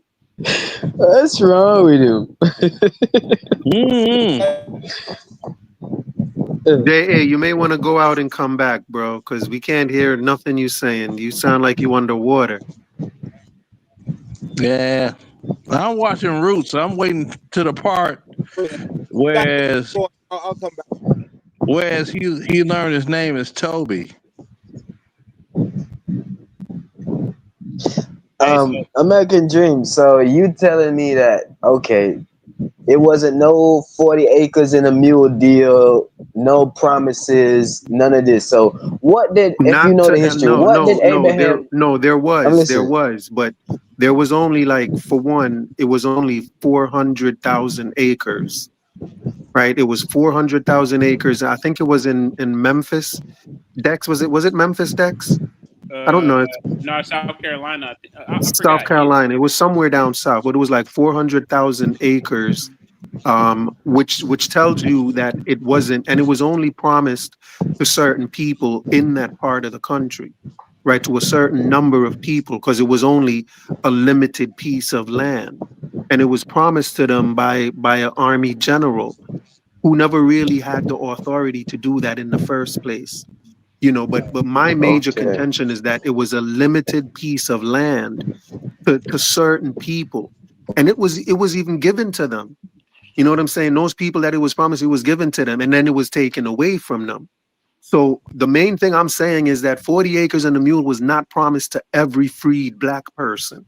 It was only in one part of the country to some people that lived in that area.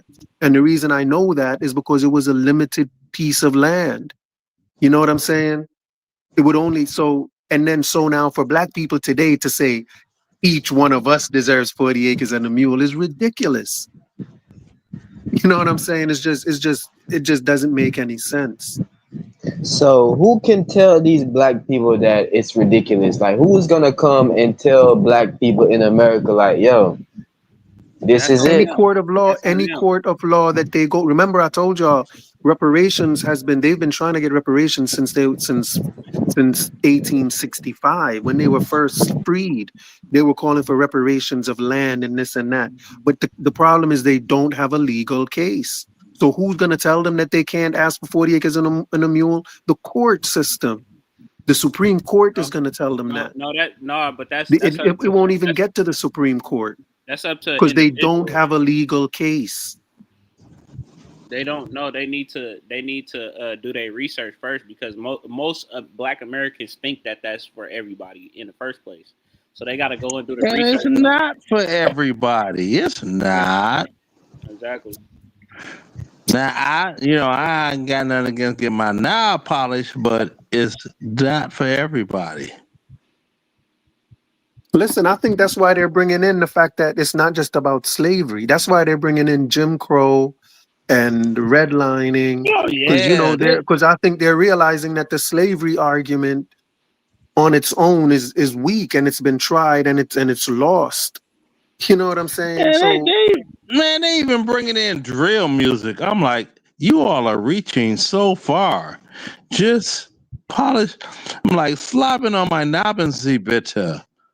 The dude in the backstage said he fixed it. American Dream. You said they received the land, right?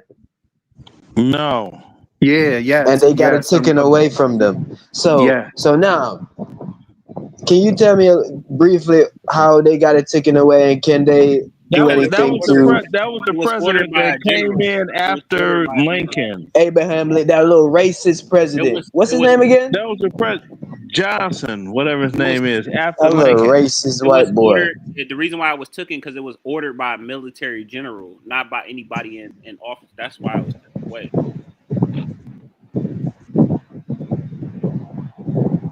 Yeah, my But first yeah, two I guess that answers your question, no Carl. and yeses were wrong because I'm still watching TV waiting on the ass whipping to come. Let me see if we can hear J.A. J.A., what you say now?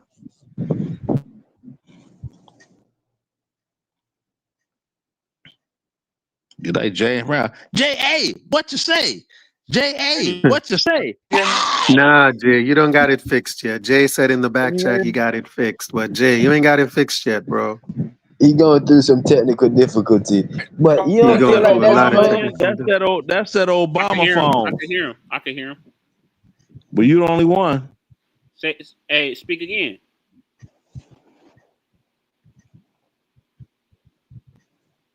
Nah, yeah, he just having some technical difficulties. Yeah, Obama phone.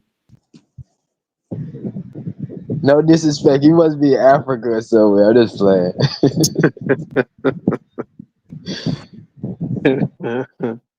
Maybe he's in Djibouti. Afro Think Tank got better connection than him. Yeah, maybe he's in Djibouti.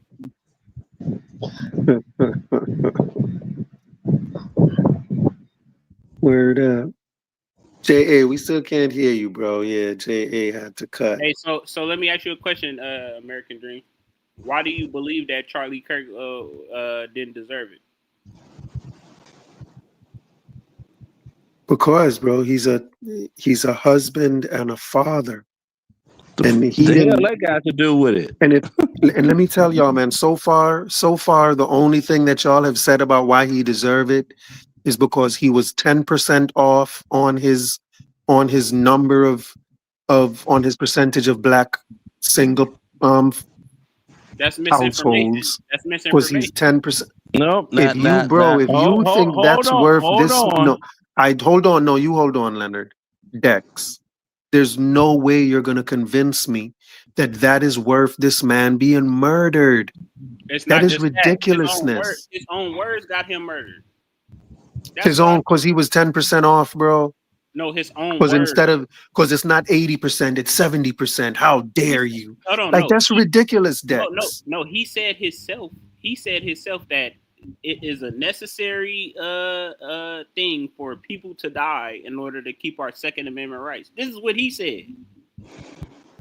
So, okay, bro. So that's right. And I never said he deserved it because of what he said.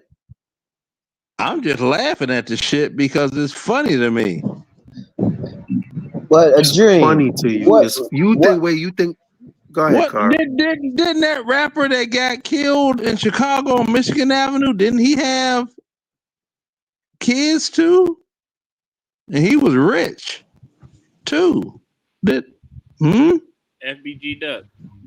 Oh, that's his name? Okay, I don't keep up with the names. What does he represent though? Honestly, what does Charlie represent? He don't represent no like a decent American person now. The things he was saying was crazy.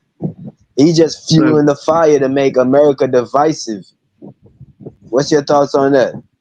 He was a penile, wrinkle mouth ass boy. Exactly. He doesn't. You know what I mean? He was 10% off. He was 10% off. That's dangerous. That's misinformation. And you talking about a group of people that you have nothing to do with. Like you'd have to tell me exactly what did he say, Carl. Carl, you got to tell me What? exactly what he said that was like so Honest, crazy. Oh, I'll some tell things you he said exactly about what black he people, I can't said. recall it. I'll tell you No, man, y'all exactly got to what he recall it, said. dog. Y'all got to no, hold on. You're gonna have to recall it because you can't press me about the crazy stuff he said.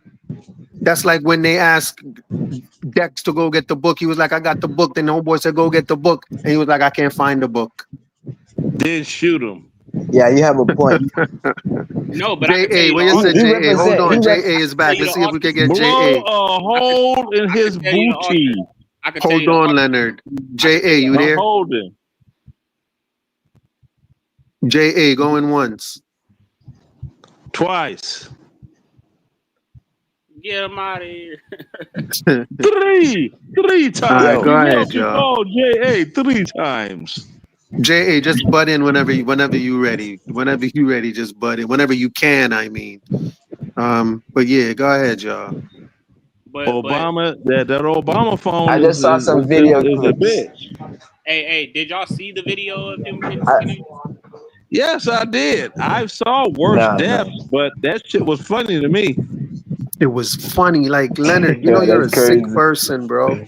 I know I'm sick So because you the should get motherfucker like, help, man. Yo, Leonard, get well, help.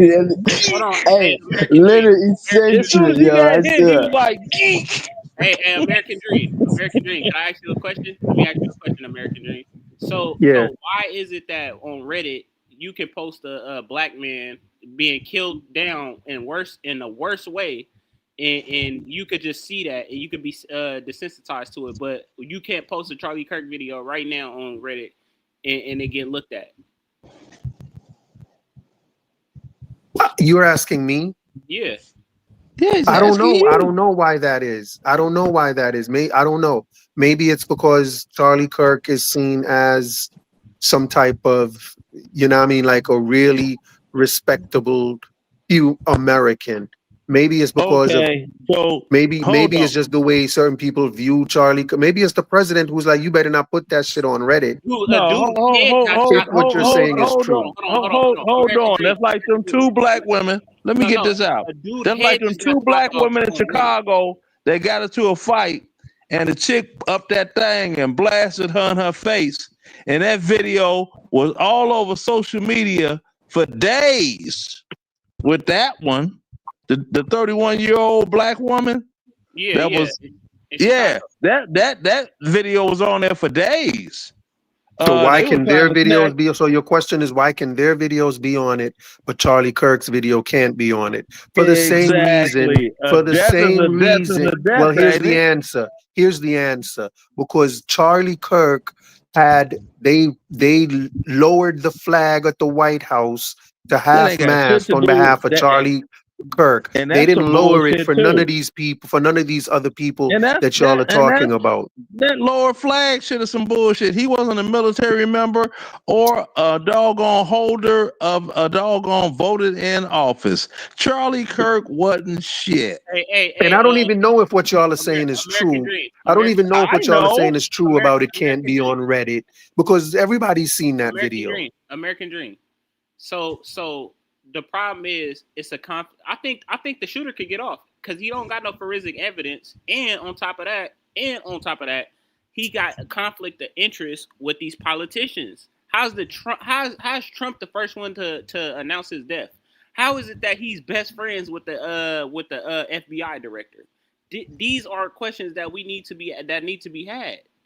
And speaking of the FBI director, have any of you all noticed that dude, what's his name? The FBI director. I forget his name too, but I know you're talking about the Indian. Cash, Right. Yeah. Cash Patel. Cash Patel. There you go.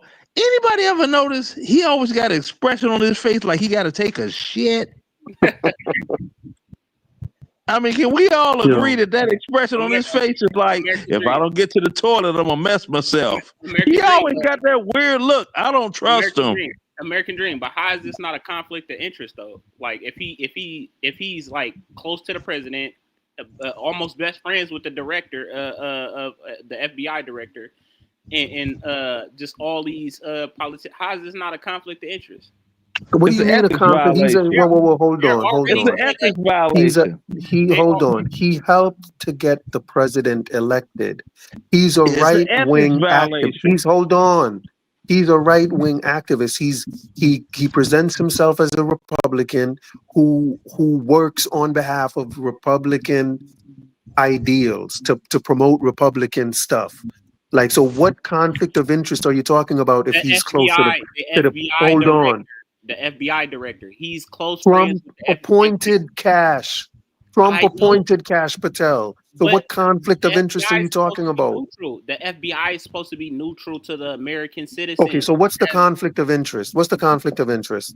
Is that Because I thought you was talking about Charlie Kirk. he just obviously bring up one. How is he being flown out of a fucking government jet and all of these things if he's just a regular citizen? He's not a politician.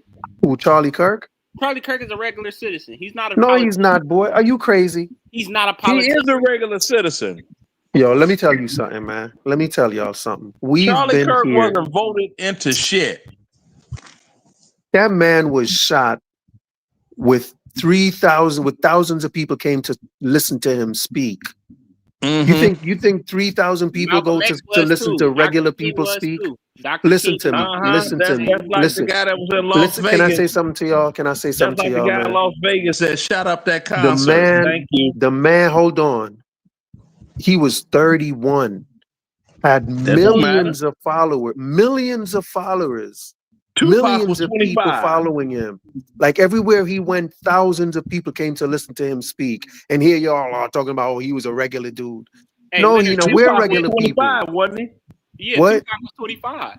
Tupac was 25. That had nothing to do with anything. What's that got to do with anything I just said, bro? Biggie was 24, wasn't he? So you're making my Fred point. Biggie and Hampton was Tupac wasn't 20. regular people. Fred Hampton was 20. They were Hey, regular man, people. I don't even know what point They y'all were making. Y'all just shouting stuff out Yeah, now. that's Now because y'all you just throwing shouting Charlie Kirk's anything age out. out like it matter. They're Fred Hampton was 24 hours 20 in a years day. old. It's 365 days in a year. Okay, Uh-huh. but so what? What's the point? You just American Dream. shouting shit out. American Dream. You just said that they weren't regular people. Tupac was a regular person. Biggie was a regular person. They were regular people. They just had followings of millions of people, just like Charlie Kirk. The difference is there were just civilians. Charlie Kirk is a civilian. All of them are civilians. He was never elected in any capacity whatsoever. He's just a regular civilian. So why is Nor did he ever serve in the military. Exactly. Why is he getting flown on military jets and government jets off of a jet and all this, getting flags and all that? Man, come on, man. What is this? See, what people don't I realize. mean, where is it written that that's only reserved? Hold on. Where is it written that that's only reserved? I don't know about that written part. What I'm saying Where is is it written that that is only reserved for military people? That's a conflict of interest, is what I'm saying. You don't What just do that. What conflict of interest are you talking about? Why didn't they do that for Young Dolph? Hold on. I'm trying to understand the conflict of interest. You keep saying it's a conflict of interest. He was a conflict of interest the on FBI whose part? director. They already talking about the death penalty before they even caught the perpetrator.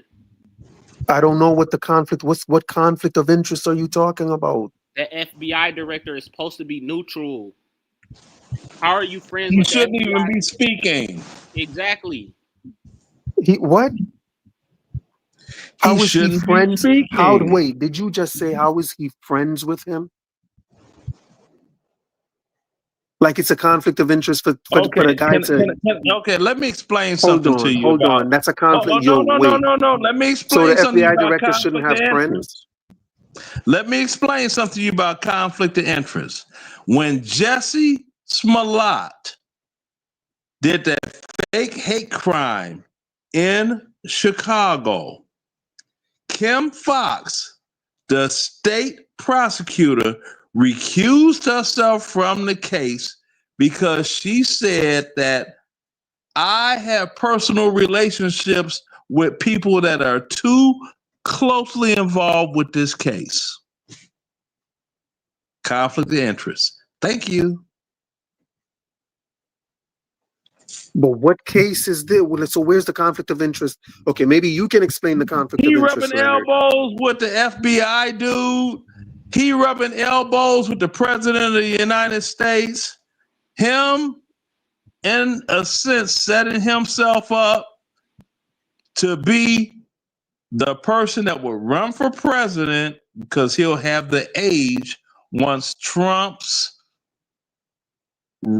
so none of y'all can explain the conflict of interest. Hold on. What's the conflict of interest? He just did. That is the conflict of interest. He's in personal relationships with high-ranking officials in the Republican Party that are holding office in government. Cash Patel, Yes. J.D. Vance, Yep. Donald Trump. Yep. Okay, so what did he do? yards. Okay, so because he spoke, he said something about Charlie. No, they would. They So what had did he do? They had personal relationships going on. Like what type of personal relationship? What type of what do you mean personal relationships? It's not like, okay, look, it's not like I took a picture with Barack Obama and it was a photo op. Now, I done took a picture with Barack Obama. Now, Barack Obama had a party, I DJ'd for it. Then Barack Obama's daughter graduated from high school, and I was the DJ for that. And then, come on, that's personal relationship action. That's not regular shit. That's not, I took a picture with someone. So, wait, you're saying Cash Patel knew Charlie Kirk before he became FBI director? He knew him afterwards while he was holding that position, and that's what it's all about. And they had communications with each other. How do you know that? Like, where do you get that from? He said it. The FBI director said it on the press conference. Thank you. Said what? Said what? Said he spoke with Charlie Kirk? He had personal relationship with him. This is what the FBI director said verbatim. And what do you think he meant by personal relationships?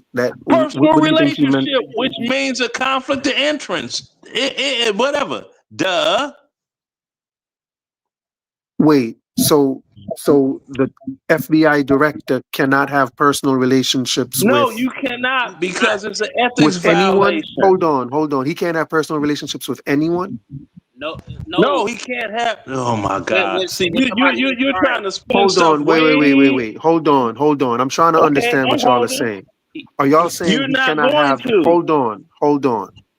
Are y'all saying the FBI director that was appointed by a Republican president cannot have personal relationships with any Republicans?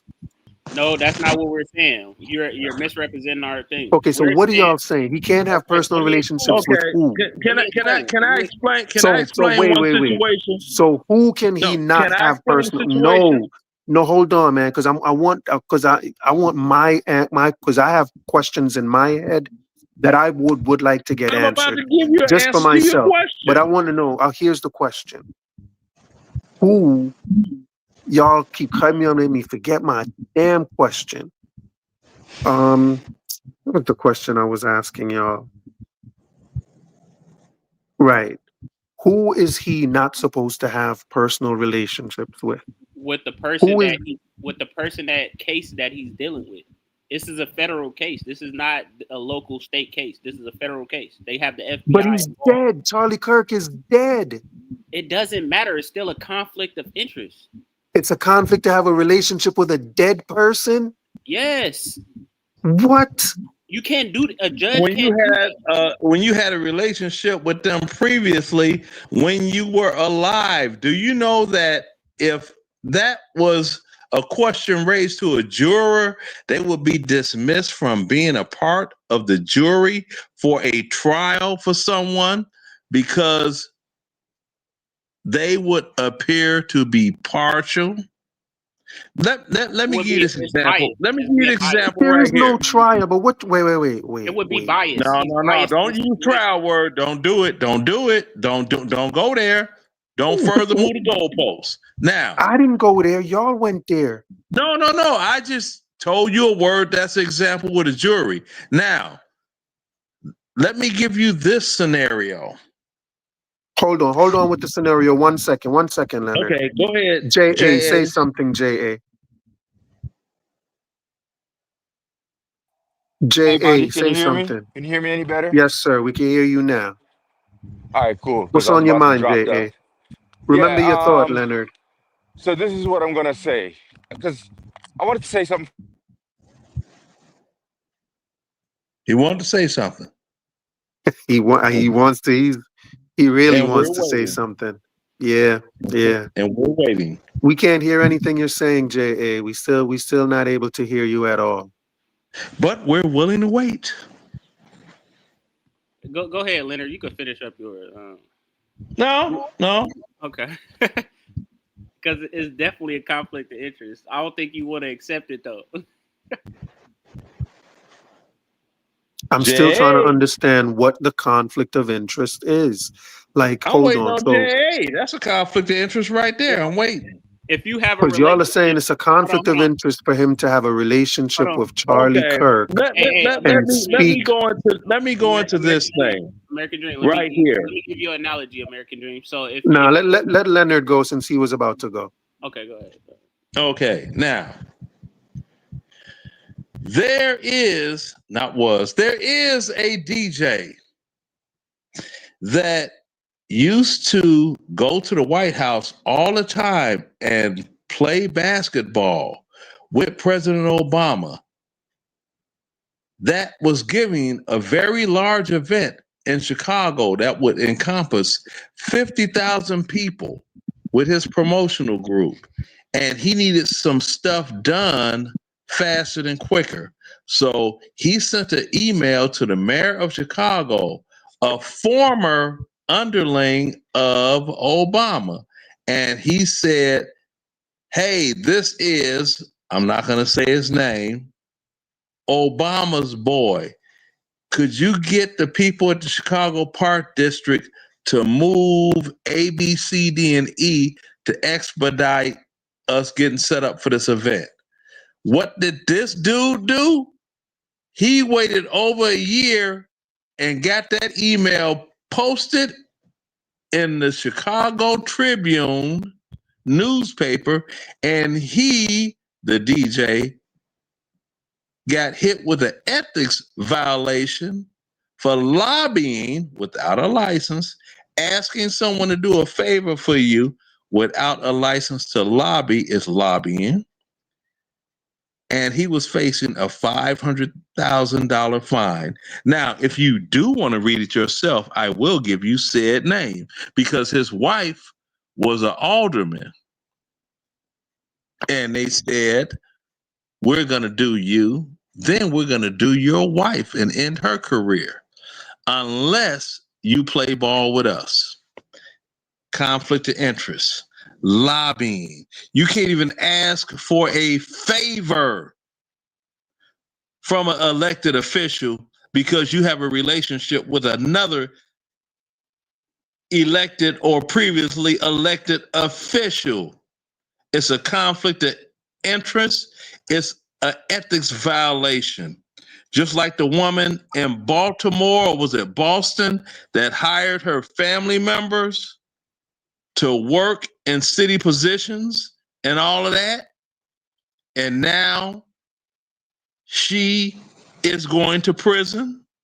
So what did Cash She's Patel already do a that legal was alien. What did Cash Patel do that was wrong? He knows Charlie Kirk, and they've had different conversations that makes it look like they were like drinking buddies. Yeah, he That's all it takes. Supposed to recuse himself. Okay, and why is that wrong? Why is that wrong? What do you mean? That's the law. Yeah, he's supposed to. It's an ethics violation. He's supposed to recuse Like himself was from the case. what was Charlie Kirk being investigated by the FBI or something? It doesn't matter. So what do you mean it doesn't matter? So where's the conflict of Was Jesse Smollett being investigated? He was a victim of a crime. So you're saying, hold on, Leonard, stop just yelling stuff out. Leonard. I'm not. Are you saying, Leonard, are you saying the FBI director cannot have any friends? That's not I'm what not we're saying saying. that. You're trying to simplify things in Then a what are you silly saying? way. So then What I'm what saying, was wrong with okay, are him you wanting to knowing listen or Charlie you want Kirk? to keep talking? I know it's your So what show. was wrong with him knowing Charlie Kirk? Let me explain. Because it's an ethics violation. How about no. Google ethics Why? violation and educate yourself on the ethics violation? Why was it an ethics violation, Leonard? The reason why Google it and find out. Hey, Man, you know, hold on. American Dream. No, American wait. Let me get over it. Yo, Leonard, you're annoying me right now, bro. You're talking a lot of what? You Google it and read it for yourself. You don't Man, I believe ain't anything I Googling tell you to nothing, be man. fact. You know what, Leonard? You Google it and then come back and I tell know me what what it it says. is. No, No, I'm you don't, not. because you I can't know tell what me it what it is. is. You know You what it don't is, but you believe can't tell me. me. You know what? You ain't telling me what it is. All you said is an ethics violation. Because if And I'm I like, tell you what what's it the is, you're ethics still violation? not going to Google it. believe me, bro. Yo, yo, you don't know what the hell you talking about, Leonard. American Okay, Dream. Mute your mic. Leonard, American mute your Dream. mic. Let me hear from American Dream. Dex. So, Go ahead, Dex. So the reason why it's a ethics violation and a conflict of interest is not because he can't have friends. It's the friend that the situation had happened to. So Charlie Kirk is an obvious friend, and he said it. It came out of the Okay, FBI. and what's wrong with that? What's wrong with Charlie Kirk being his friend? It's a conflict of interest. How? What Look, is the conflict of interest? Explain it to me. I'm gonna give you an analogy. I'm gonna give you No. Don't give me an analogy. Because if it's you give me an analogy, you're going to give me a whole different. I want you to explain to me why Cash Patel being friends with Charlie Kirk is a conflict of interest. I want you to just explain that to me, not in an analogy. Just explain why legally it is a conflict of interest. because they have personal relationships. Okay. So are you saying Charlie Kirk cannot have personal relationships with any American? No, that's not what I'm saying. Then what are you saying? I'm saying he can't have one with the FBI director get assassinated and get his case heard by. Hold on. Who has the conflict of interest? Is it Charlie Kirk or Cash Patel? Cash Patel, because he's doing the Okay. investigation. What investigation is he doing? Charlie Kirk's investigation. So he shouldn't be doing Charlie Kirk's investigation because he's Charlie Kirk's friend. Exactly. Thank you. Okay. That's the conflict of interest. You should not be investigating your friend's murder. Exactly. Legally. According to the law. And that goes right into nepotism. Why? Like why? hiring Because a family why? member. Hold on. Because he can't recuse himself of the case because the president is even a conflict of interest. Wait. Hold on. No. If he recuses himself, listen, man. Listen. Dex. Sometimes I can be very slow and I don't be understanding what people be saying. So you got to bear with me because I'm trying to understand what you're saying, right? Mm-hmm. So it's a conflict of interest because he's Charlie Kirk's friend. Right. Okay. So because he's Charlie Kirk's friend, he should not be investigating Charlie Kirk's murder. Legally. Yeah. Tell me why. Like, why is it a bad thing because he investigates his, like, what is he prone to do? Is it because he's biased? He has a bias against the perpetrator. They have him and Charlie Kirk have a personal relationship. If you have a personal relationship with somebody, you take things harder.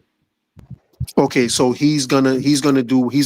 He's gonna, like, because if he has a bias, like, what do you mean? Like, is he the person that's gonna sentence him? He's going to be he's a contributing factor. Hold on, no, hold on. Is the FBI director the person who determines what type of sentence the assassin got? That's definitely a conflict of interest, and it is. But you're not answering the question. Is Cash Patel the person that says this guy gets life in jail or he gets the death penalty? Really? Yes. If it's a federal case, no. That's not how that goes. No, Leonard. No, Dex. That's not true. Dex. He does not put judgment No, Right. he wasn't the judgment, So but that he's can't be the investigating. conflict. He's So you got to come he's again, dealing Dex. he's dealing with Hold the on, facts at Dex. hand. He gives the facts to the judge. That's exactly what he does. No. The conflict is personal relationship, the same as nepotism. If you read the foundation of it all, is right there. It's a conflict of interest. Nepotism. It's a conflict of Like, interest. let me tell you, man. Like, y'all go back and forth, just like confusing the hell out of me. How are we confused? Now, hold on, Dex. Read them. Dex, I gotta go back to that's Leonard. He Leonard. said it himself. He said Nepotism. The FBI Now, director. He said it himself. He said, "This is my friend." This is what he said. but I asked you, bro. I gave you a chance to explain to me why he can't be friends with someone and investigate his murder. And you said because he's gonna. The same reason why, if you were to be a judge, you can't try your kid. You can't try your kid. That's a conflict of interest. You would have a bias against your son to where you won't even lock him up. Okay, I understand it. So what are you saying? So hold on, Leonard. Hold on, Leonard. I got another example. Leonard. So Dex, are you saying that if Cash Patel is investigating who murdered his friend, right? Mm-hmm. Are you saying that legally? Because in my head, he is going to be even more meticulous to find out who killed his friend. And he's not just going to snatch just any. Let me finish. Okay. He's not because that's his friend that got killed. He's not going to be satisfied with just anybody, you know what I mean, going to jail for it. He wants to make sure it's the right person because he wants justice for his friend. So he's going to really make sure. We don't know that. We don't know that. Hold on. So you're saying if you were the person investigating your friend's murder, you would just pick just anybody up off the street? That's not what I said. Okay, so let me ask you. If it was your friend, listen to me, Dex. If it was your friend and you're doing the investigating, would you be more prone to just pick up anybody off the street and say they did it? Or would you be more prone to like be really trying to get the person who did it? Like, which one would you? Are you talking legally or lawfully? Man, I'm talking about you're the investigator. Are you more interested in just? It all depends on if you. Dex, something wrong with you, Dex. You got private investigators, and you have actual investigators of law. That's what I'm telling you. Listen, man, I can't believe you're being either you're being dishonest, Dex. No, I'm not. Or something. He's a legal figure. Okay, can I ask one question? Just one. Yes, please. Yes. If a married man commits a murder, can his wife testify against him in a capital crime?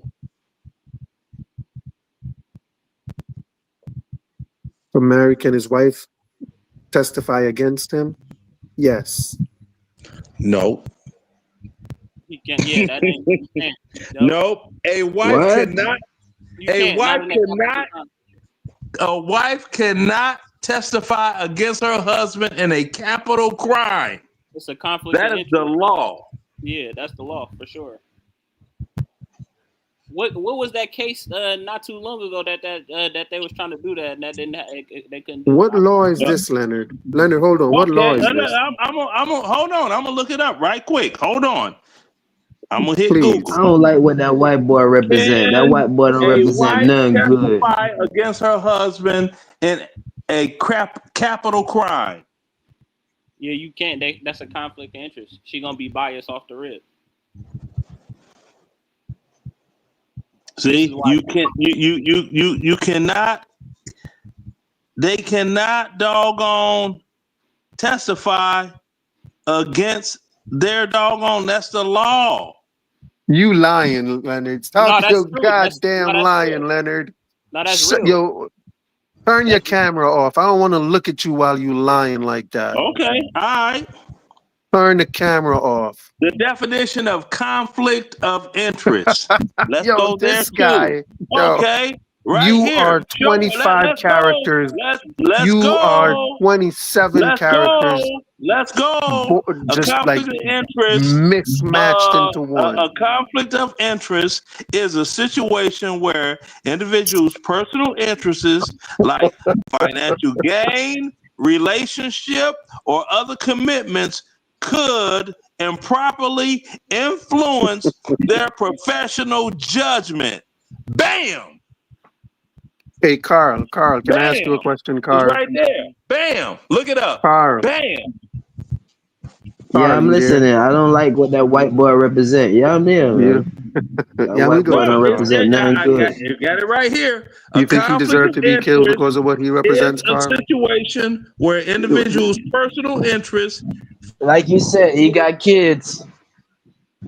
Like Carl, you said, he got kids. He's gonna bring all those hatred. Do you think he deserved to get murdered because of what can't he handle the truth, represents huh? to you? Google it, look it up. Can't handle Hold the on, truth. Leonard. Leonard, hang on, bro. Nah. To be honest, You can't handle the truth. Google it, look it up. Hold on, Leonard. I can't handle you just talking like that. Carl, do you think Charlie Kirk deserved to get murdered because of what he represented to you? no, he could change genuinely, but no, not to get killed. No, All to right, be thank you, honest. sir. Thank you. If you wish harm on your people, Okay. Who on here said he deserved to get killed? Name one person. Hey man, it happened to him and he Name get what one he get, person but I on don't this think he screen deserved what that happened. said Charlie Nobody, I Kirk didn't hear nobody deserved to say get that. killed. Nobody You're right. said You're that. right, Leonard. You didn't say he I ain't deserved to nobody get say that. killed. You just celebrated that he got killed. You're right, Yeah, I Leonard. laughed at a bunch of people to get killed. You're right, Leonard. You didn't say he deserved to get killed. You just said it was funny that he got murdered. You're right. I You're didn't on say it was high. funny that he You're got on high murdered. ground, I said Leonard. I apologize. the statement, it was funny Dream, because American as soon Dream. as he said, What you when they think he check represent? it out, check it out, American Dream. When they mentioned gun violence to him, and he tried to differentiate between gang violence and regular violence, at that moment is when he got shot. I'm like, oh, the irony of it all. that's because he used straw man fallacy. He used straw man fallacy. It couldn't have got no better than that. That was the best ever. Exactly. That was so. I was like, let me put on my MAGA hat. That was What are you asking that was me? I'm making sorry, what are you America asking me, great. Carl? Hang on a second, Leonard. What did you ask me, I'm Carl? asking you the same questions he asked you earlier. I'm trying to get to the point of the conflict. Hang on, I want to know what Carl asked me first, though. Carl, what did you ask me? No, I'm saying like it seemed like you saying that you don't think he deserved to get murdered, but I'm saying like what you think he represent. To be honest, general, you know where I'm going with this. What you think that guy represent? What do I think Charlie Kirk represents? I think Charlie Kirk represents the American dream. So be racist is the American dream. I didn't even say No, he was I don't racist. think he was racist. He was racist. I didn't even say he was racist. I just I said didn't. it was No. And let me tell you, Dex. Let me tell you, Dex. When you try to correlate a different race of people struggles by your own, and you get shot mid conversation, that was an obvious statement that he was being racist. Now, there's another angle to all of this. Now, he did look like Butthead from Beavis and Butthead. So somebody may have been a Butthead hater. No, but that's hey, let's deal with the conflict of interest. What's his name? Do he believe that it's a conflict of interest that the FBI director is friends with Charlie Kirk and the president is and the vice president? The supreme heads of the whole country is conflict of interest to this case. Now you know what that makes me believe that he was being looked at as the golden boy, the youngest golden boy that could be utilized by the Republican Party, which I vote Republican, to run in the next presidential election once he reaches the age to run for president. Trump would be out of office. Yeah. So I kind of agree. I agree. He was not assassinated strictly for what he said. Now, if you all look at the actual videos, if you've seen the videos, if you look at the direction where they said the sniper shot from, it was to his front. You cannot shoot a bullet. Where did he get hit at? In the right side, and it came out the left side of his neck. No, Leonard. If you pay attention to the video, because I got it right now, he got shot in the chest and it came out his neck. No. Yes. He got shot in the chest. Bruh. He got shot in the chest and it came out. Bruh. Hear me out. All right. Hear me out. It was a bolt action. 308. Exactly. Do you know what that weapon does? Around from that weapon, what it does? It does not hit a bone, ricochet, and deviate to the right or the left. It is a 100% through and through forward entering and exiting weapon. Now, had he lost bone and flesh from his shoulder blade to his rear, I would believe that. No, but the bullet traveled out of his neck. He got shot in his chest. Look at the video. It didn't hit him in the chest and ricochet and go out his neck. No, listen to what, because I got the video right here. In the, like, I know what you have. No, listen. Okay, listen. Question. Just listen real quick. When the bullet I'm gonna listen, but then I'm gonna ask you a question. If you look at his shirt, before he even got hit, he has a plate on. He has an armored plate on.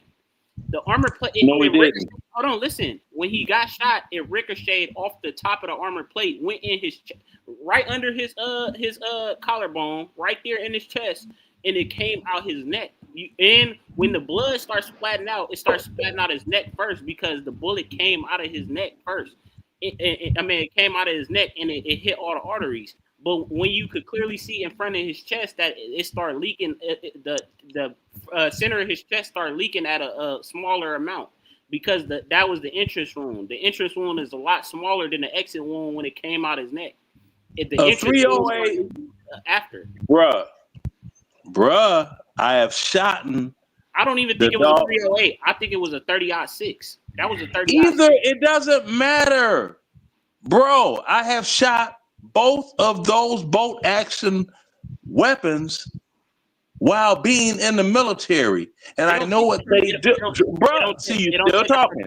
You're talking and you're not listening. Okay, those weapons, the velocity on those weapons are forward only. Okay, Charlie Kirk was not wearing a ballistic plate in the front and back of his shirt.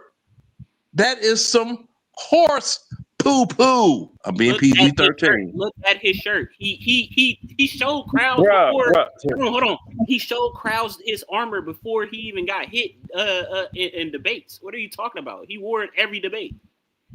That's not armor. Those are stop. Those are standard. No, but listen, it ricocheted. It came in his chest. It went in. Look at the video. It can't ricochet off that. Those are fiberglass fiber. Those are fiberglass fiber. Doggone this. Those are not plates. Leonard, when you see the autopsy, you're gonna remember what the hell I just said. It went in his chest. And that's a beautiful thing because I'm telling you, it went in his the only way that type of shot could occur would have been from the right to the left, not on the left-hand side of the body by a 308 Winchester, which is a doggone Magnum 300 Winchester rifle, they don't ricochet. They are through and throughs. Just like 30-06, they are through and throughs. They don't doggone hit anything, ricochet, and lose velocity. And especially at 200. Stop. Stop. No, it won't. Not at 200 yards, it won't. He got shot with a 30-06. This is what they saying. You just said he got shot with a 308 Winchester. Make up your mind. You said that. I said 30-06. Make up your mind. Either or. 30-06, 308 Winchester, 338 that goes in the military sniper rifle. Those bullets do not hit and ricochet. They are through and through rounds. They penetrate bone. It ricocheted. It went in his chest. It ricocheted off the plate, went in his chest, and came out. He wasn't wearing a plate. Yes, he was. No, he was not. Look it up. He was wearing armor. He was not wearing an armored plate. So it was metal then? He was wearing a metal plate, right? Like Iron Man? It was a plate in front of his chest. He wore No, it wasn't a plate. Look at his shirt before the wind is Oh hitting my goodness. You're talking to somebody that doggone wore those exact same plates that you claim that he wore that you never did. Even if he didn't wear a plate, it hit him in his chest first. It did not hit him in the chest. It went from the right side of his body, and the exit wound was to the left. All soft. Somebody would have got hit. Somebody would have got hit if that was the case, because it came out of his neck, right? Somebody would have got hit. Nobody else got hit. Nobody else got hit. Not even the tarp behind him got hit. It went. It ricocheted out of his neck. And you know what? Had it been a straight shot from the front, it would have went all the way through his body, through and through, front to rear, and the blood splash would have came from the rear from the exit wound. Hey, we gonna see that autopsy, and we gonna see the entrance wound was the chest, and it came out his neck. That's the autopsy will probably say anything because it was said that Lee Harvey Oswald fired from the building, and that one shot caused 7 wounds to President Kennedy and Governor Connolly in Texas. Kennedy got assassinated kind of similar. He got shot in the throat before. Exactly. So that's what I'm saying. The Kennedy assassination, that was a garbage made up one bullet, 7 rounds, zigzagging between 2 bodies. It hit you here, hit you in your arm, leave your arm, do a U-turn and land in your leg. It's going to hit you in your right arm, do a U-turn and hit you in your left leg, your left thigh. Get out of here. Bullets don't do that. They don't do that. Bullets no, they don't. My cousin, I got somebody right now that got shot in his arm and it came out his neck. I know somebody right now. Okay, you know somebody that got shot with a 9mm and it went in their arm and came out their neck. Right? Yep, I sure do. A 9mm, a 223, a 5.56. All of those are light load rounds. They are designed to ricochet once they enter the human body to cause as much internal damage as possible. When you get to the point, you get up to 7.62s and above, those are through and through high velocity rounds. No, that not. You don't know. They're not. Any bullet can ricochet his target. Really? Yes. Okay. 30-06. So you saying somebody gets shot with a 30-06, it'll hit them in the bone in their arm and it won't penetrate that bone? It depends how much mass the person has. No, it doesn't. If somebody gets shot, you can shoot a 30-06 in a leg, it'll penetrate that femur. It depends how much mass the person has. You can shoot a sandbox right now, if depending on the mass. No. See, that's where you just went wrong. You said sand. The reason sandbags are used is because sand, they're grains, and each grain, when a bullet hits, each grain absorbs energy from the incoming round and disperses it in the whole sandbag. That's the reason it doesn't penetrate. Prove me wrong. By mass. Hey man, listen. I don't want to sit around listening to two racists talking about guns. I'm not entertained by racists talking about guns, so I'm gonna get ready to shut this down, though, Leonard. You got two people that have no military or weapons or combat experience. I got combat experience that are trying to tell you fairy tales. No, I know about. Hey, I know about. You can know what you want to know, bruh. Yeah, y'all gonna have to tell me about it next time. I'm gonna shut this. I've done that.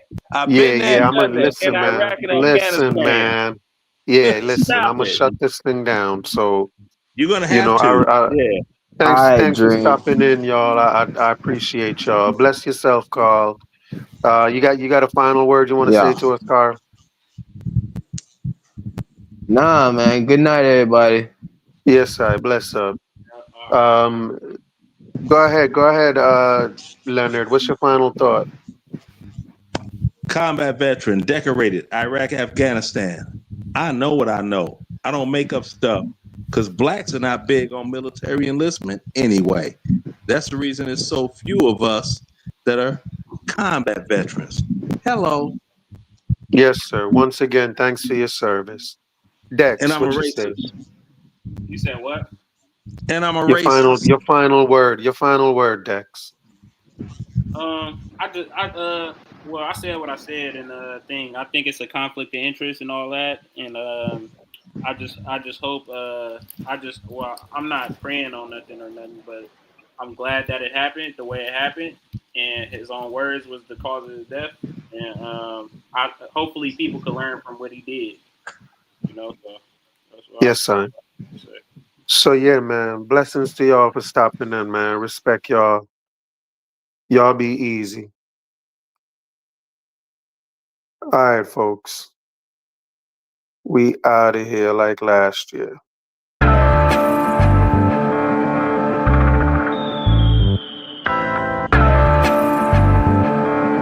I want you to listen very, very carefully. Tell the youth them to be strong. You can't tell the youth them to preach wrongs. While you try it on these lands, just remember every man is equal. Yeah, each one teach one. And our Father God, him are the only done. So make we ease and reason. Smoke trees, span the ends, all the deep meds. Take a look at life and don't close your eyes. Sometimes things happen and it's no surprise. And I just so it go. It's the government now have no heart, them no care about poor people. Yeah, bigger heads no love people again. Them most than little of them. We see friends now reason again. Vex through whistle a blame. What time it hurt me to see how the face deal with the eagle of them. Regular me see it a pain. Regular me see it a pain. Take a look at life and don't close your eyes. Sometimes things happen and it's no surprise. And I just so it go. It's the government now have no heart, them no care about poor people. Social commentary. Drop that one, your principle, you don't know. The global will come and do it. Some people life every day, it's stress. The high price from JPS, that topic is currently. Jah alone, him a go help you. We need food, but we no healthy. We are feel the pain, beg you protect me. In our life, we have no envy. Take a look at life and don't close your eyes. Sometimes things happen and it's no surprise. And I just so it go. It's the government no have no heart, them no care about poor people.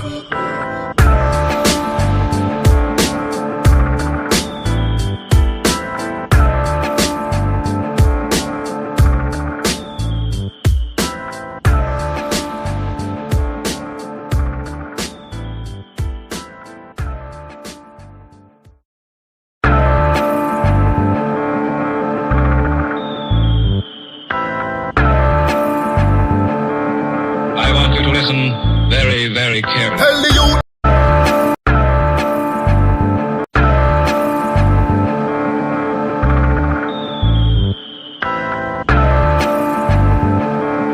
I want you to listen very, very carefully. It's all about life in the street. People are suffer, try survive in the heat. Bad mind them up to one hygiene a do it.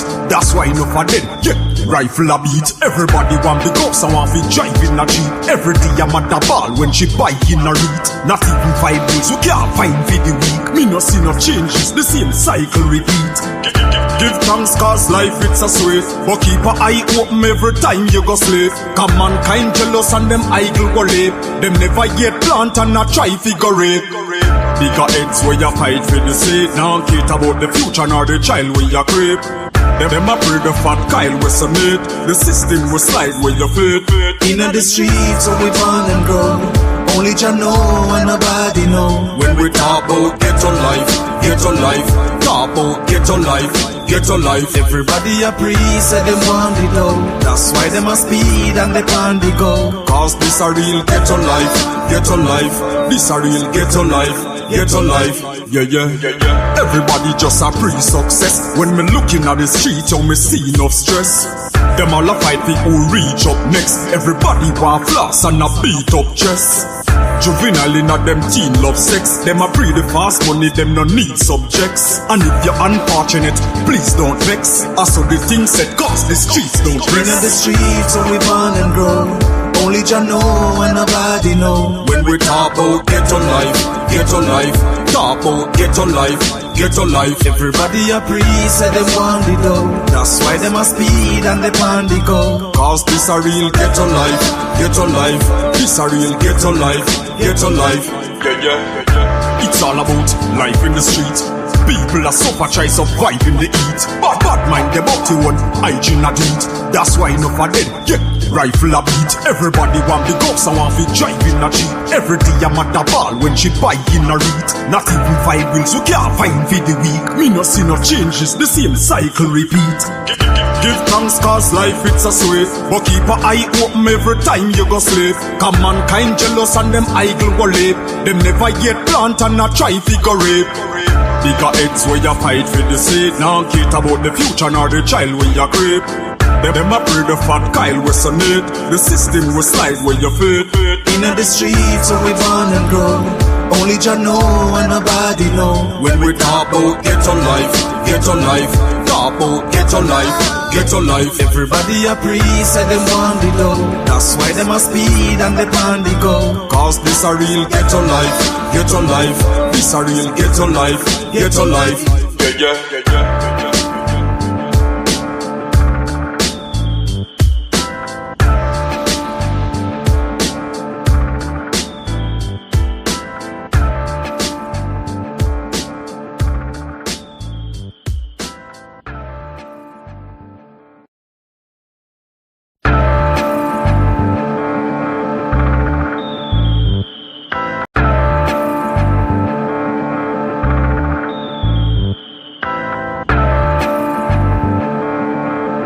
Listen very, very carefully. Tell the youth them to be strong.